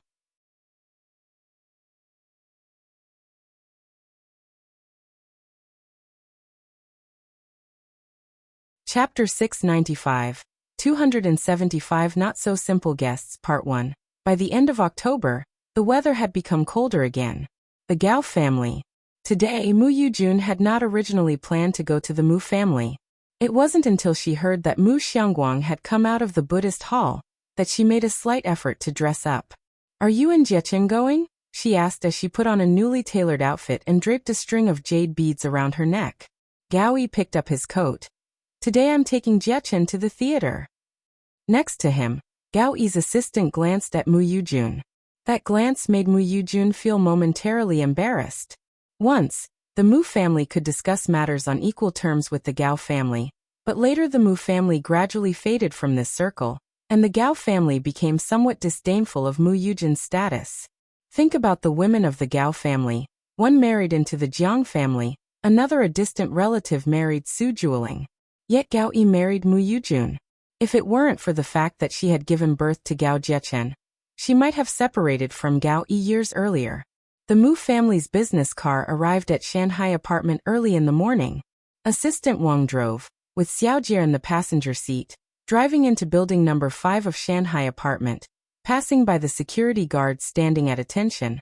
Xiaojie couldn't help but take a second look. "What's up?" asked Assistant Wang. Xiaojie spoke. "That security guard looks like he's from a special training camp." Assistant Wang wasn't very familiar with such matters, so he didn't ask any further. In building number 5, Ji Heng had already come out and handed a plain moose green cloak to Tang Ming, asking him to take it up to Bai Lian. "Only you." Xiaojie got out of the car with Assistant Wang and opened the door. "Yes." Ji Heng held a cigarette holder, his eyes drooping. "They still have books to review. Well, just go for a meal, not participate in the ceremony, and arrive later." Xiaojie thought of Bai Lian's group of friends. Whether from Jiang University or Media University, they were indeed all diligent in their studies. Upstairs, Tang Ming handed the cloak to Bai Lian, and then went to the 5th floor to find Ning Xiao. "Has the scholar arrived?" he shouted immediately after exiting the elevator. With no one else around, he treated it like his own home.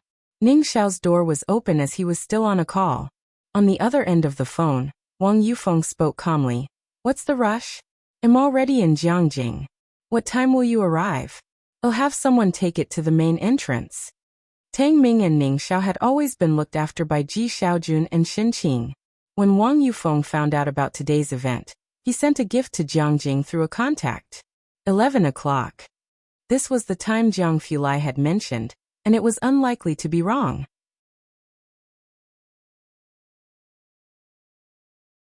Tang Ming, curious after seeing him hang up, asked, "What gift did your uncle prepare for Uncle Ji?" To give Ning Xiao a gift was to give a whole apartment. In Tang Ming's memory, only Jiang Fulai spent money without batting an eye. Ning Xiao, however, had no idea what the gift was. Just after 10 o'clock, the Mu family. Ancient and quaint door towers were adorned with festive red lanterns. The floor butler, walking with a cane, had especially put on a festive long robe today to receive Mu Yujun. Her arrival immediately drew the attention of the Mu family members. They all knew she was now the lady of the Gao family, and her son Gao Jiechen had a promising future. The clan leader of the Mu family and others formed a line to chat with her. After seeing Mu Yujun, the floor butler spoke. "Mr. Xiaojun has already arrived at the ancestral hall. Elders and uncles, shall we move to the ancestral hall?" Today's event was organized by Mu Yining.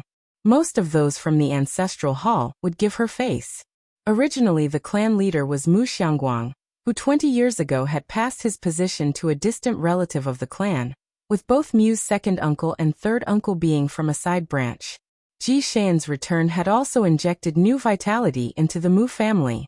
"I heard Dong Chuan is coming today?" Mu Yujun had been sitting, sipping tea with downcast eyes, not getting up. The butler of the Gao family stood behind her, without uttering an extra word. She had inquired about Ji Xiaojun before coming back. For decades in Xiangqing he had been an art teacher. Although since his return his methods were quite like the decisive actions characteristic of the Mu family, his return also disturbed the interests of some. "He's coming with Miss Ren."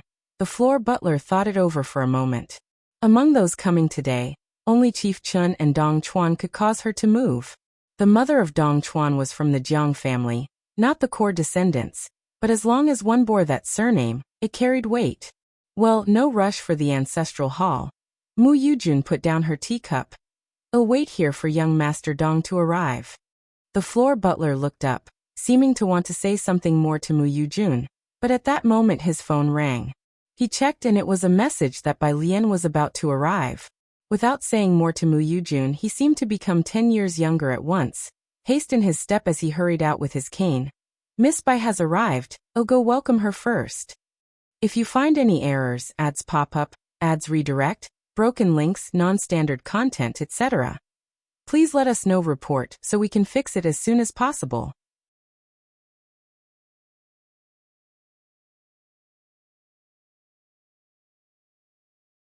Chapter 696, 275 Not-So-Simple Guests, Part 2. At this time, even Mu Yujun was not concerned.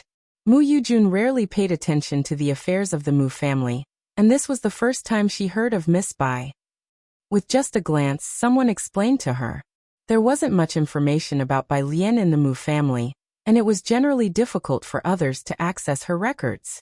Butler Lu rarely mentions her, but it seems she is quite talented, and now she is at Jiangjing University, the old patriarch said with a chuckle.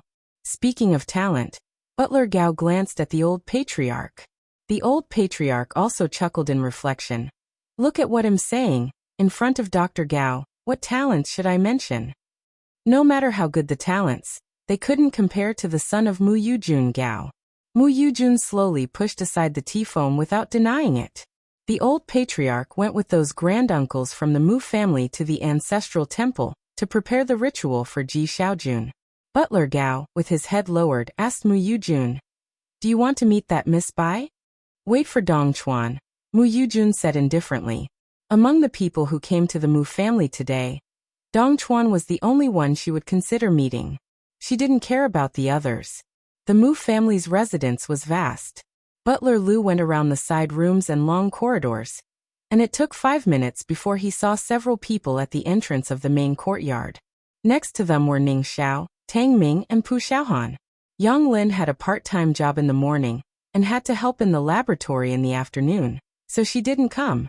In the center stood a girl wearing a moss green cloak, her slender figure slightly leaning against the edge of the pool's railing, her arm resting on the cast railing, revealing the snow-white sleeve beneath her cloak as she talked to the man beside her. The man wore a very simple trench coat. He had a tall figure and was slightly tilting his head. You could see his ice-cold jawline and the half of his face that was extremely stern. At 11 o'clock, the sunlight was just right above. The light wasn't glaring even in winter, but as Butler Lu looked at that stern profile, he felt quite dazed. He stopped in his tracks. As part of the Mu family, he was aware of the few people from the Jiang family. He hadn't officially met Jiang Fulai more than twice and hadn't spoken to him, but he knew of his existence. A person who led the Jiang family to rise from the same circumstances as the Mu family not only stabilized the precarious situation of the Jiang family, but also helped it thrive. He was involved in both politics, business, and the scientific community. Butler Lu stood in place without speaking. When Tang Ming turned his head and saw him, he hurriedly greeted him. "Butler Lu, are you here to find Sister Lian?"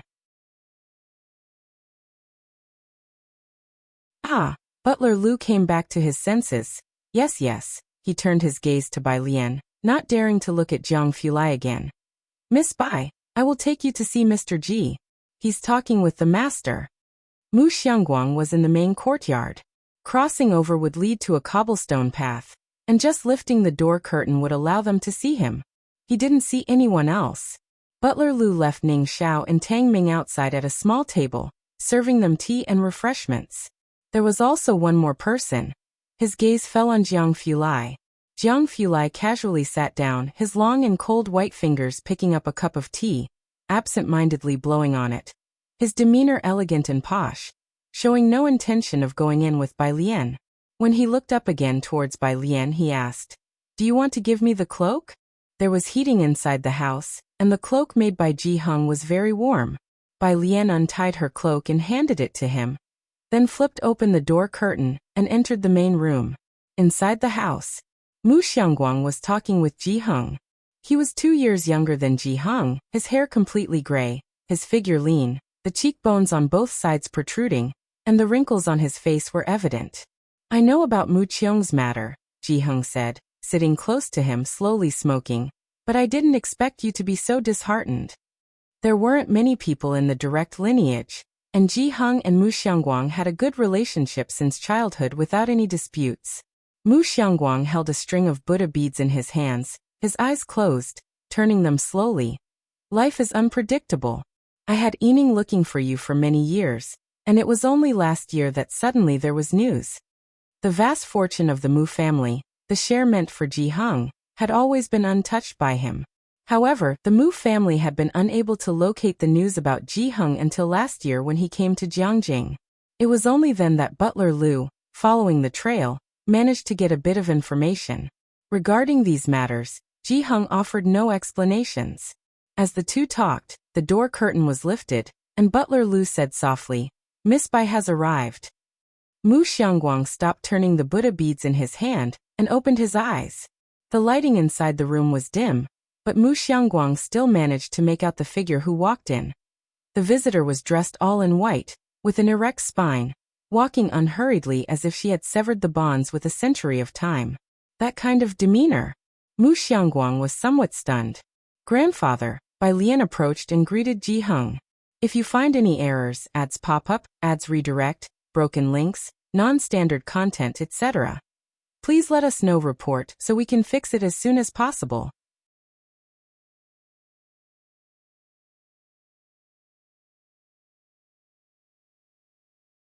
Chapter 697, 275 Not-So-Simple Guests, Part 3. Ji Heng knocked his pipe, shaking out the ash, and introduced casually, "This is your second grandfather." Bai Lian looked towards Mu Xiangguang and spoke with composure, "Second grandpa." Mu Xiangguang came back to his senses. He was usually a man of few words, but upon seeing Bai Lian he couldn't help but ask a few more questions. "Sit down. I heard from your grandfather that you're in the Tongfeng class."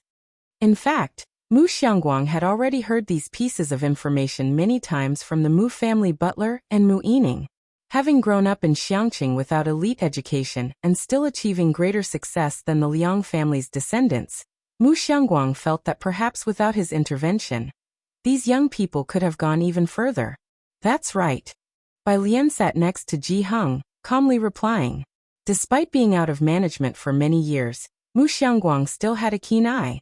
Such a demeanor, even Mu Yining couldn't match. He took out a wooden box from the side and pushed it in front of Bai Lian. "Since you call me second grandpa, I don't have much for a meeting gift. Let this be my present to you." Bai Lian looked at the ebony box but didn't immediately reach for it. Instead, she looked toward Ji Heng. Ji Heng blew out a ring of smoke. "Take it." "Okay." Bai Lian accepted it. 11:30.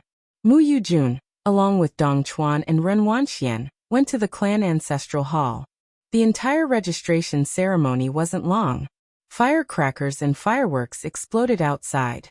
Mu Yujun, considering Dong Chuan's face, stayed a little longer. Once the ritual was complete, the guests started to take their seats. The guests exchanged pleasantries with the three of them, and Mu Yining did not expect that Mu Yujun would still be there. She introduced Ji Xiaojun and Shenqing to her. "Sister, this is Xiaojun, and this is his wife Shenqing. Xiaojun and I will go outside to greet others. You can sit down and have some tea first." Mu Yujun's gaze swept past Shenqing, who was always intimidated by such imposing figures, and gave Mu Yujun a somewhat ingratiating smile. "Congratulations." Mu Yujun didn't look at Shenqing, curtly saying the words and covering her nose with a handkerchief. With Mu Yining and Ji Xiaojun gone, only Su In, Shenqing, and Ji Mulan were left. Why would Mu Yujun demean herself by wasting time chatting with them? She coolly withdrew her gaze and turned to speak to someone else, little Dong Wanxian. She addressed Ren Wanxian quite intimately today, and Ren Wanxian was pleasantly taken aback by the honor. But Ren Wanxian also knew it was because of Dong Chuan's influence. Today no fewer than 10 people had greeted her, all clan chiefs and estate managers. For a while, Ren Wangshuan's table was extraordinarily lively. Dong Chuan and Mu Yujun were the popular figures of the day. "Do you want to join your aunt for a while?" Dong Chuan asked, looking down at Ren Wanxian. Run Wanxian, seeing the situation clearly and catching a glimpse of Ji Heng and Ji Shayan's group from the corner of her eye, didn't go over to greet them and just stayed at her own table. She didn't have a particularly good relationship with Ji Xiaojun and Shen Qing, especially Shen Qing. Having been in Jiangjing for so long, she had barely interacted with Ji Xiaojun and Shen Qing, and Ji Xiaojun never included her in various social gatherings. Run Wanxian wasn't without her grievances over this. No need. Run Wanxian looked down and sat at her table with Dong Chuan. Dong Chuan didn't pay much attention to Ji Shayan's group either. Shen Qing and Ji Mulan didn't seem like they came from prominent families, and he noticed that Mu Yujun didn't want to have much contact with that group either, so he didn't purposely get close. Mrs. Gao, I've heard that Dr. Gao. He conversed with Mu Yujun, bringing up Gao Jiechen. For a moment, the distinction was as clear as day. The Mu clan leader exchanged glances with the other clan elders, knowing they inevitably had to neglect one family in favor of the other. Although Ji Xiaojun had inherited part of the estate, everyone accompanying the Mu clan leader knew Ji Xiaojun hailed from Xiangqing, with a wife of humble origins and little backing.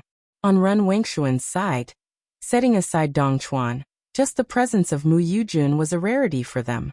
There was no real choice to be made, and without thinking, everyone knew whom to greet first. In an instant, most people approached to curry favor. The Mu clan leader went over to congratulate Ren Wanxian, with an excellent start. Wanxian, I've heard you have a good hand at Liang script, truly accomplished for your age. Liang script? Mu Yujun took a longer glance at Ren Wanxian. Find a chance and it'll take you to meet Old Master Chen. Old Master Chen? Who is that? Ren Wengshuan's heart raced, and before the meal even started, she stood up with her teacup to thank Mu Yujun. Thank you so much. Their table was surrounded by layers of people on the inside and out, bustling with activity, which made Shen Qing's side seem extremely quiet in contrast, with only two of Mu Yining's business partners speaking to them, and not all seats were filled. That's Dong Chuan, and also Dr. Gao's mother. A young member of the Mu family whispered to Mu Zhao. Aren't you going over there? Mu Zhao shook his head. I'm taking care of Mr. Su and the others. He stood behind Mr. Su and Shen Qing, asking if they needed anything. All right, a once-in-lifetime opportunity, the young member of the Mu family shrugged. Then I'll be going over there. I wonder how good Ren Wengshuan's writing really is. I'll go add her on WeChat first. Maybe I can even add Dong Chuan. Outside. Mu Yining accompanied Ji Xiaojun to receive guests. Other than Old Master Chen, are there two other business partners who haven't arrived? From the Little Grape Foundation. Ji Xiaojun was at the entrance speaking when three people came in from outside. He approached them, greeting Director Chen first, before introducing the remaining two. Chairman Feng, President Liao, this is my sister. The private fund managed by Su and was left to Ji Xiaojun.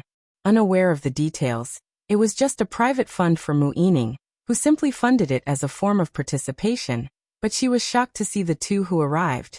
Chairman Feng, Dean of Jiang University's School of Finance and President of the Jiangjing Business Federation. President Liao, President of the Jiangjing Business Association, and a member of the Business Federation. Also a graduate of Jiang University and Chairman Feng's right-hand man. Both were at the very pinnacle of the business community pyramid. Mu Yining had thought that Director Chen's attendance at today's ceremony was already an icing on the cake, but the private fund that she hadn't paid much attention to managed to attract these top-tier guests. The Mu family hadn't been this lively in a long time. Mu Yining was truly astonished. On her phone, the butler instructed her to wait outside a little longer, as Bai Lian and Ji Heng were arriving soon. It was a bit unexpected that the butler informed her so early in advance. Regaining her composure, Mu Yining asked Ji Xiaojun to usher the distinguished guests inside first and waited at the entrance. Xiaojun, you go ahead and attend to the three guests. The butler told me to wait here for my uncle. After the guests had gone in, Assistant Wang stood by Mu Yining's side, surprised. Dean Feng is here too? What kind of private investment is Mr. Su involved in? Send me information about the investment later. Intuition told Mu Yining that this investment was anything but ordinary. As they were speaking, a group of people could be seen walking leisurely in the distance. If you find any errors, ads pop up, ads redirect, broken links, non-standard content, etc., please let us know. Report so we can fix it as soon as possible.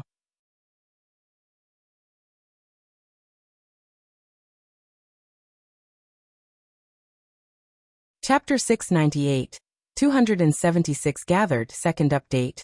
_1 Mu Yining caught sight of Ji Hung walking ahead, a long smoking pipe in hand, with Tang Ming by his side. Mu Xiangguang hadn't come, which Mu Yining had expected. As the cold wind blew, they could hear Tang Ming's cheerful voice. "Grandpa, look, that duck can fly."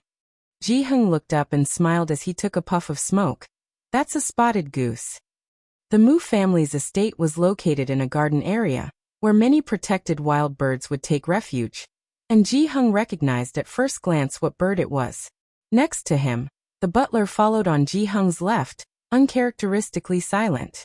Mu Yining was somewhat astonished at the butler's neglect and straightened her clothes before approaching Ji Hung. "Uncle, you're here." When she looked up, she finally saw Bai Lian and Jiang Fulai, who were lagging behind.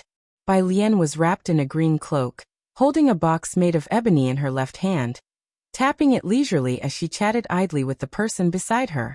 In the sunlight, the white jade hairpin on her head seemed to glow with blue radiance. "Are you going to have dinner with my aunt tonight?" Jiang Fulai, hands in his coat pockets and eyes downcast in exquisite sorrow, was evidently frustrated. "When did you two become so close?" They were planning to have dinner together, and he was the last to know. Ji Hung stopped and greeted Mu Yining, then said to Jiang Fulai, "Xiaojiang, this is Yining." Jiang Fulai lifted his gaze and nodded to Mu Yining, his tone noble yet aloof. "Hello." After the greeting, he continued discussing with Bai Lian why they were going out to eat, and how he had no clue about it. With his usual demeanor of being too lazy to converse with others, Bai Lian thought that even Gao Shu wouldn't dare to bother him with such trivialities. "No more words, young Master Jiang."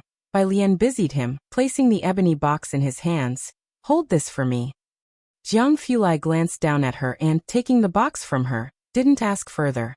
Ji Hung, still holding his smoking pipe, saw Mu Yining standing still. "Aren't you going in?"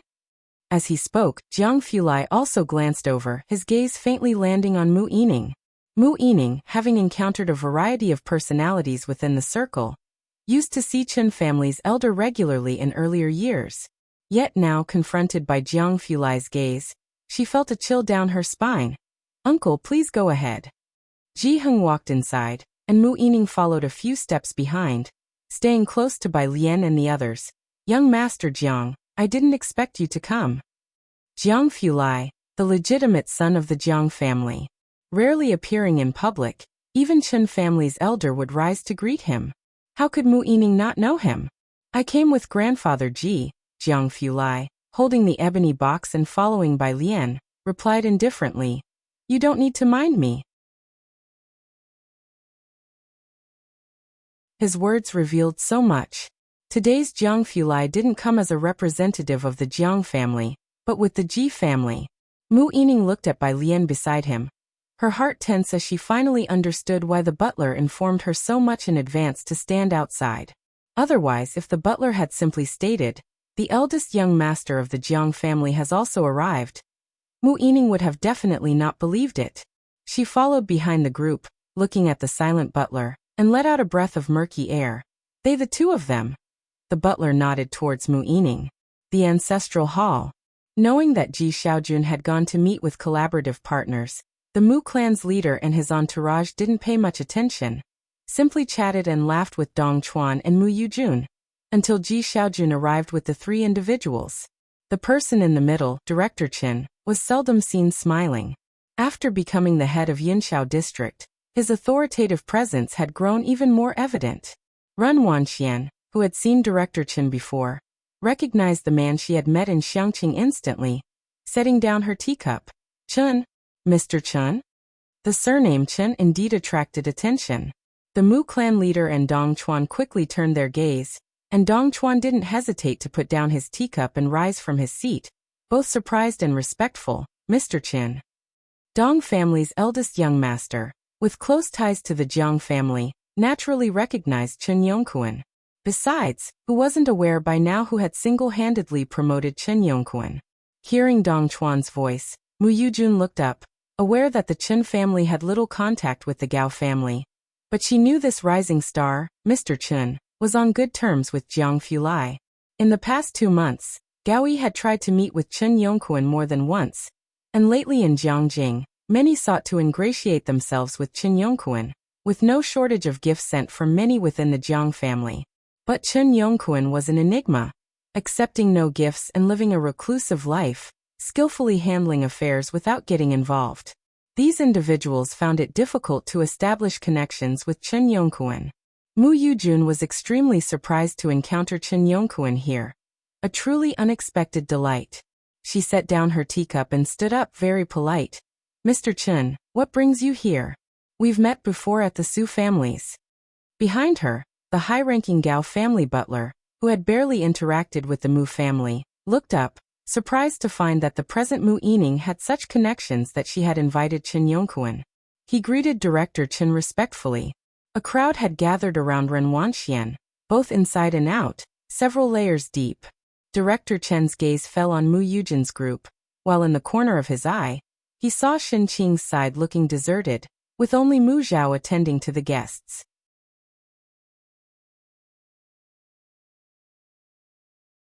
They were all people of the world, and at a glance it was evident what was going on.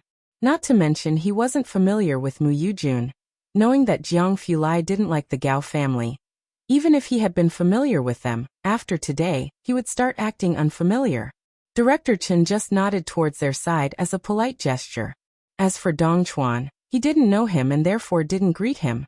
Then he walked briskly with Din Feng towards Shen Qing and Su En, stopping in front of them, warmly greeting Shen Qing. Sister-in-law, you've arrived quite early. At the table, Shen Qing was only familiar with Su En, and Ji Mulan didn't pay her much attention either. Although Su En was looking out for her feelings, he was unable to attend to her fully due to the presence of 2 other business partners, and Shen Qing found herself at a loss for words. Sitting in the spacious hall, surrounded by the powerful elite, she felt very uncomfortable. Fortunately, Mu Zhao, who was sitting beside her, often spoke to her, which prevented her from feeling too constrained. Now that Director Chen and Ji Xiaojun had arrived, Shen Qing breathed a sigh of relief and stood up. Xiaochen, you've come so late. Director Chen smiled. I had some matters to deal with and arrived late.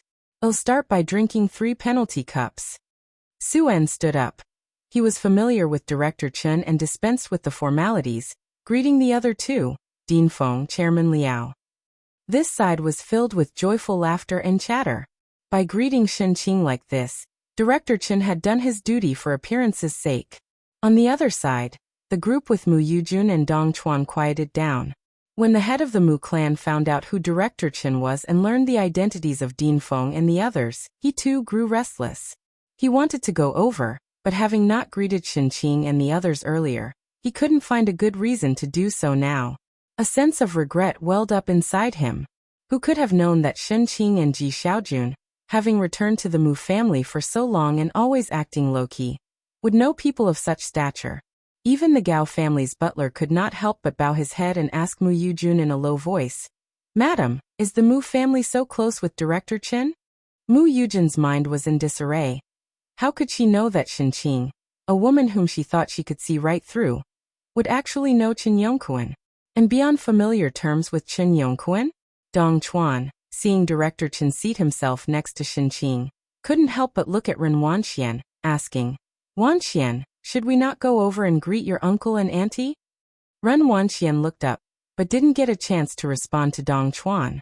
At the entrance, Assistant Wang led Ji Heng and others in. Ji Heng wore a gray robe, carrying a long smoking pipe, his hands clasped behind his back, while the usually chattering Tang Ming, seeing the crowded hall, also stopped.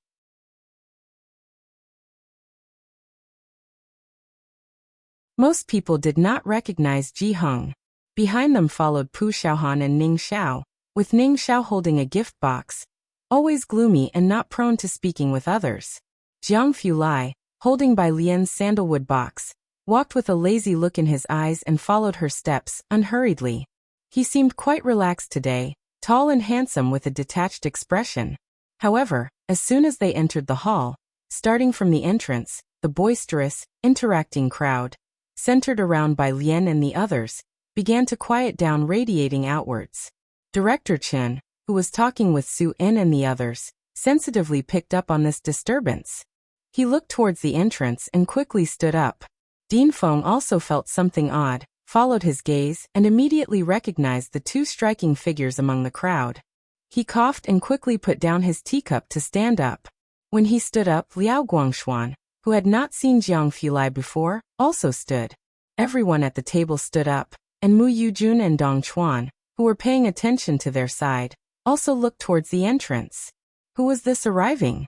They immediately spotted Jiang Fulai. Dong Chuan's face, which had always been calm, changed.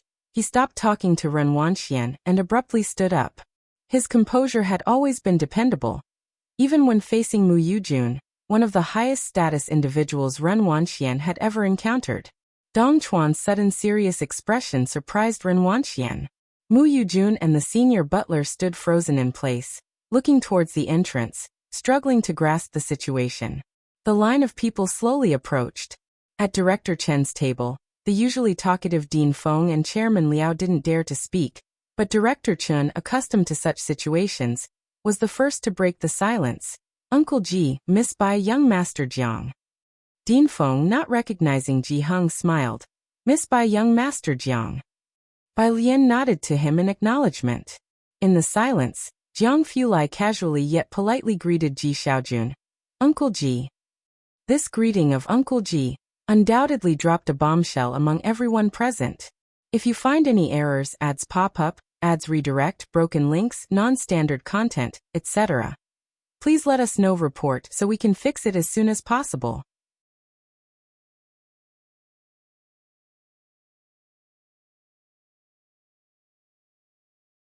Chapter 699, 277. The relatives who flew onto the branches, the Great God Files. First update. _1 Gao Jiechen observed the atmosphere of the entire hall. He glanced at Jiang Fulai in surprise but didn't say much, just asked them to sit down first. Earlier, Ji Hung had spoken to the butler, asking him to arrange a separate table for them. But Ji Hung was of a higher seniority, and the Mu family cared about these things, so the butler placed their table to the left of Ji Shan's, side by side, at a distance where they could speak to the adjacent table just by turning around. Jiang Fulai greeted Ji Xiaojun, his gaze then falling onto the others at the dining table, his black windbreaker accentuating the aloofness of his eyes and brow. The dean and the president of the federation as well as various major business partners began to avert their gazes. Xinqing had breathed a sigh of relief when Ji Xiaojun had arrived earlier. Now that Bai Lian had arrived, Xinqing relaxed even more, while Tang Ming chatted cheerfully about the spotted goose with her. Their table was the only one in the entire quiet hall where the atmosphere was relaxed. Ji Hung and Jiang Fulai sat next to Xinqing, and Bai Lian one after another. Xinqing was still talking with Bai Lian. It's all thanks to Mu Zhao. She introduced Bai Lian to Mu Zhao. Bai Lian thanked Mu Zhao. Thank you. This is what I should do, he replied nervously. His surprise at seeing Bai Lian was even greater than his surprise at seeing Jiang Fulai. Mu Zhao was a freshman at Jiang University, where by now virtually no new student hadn't heard of Bai Lian. Among the 4 people in his dormitory, the most discussed topics were Bai Lian and Liang Wuyu, especially Bai Lian, one of whom even used a video screenshot as their phone's wallpaper.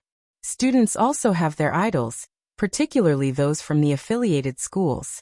From junior high to high school, each of them had been overwhelmingly pressured by Liang Wuyu, only for a dark horse to suddenly emerge during the college entrance examination, surpassing Liang Wei's score to become first.